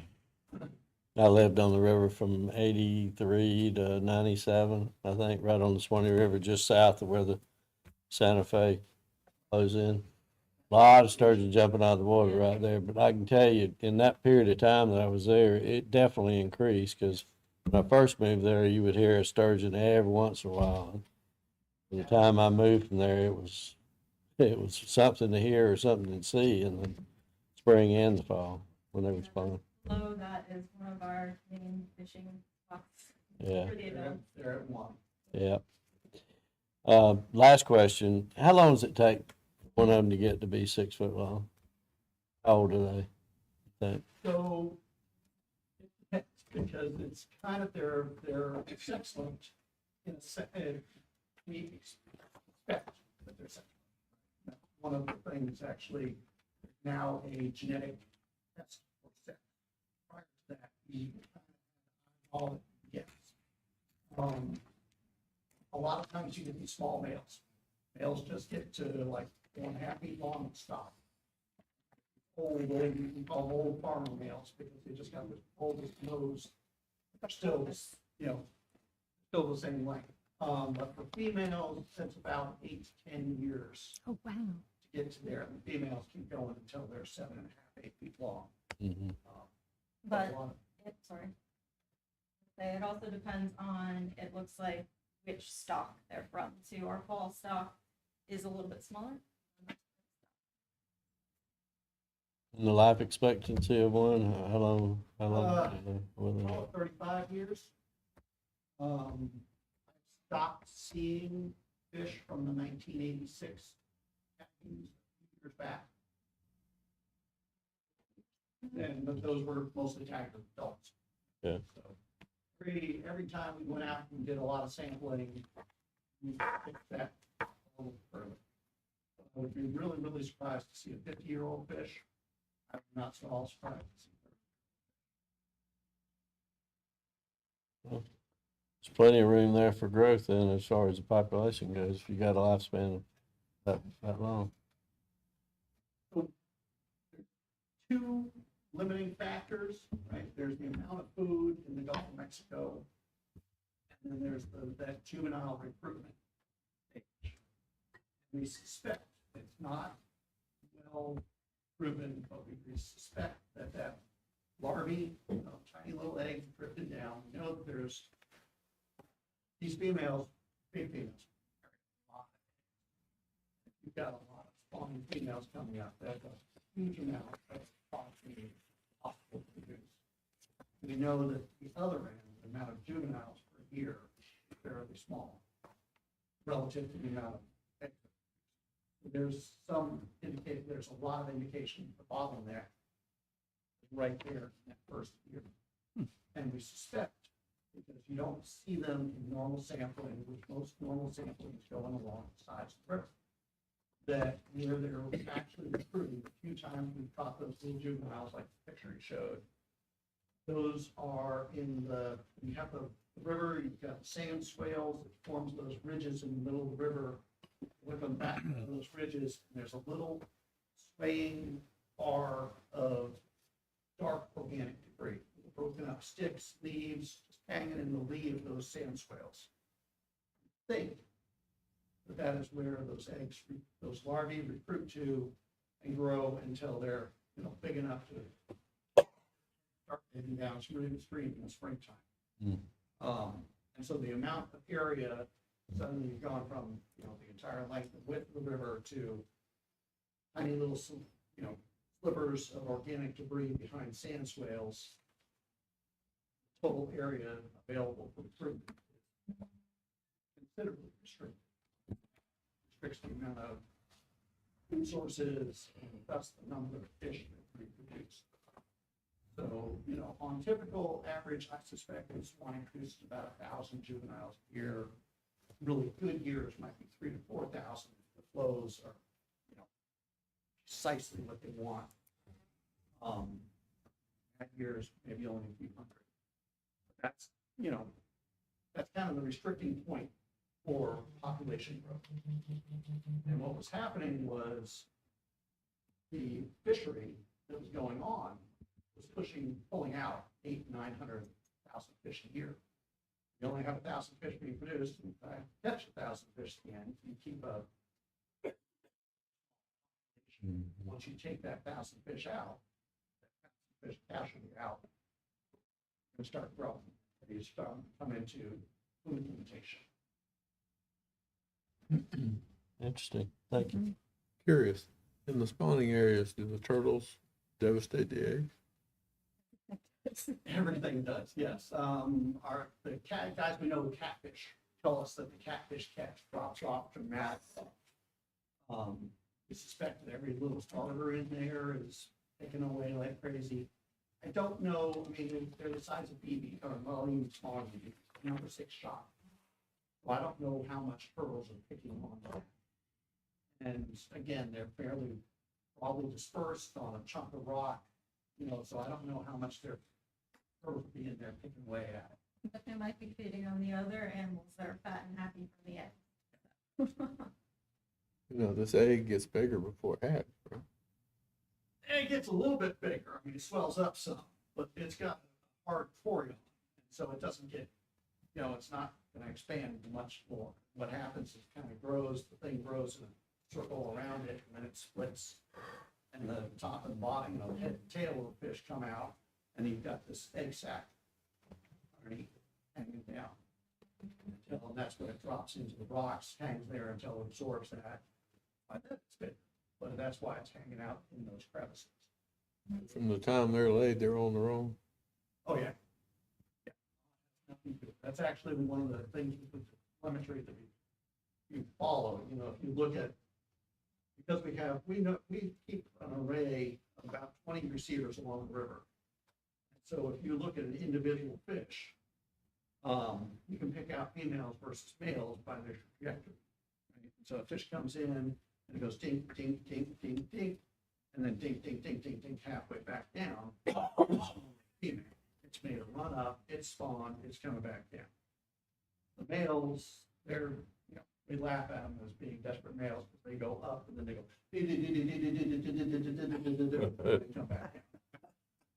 Go back and forth to all the spawning. 30 days, they're up there. How'd that go again?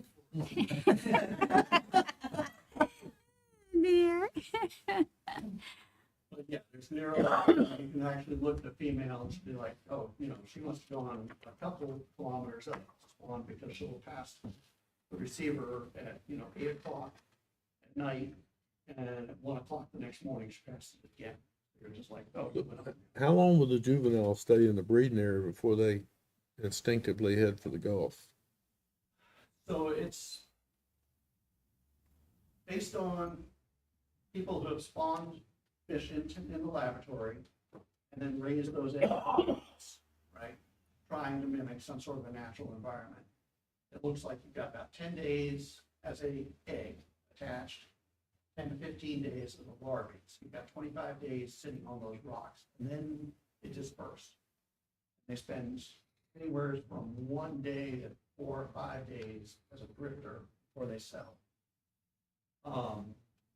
So that's, that's drifting downstream in the current. And part of that is also how far up you have to go to spawn, because if that larvae touches salt water, it's not competent to deal with salt water, and so it's dead, right? So those fish have to be spawned Way up there. there, so they have that drift distance. They're just, this size and have no control over their own actions. Don't run into the salt ledge. And then there's, if a fish is spawned in March, I'll see it down at the estuary the following February. So that's 10 months. 10 or 11 months? 10, 11 months of, a month of as a larvae, egg and larvae, and then 8 to 9 months as growing to 4 or 5 inches. What's that? Right, a little bit, but they'll be upriver before we catch them down. They sound like plankton, poor little things. I'm surprised you get any fish out of them. Everything would eat that size of something. Oh, yeah. I think it's like 99.9. 999, however many places you want to Mortality go. rate. Yeah, if you think about a female coming up, they can be, when you catch one as she's going up to spawn, and then you see her the next year when she's rebuilding a crop of eggs again, so she's a spent fish. It can be almost 20% of the body mass in eggs. And so when you start looking at, a 45 or 50 kilo fish, 20% of that, there's a lot of egg mass in there. And so when you start thinking there's 2,000 or 3,000 adult females perhaps every year going up to spawn, that's Which are way larger than that. which could be way larger, yes. That's a lot of egg mass heading up there to generate 1,000 juveniles. And one of the neat things about sturgeon is in those rivers going along the eastern seaboard where they were blocked out by low dams, in the 1890s, 1900s, when we put in all the dams on the coast. A lot of those dams were too far downriver for those fish to come up and spawn and have that drift distance, right? So if it was anything less than about 50 kilometers upriver, that was curtains for a sturgeon population, just didn't make it. And when we started knocking those dams out, the 80s to now, a lot of fish, a lot of sturgeon have repopularized those rivers by being able to go up, and it's just a few fish have been able to repopulate a river. But if you think about it, if you have one female that comes up, all of a sudden now she has that same ability to produce that 1,000 or 2,000 juveniles, just one fish, as you do out of 2,000. Connecticut River is like.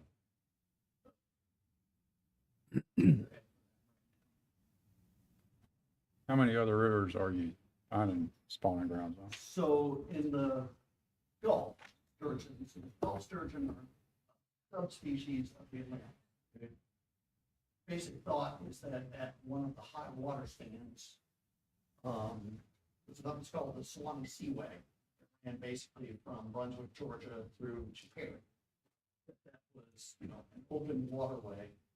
Florida was a series of islands south. And so we think that the sturgeon, Atlantic sturgeon, came down, got into the Gulf at that point. Water dropped, and stuff.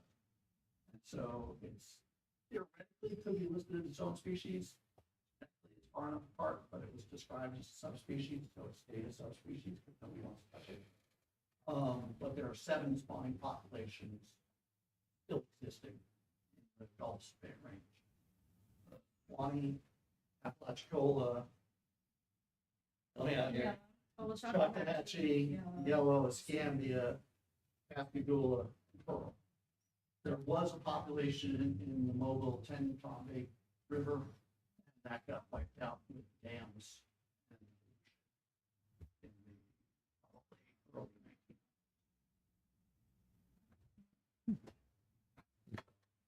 1900s. You have the largest, you have over half the species, population of the species exist in the Swanee River alone. So Probably 20,000 fish total, and we've got. So in the Apalachicola, where they go up to the dam and They go all the way up to the dam. They are right at the base of the dam, right below the dam. I mean, the nice thing, the one of the saving graces for sturgeon is where you put it in. Right. Rock at a drop already, right? And so right below the dam, there's a big chunk of shoals. And so they go right up to there, they spawn right on that chunk of shoal. For years, they used to blast those shoals with dynamite. For passage. Right. Yes. Yeah, the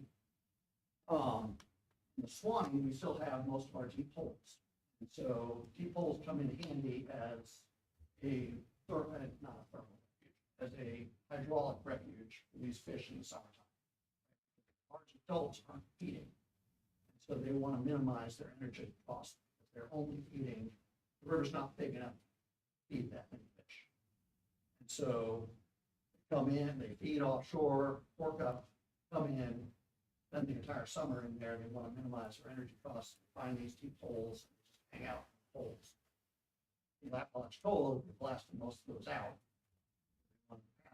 So all the fish in the Apalachicola come down, there's a cutoff at the bottom called Brothers River. Was, an old, probably should be a slough. We get upset whenever they call it a river. And most of the fish come up and hang out in there.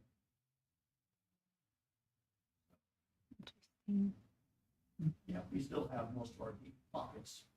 So that's where when you talk about fish wanting, fish jumping, there's one at Fanning.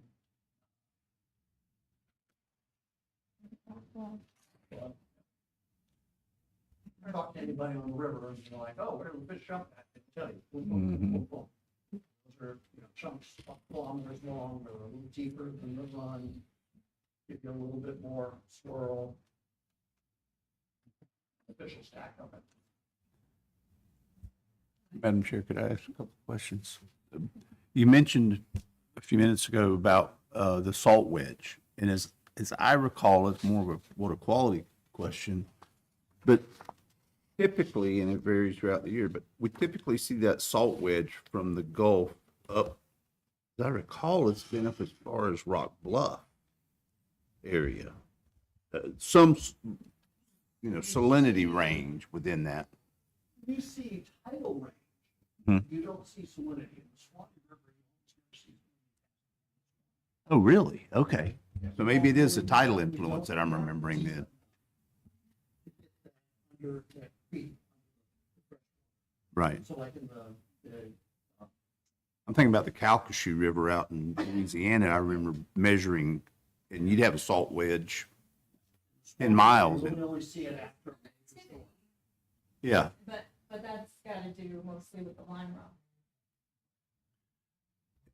Madam Chair, my next question is, with this work, I don't think we're looking at it, but are there other factors besides low flows that could influence? I mean, I'm thinking about water quality, for example, changes in water quality, seasonal changes in water quality, or that might affect the movement themselves? Well, I mean, there's triggers for spawn, which involve, for the most part, when the temperature gets too high, with a very small amount, tiny amount of information based on controlled trials, UF, when they were just spawning fish, basically suggests that when it gets over about 25, the timing of cell replication thins out, and the egg just, basically cooks off. The timing of temperature. And we have something here is hint. Our spawning windows are sliding further, either side, later or earlier.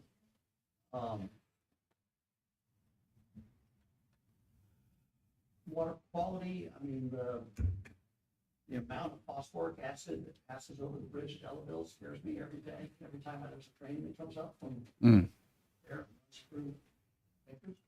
But for the most part, much else. I think the eggs will do it. Yeah, that's the most sensitive. Fish themselves. I was just thinking about, we kept TMDLs on the Swanee for nitrate. And but I wouldn't have thought that that would have had an impact on fish populations, short of. The one problem that we see or think we might see with TMDLs is, in particular nitrate, when you get that base flow, when you get low water year, and you just go base flow, what happens a lot on the Swanee is clear water. Right. Or it's tannic because you're catching a lot of offshore, which is to groundwater, turns to clear flow, and you suddenly get these algae blooms that just coat the bottom in gnarly stuff. And most of that, when you get down to that bottom, you have to think this is where those are. Suddenly those DOs right there at that interface Die off. drop. And in the bottom now is going to be toxic. So if these things are out there and they're picking trying to get feeders, they have plots out there and there's none. That possibility.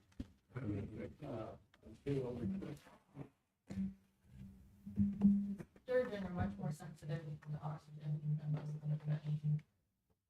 Give me a high level. One of the current ranges of thought is that one of the reasons the Swanee was such a successful population as compared to the western ones is that until recently, we didn't get hit by nasty hurricanes. When you get to the Cat 3s and Cat 4s, when they rip the leaves off the trees, they also spread the trees and turn that into matcha powder. And when that hits in the river, the DO in those rivers drops dramatically. And, well, and all the other stuff flowing in. But the TO dropped. When Michael came across Apalachicola, about half of the tagged fish in Apalachicola died. And so, if you think about the rivers further west, the Pearl and the Pascagoula, those are getting Pretty regular. hurricanes on a pretty regular basis.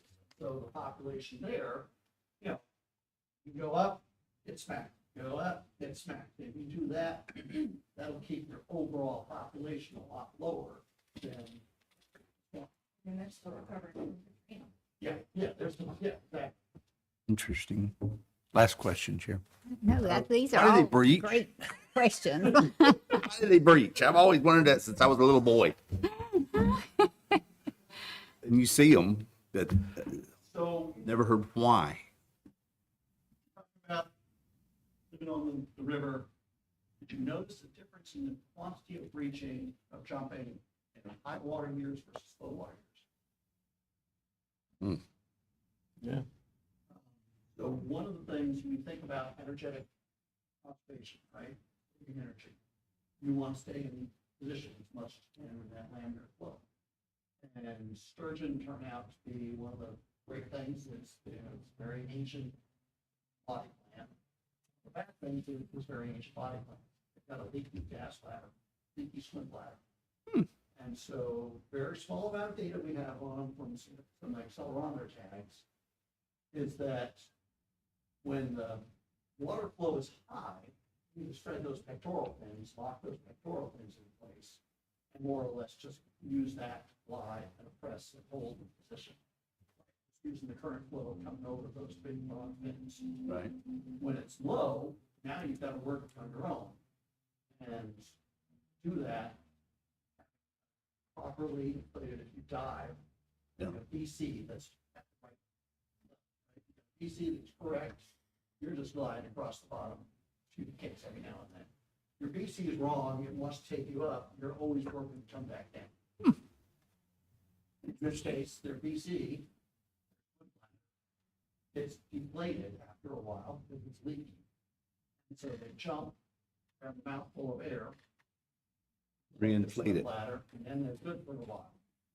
Very Best small amount of explanation air, I've ever heard. very small amount of air. You can see it coming up and like opening its mouth to gulp air. And They then have an going- ugly mouth. I mean, it just the way they. It's your perspective. It's a trade-off. They can't bite you. Very true. Very true. Chair, I have a Yes, question.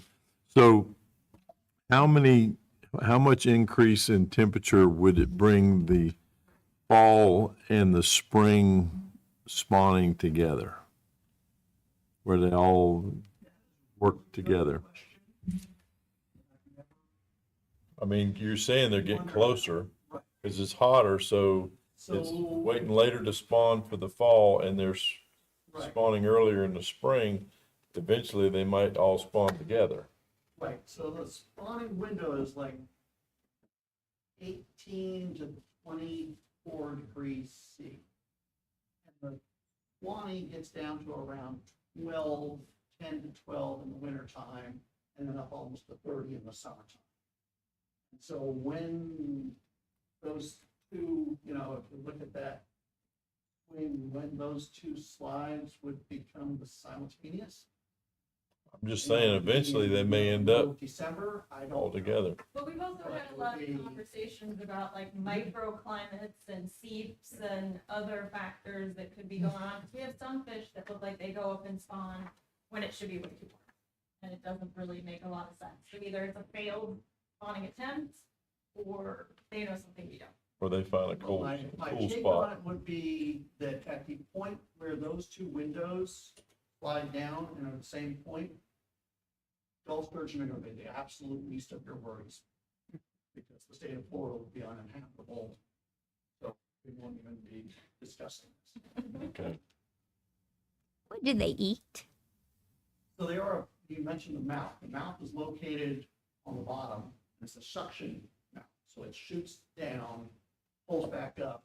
There they have these really rigid operculars, big operculars. Open them up, and they create this immense amount of suction. They pull out chunks of mud. And then they manage to sort it on their gill arches, spit out the clump of mud, and swallow basically all of the inverts that were in that top layer of soil. So if you think about it, if you're going out there to do a tour, and you only took the top Like plankton. bit, sort out all those little benthic amphipods, inverts, and swallow them, and go on again. In springtime, when they come in, if you ever go down to, say, we call it Long Reach, it's the section down below Fowler's Bluff. And you dive down there and you snorkel across the bottom looks like a golf ball, it's just divot, you know, where they've come in and just been, it's like, they just completely divotize the bottom. Interesting. Reminds When me they of go a out, whale. They stay really shallow. Eat around Lucy sort of- type thing? Oh, yeah. Giant fish. Yep. Itty bitty little worm.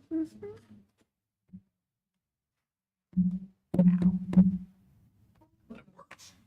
Yeah. For them. They spend a lot of their time feeding them. When they are offshore, they must spend They had to. all their time feeding. Feeding, woken up. Mm-hmm. I mean, there are a few fish that have been caught coming in the spring and then leaving in the fall, and they've lost like 15 to 20% of their In the early parts of it, that was, one of the things they were looking at. It was a sawtooth pattern. Constant, you grow, you drop off, you grow, you drop off. And a lot of the females will go up and spawn, and they'll go all the way back out and keep feeding in the marine environment for a little while before they come back in. Do their summer home.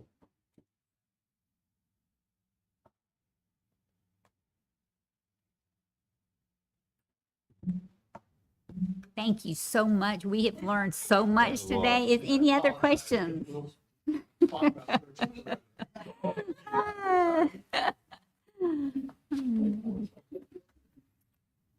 right, Sean, that was great.